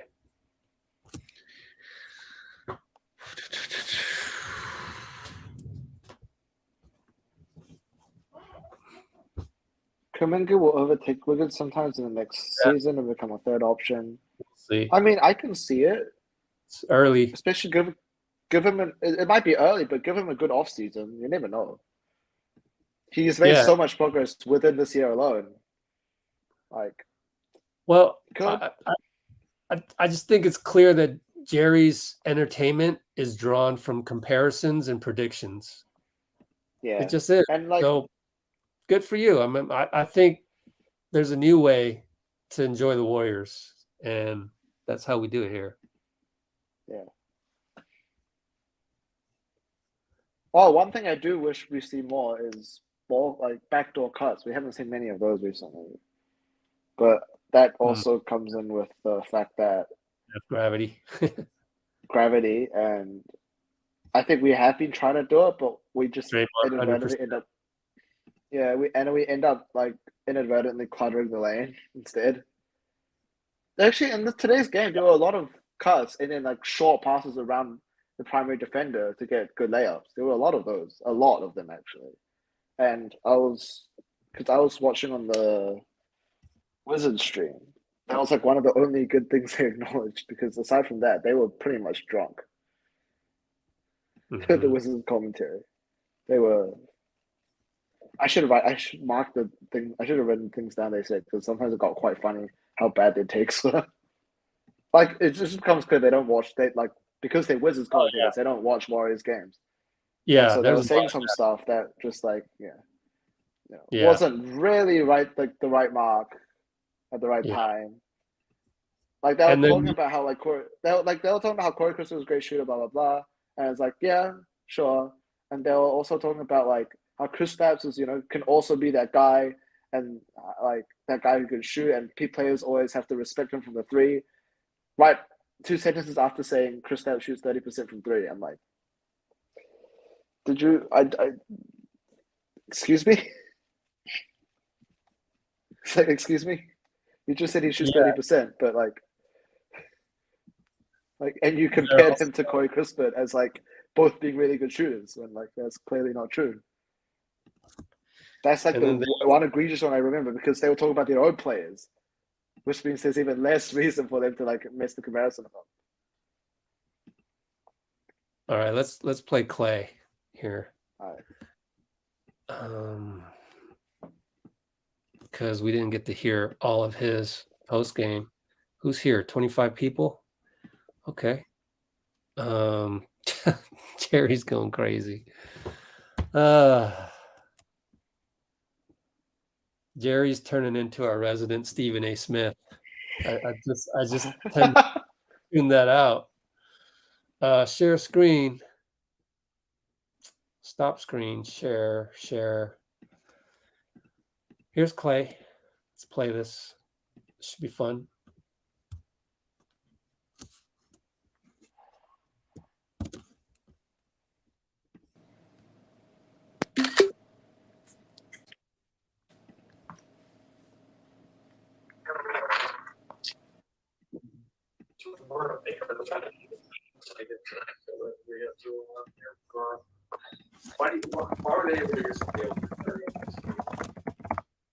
I don't know. I gotta watch the film. But I mean, the one positive is the force to play with to start the second half was really good. And if we would have done that, obviously at the tip, I think it would have been a different outcome. But we will carry that into tomorrow. And 57% from three is inexcusable. I mean, they got good shooters, but that's on us. That's ridiculous. Part of that second half, you mentioned.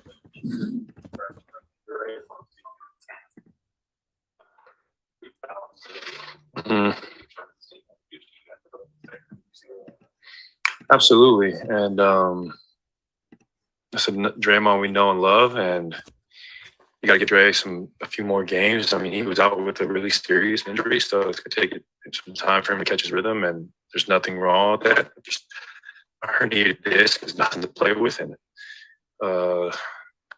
I know he's our leader, and without him, no, we won't go where we want to go. Draymond's a guy who, when others aren't playing their best or struggling, someone who's giving him work further. Do you guys do the same with these kind of working with like that? Yeah, but Draymond has his unflappable confidence, and I don't think you need to be in this year so much. He's honestly one of the smartest players I've ever been around, and it's going to take a few more games. Like, he's human. Like, it's ridiculous to miss that much time with it's a serious injury, and I mean, it's not on him tonight. It's on me, JP, Wiggs. We got to be better on the perimeter. I mean, everybody, but we're going to dig ourselves out of this hole. I know it.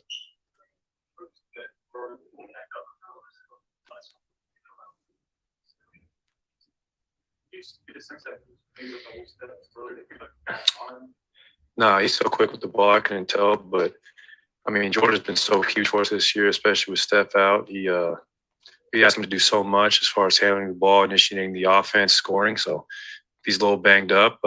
Is expected because he is in there going to the free throw line. I can learn from him to get to the line a little more, and he just really makes us go. Wow, that would be a welcome sight. Miss playing with him. Yeah. Even at this stage of his career, what can he? Oh, he's so smart. He's always in the right position defensively. Offensively, he does the same thing on defense and making the right plays and knocking down clutch shots and just being Andre Iguodala, the Finals MVP, and a guy who's been so valuable to this franchise. And I'm just very excited he's coming back. Like, I really miss playing with him. Is that it? Great. Good night. Let's do Looney. Just keep going here. Oh, there's Looney. Share that. Hold on. Jerry Share. says Stephen A. Smith makes bank for a reason. I'm going to reply to that and by saying History Channel shows aliens documentaries and is dominated by porn star shows. So just because it makes money, is profitable, and is meant to be informative doesn't mean it is. It really pisses me off. What happened to good documentaries, man? Why is History Channel showing ghosts and aliens? It's not history. Exactly. There's your answer right there. Let's see. Alex, what's up? Okay. We want to do Loon Dog. 2 minutes.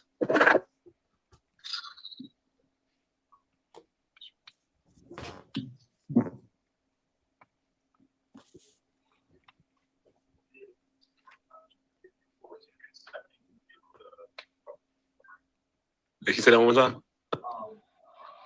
Was the intention that you guys were giving for this changes kind of control you guys had? I don't think so. They made shots early. Kind of let them get too comfortable. They was able to get downhill a lot, and as a team, we helped. Big help side, so they was pulling this in, and they was able to kick it out and kiss it out early threes. And then he hit some threes as well. They shot the ball pretty good. So I don't think it's so much for Porzingis. It's just we had problems keeping the ball in the paint. They was able to get to the middle of the paint pretty easy. As we upped the ball pressure in the second half, I feel like we did a good job of keeping them defending the 3-point line. What's your confidence level this team still come together as late season as it is? I'm really confident that we can figure it out. We still setting up the lineup. Draymond just getting back. He been gone like 2 months, so him getting his legs back, and as we get our chemistry and guys start to get back healthy and get the rhythm, then we start to play better and stop playing in spurts. I feel like we put together good spurts at times, but we don't put together the whole game. And I think once we get to that point, I think we'll be a lot better. And of course, it's never going to be easy with not having Steph out there. So we're going to need our health to accomplish our goals. That's the biggest thing. But I feel like as long as we're healthy, we'll figure it out.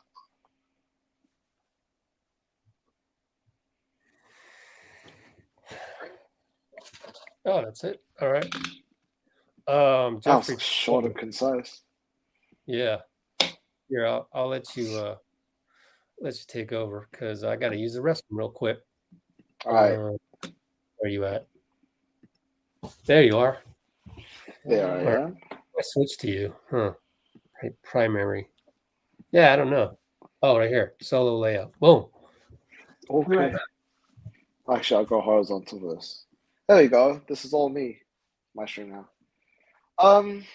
What else is there to say? I've probably missed something in chat.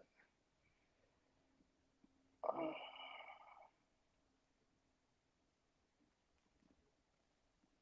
feel like we've done a pretty good job covering anything. Any concern over the lack of assists?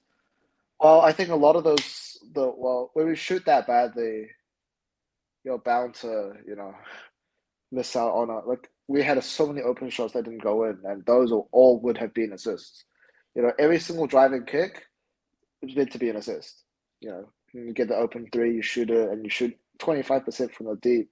Even if you shoot 40%, suddenly you're racking up an extra 10 assists. And if you add 10 assists to how many assists we got, how many do we get? 20 on 38 buckets. That's around 50%. Normally we're looking around 75-ish. 30, so you add those 10, you're suddenly having 30 assists on, 48 main shots. That's not bad. But also at the same time, when you shoot 42%, you really can't expect much more. Shots just have to go in, and then everything else comes with. I remember towards the end of the game, when we were trying to fight to claw back, we started picking up boards. We started getting offensive rebounds, which was like, something we hadn't been doing the entire game. And suddenly we end up like Looney gets 5 offensive rebounds. We end up with 13 to finish the game. Like, that's not actually that bad. But that energy wasn't there early on in the game. And it's like Looney said, we just let them get into their space early on. And when you're playing a team like that, that's not consistently that good, last thing we want is to give them rhythm. What happened around the league? Lakers lost to the Pelicans. Yikes. Nets lost to the Hornets. Wait, isn't it Kyrie's first game back? Oh my goodness, he shot 27%. Oh! And then Katie shot 37. Oh. That's unfortunate. The Sixers lost at the Suns. Suns are just good. Devin Booker went off again. 35 points. What else? Embiid and Harden. Oh, Harden shot 2 of 11. Thanks. Okay, I guess it was just a bad day to be a shooter. Unless you're on the Wizards. Oh, that's rough. The league looked rough today.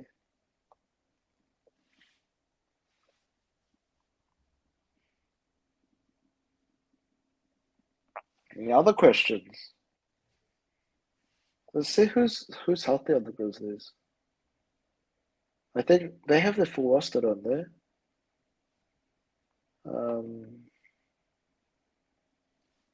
Yep, except for Ja. Except for Ja. Oh, except for Ja. Oh, wow. So, I thought he was healthy. What's he out for? Oh, I forget. Is it long term or is it just Oh, like one of those day by day ones? well, we can oops. What we can do is we can do a share and then go look it up. So we can go here, we can do a hoops hype. Hoops hype, Ja Morant. And then you click on that and then you go to the rumors, which this is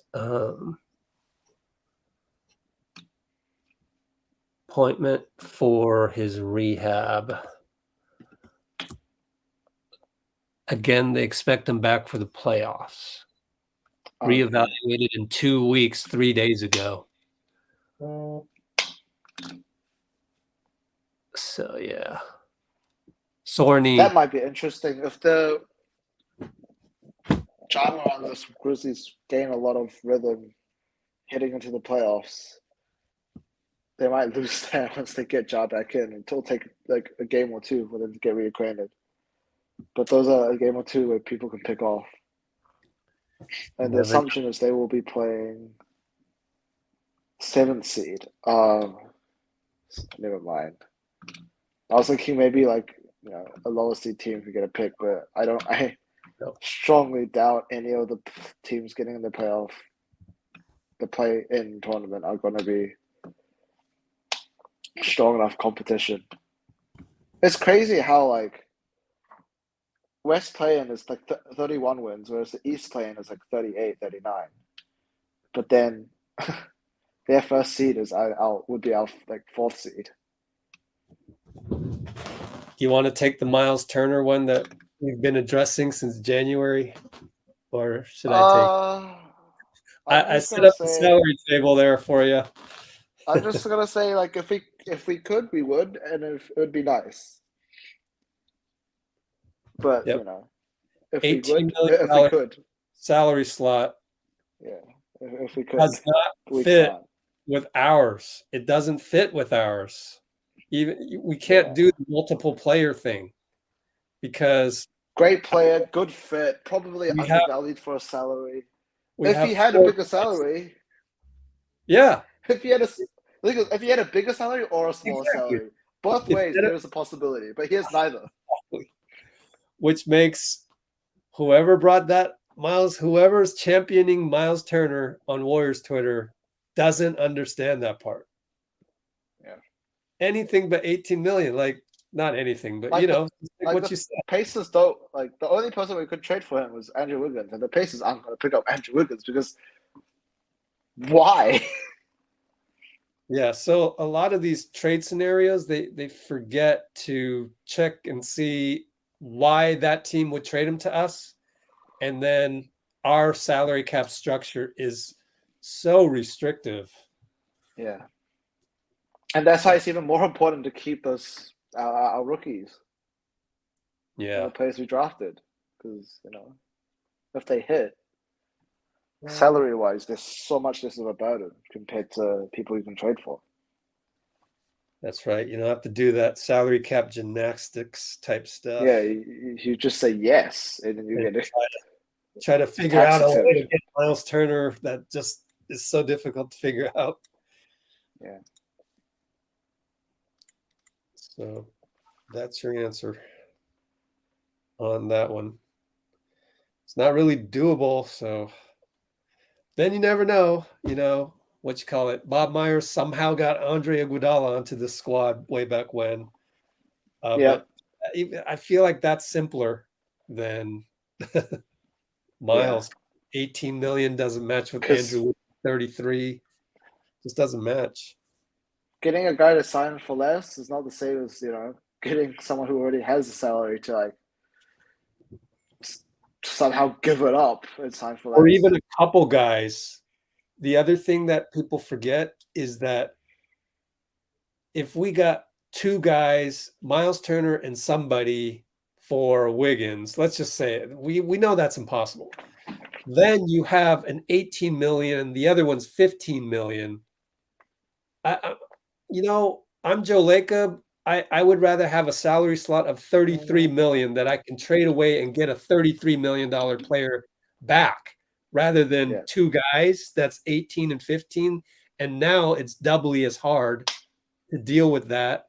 So salary slot wise with your salary cap, you kind of want to have it's almost a good thing that Wiggins is overpaid because then we do have the option to shop him around, develop him, make him better, and then figure that out later, and when his contract comes up, it's still going to probably be, by then the entire cap will have gone up, new TV deal coming up, so everyone will make more money, but then you can still have his salary slot be kind of big so that we can match him in a trade later if it doesn't turn out and we can get somebody.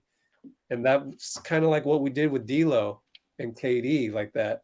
So that's that salary cap table manipulation thing. You almost kind of want to have these gigantic salaries sometimes just so you can wiggle your way out of some things sometimes. I'm just thinking about that I think a lot of people forget. Still crazy to think about how Steph and D'Lo played together. Yeah. Like, well, it's a good thing we went through that salary cap hell of a hard cap that year. Just so everybody was injured. Oh, we had to go through that to have that freedom later. And we got a draft pick out of it. We got committed. No, Jerry's actually got a good point here, is that we don't necessarily need the size. If we're healthy, we don't need it. If Wiseman's healthy. Like we can let Rudy Gobert get 28 rebounds, but if we can exploit him for if they all we can exploit him on the defensive end, then suddenly we don't really care. But it really doesn't matter if their big men go off as long as the rest of the team gets stopped, and that's kind of like the opposite of how people guard the Warriors. That's another thing that a lot of people on Twitter forget. You're not playing Miles Turner 48 minutes. Yeah. Right? I mean, I like if they do trade Miles Turner, what they assume is they could add him in and have him help out on the center spot. But then what they don't realize is they're removing someone from another role, which you have to get someone on the bench to fill in. And who's going to fill in the Andrew Wiggins role from the bench? Yeah, there's Not that Miles too. Turner. So Mhm. yeah, then it becomes really hard. And if you actually want to think about it, then the only way we could reasonably get someone who can like fulfill the roster spots and be nice for salary wise would be if we just waived Bielitsa and got someone to sign on the minimum. But then looked into the minimum market and there's nothing. Exactly. Yeah, Yeah. there's a lot more dynamics involved than people Yeah. realize. Again, the analogy to me is real simple. It's not a video game. A lot of moving parts. Actually, But no. I'm doing. Yeah. The thing is, people play 2K, the GM, the My GM, but they turn all the restrictions off. Mhm. Yeah. You can always waive the extra salary stuff. You can always like bypass it because that's how it is by default. Because the game wants you to have fun. They don't want you to actually experience being like a GM and force you to read social media after each game. They should do that. They should just use AI to generate like Yeah, fake Twitter, not the ones they already have, which is all just like nice right. fantasy stuff, but ones that like actually hot criticism. That would be so crazy. They'd probably get sued for like some mental health issue stuff. They definitely would be. It's not. That's horrible. But yeah, it's right. How it's like the Clippers let Lucas score 40 and they still lose. It's about winning. It's not about not letting Steph go off, which is like another thing. Have you ever wonder like how much better other teams would play the Warriors with Steph if they just treated Steph like any Mm, other good player and just let him go off for 60, but everyone else shoots 20%. mhm. They're okay with Damian Lee torching you for 20 points. They're not okay with Steph having an extra 10. So it's a very interesting dynamic.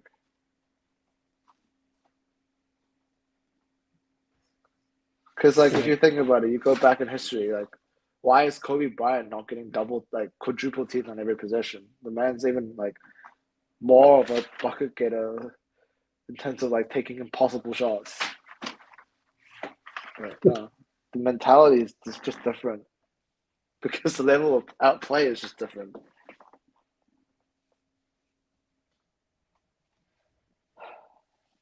Yep. Man, it's raining here in San Francisco. Crazy weather. Really, I saw that the weather wasn't.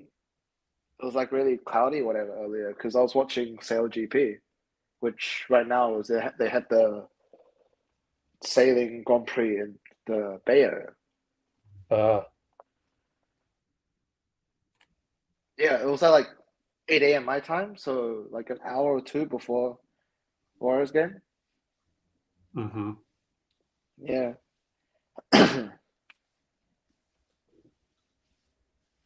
Sick of losing? You haven't lost enough then, Robert. Yeah. I mean, I'm sick of losing, but at the same time, what can I do about it? I don't think Yeah, anyone likes losing, and I don't think anyone can accept losing. Well, you not know, be sick of losing, if that makes I sense. feel like, yeah, I mean, when you're in the thick of it, when you're out there competing, yeah, losing definitely gets you mad. It should be an animal instinct that you're losing and things aren't going right and you should be mad. But I guess I've seen so much that doesn't bother me as much as the average guy. Definitely. I know that. But I have gone through a lot of losing, and I used to be like Draymond on the court, pretty loud and pretty mad about a lot of stuff. But I think it's growth, It's better to learn, rather than just losing, try to learn something from it, and you feel more fulfilled.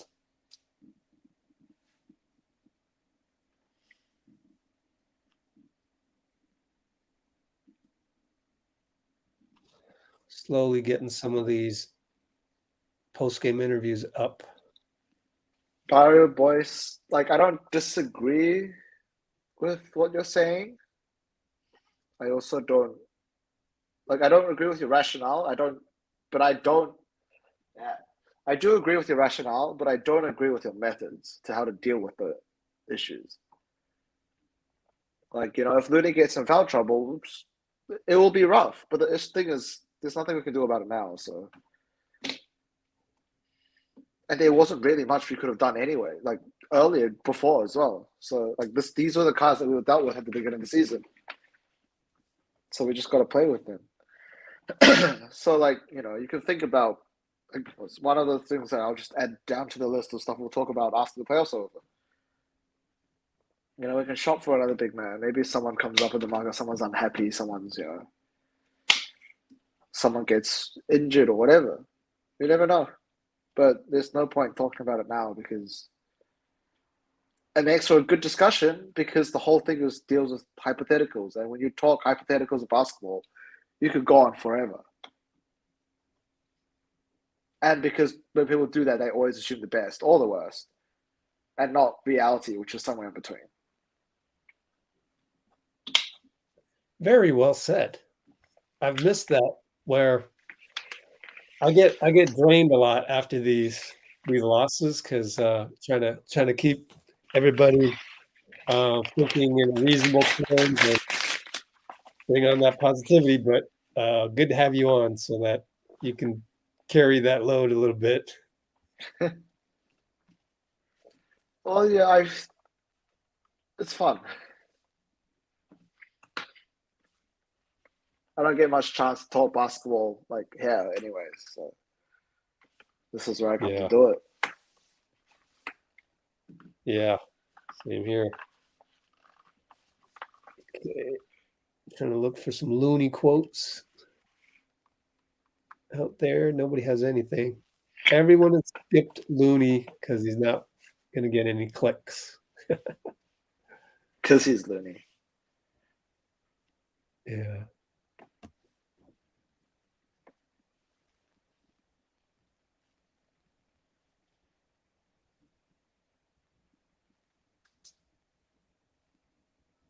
I remember. It feels like the team has been playing well in spurts. That's good enough. Got to put something in there.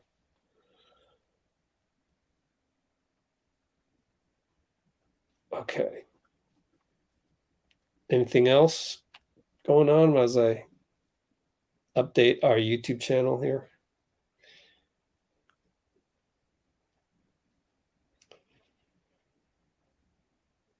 It's going to be interesting.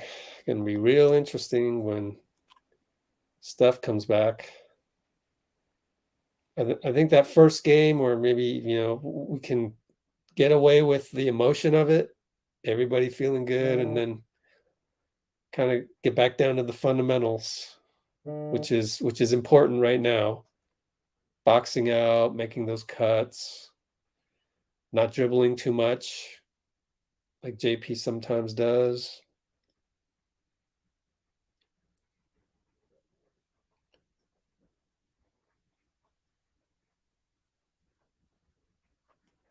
But it's all part of the growth of the team.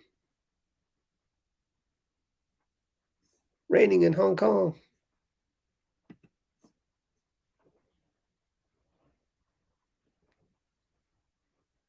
Oh no. Chris Rock? What does Chris Rock have against Will Smith? Something to do with his wife, probably.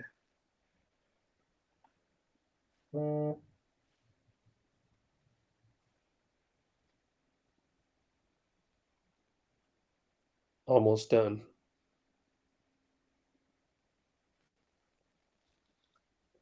Need to find my Looney playlist. Okay.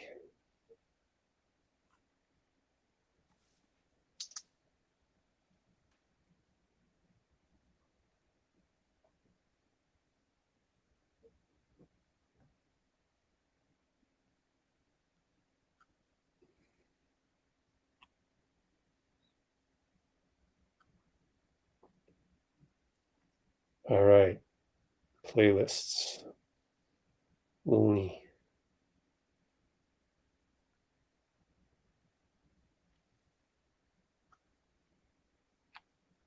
Done.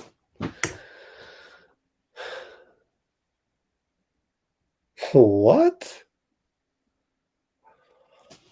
Will Smith got up on stage and hit Chris Watt. Oh gosh. I'm watching it right now. It's insane. Are you serious? That was tonight? Yeah, Chris Rock made a joke about Jada's aplysia, the thing that like the reason why she can't like grow hair. Yeah, And yeah. Oh yeah, no. Oh and then no. Will Smith went up and You sure it wasn't staged? I don't think it is because Will Smith was cussing. Wow. You know, if it was staged, he wouldn't be. Oh, that's at the Oscars? Yeah. That is, oh wow. Wow. That's crazy.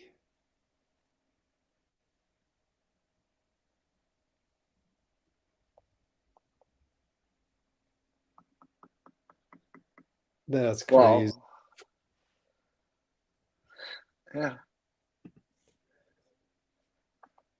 Yeah. All that Ali training paid off. Wow. Oh my God, Stephen A. Smith. What do you do He now? never disappoints. He tweeted, if Will Smith seriously did that and he wins the Oscar, he just stayed in the greatest moment of his career. You cannot do that, explicitives. And by explicitives, I mean he wrote S $ at and exclamation mark. Especially as a black man in that position to another black man on that stage. If this was not a joke, Will won't live this down. Let a man do what he wants. Come on. It's like, even if it's not staged, he's protecting his wife. Like, Jesus. Stephen A. Smith, just not everyone Oh, has to say everything. yeah, that's him looking for them clicks. And honestly, by doing that, are you not also just trying to bring Will Smith down, directly violating the exact thing you criticize him for? Come on.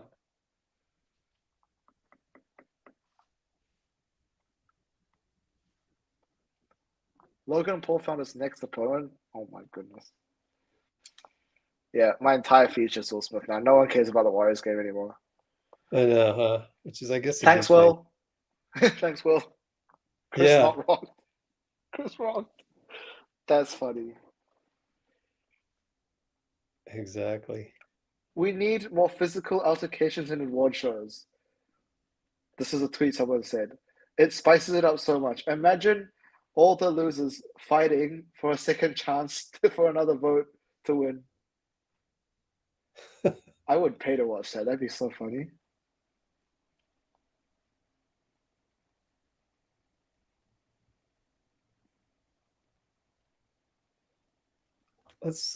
I know what we can do.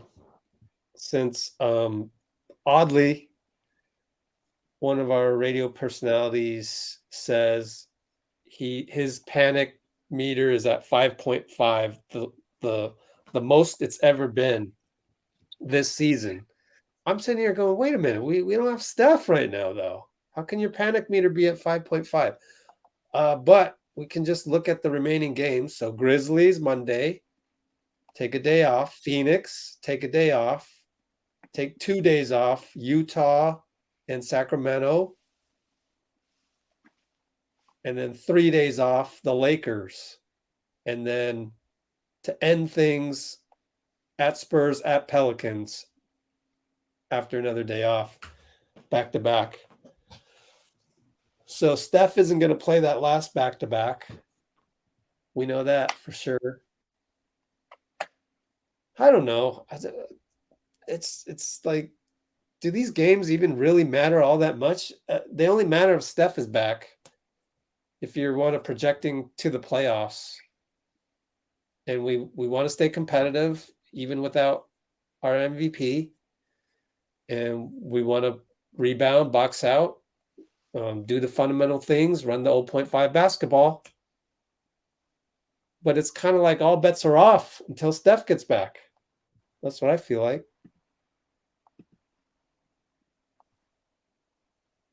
Here, let me do this. There, you don't have to. Jeffrey's got something going on there. He's okay. There you are. Let's go, Warriors. Let's go.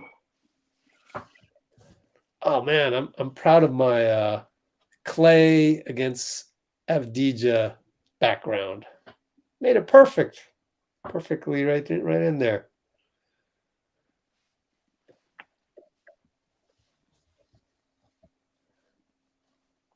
Sure, concerns us. Yeah, size concerns us, especially when the guy who's supposed to supply that size has a swollen knee right now. So gotta kind of wait it out, and for him, next year, if we somehow win the championship, which I think is still doable. Never know with Draymond. That'll be the smallest team ever to win a championship, wouldn't it?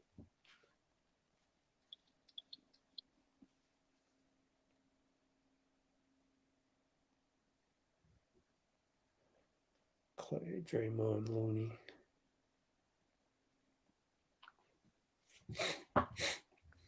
All right. Anything else? Or maybe we should just sign off. Hit the 5-hour mark. Yeah, I think that's a good place to call it. Everyone, please splash that like button. How many likes did we get? 55? That's horrible. I had way more the other day. Everyone, please splash the like button. And we'll Tough get out. loss. Yeah.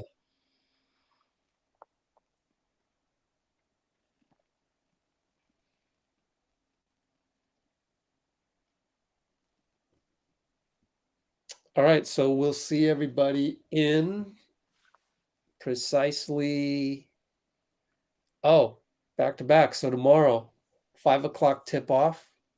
Try to get on here 4:30. It's 8 o'clock, so that's 3.5 hour difference. So we'll see you in 20.5 hours. All right. Thanks for joining us, and thanks for coming on board, Jeffrey. Good to see you again. Yeah, my pleasure. Well, good luck. Yep, thanks. I'll try to get on future streams a lot more. Oh, it's We'll all see. good. Thanks. All right. See you, Awesome. everybody.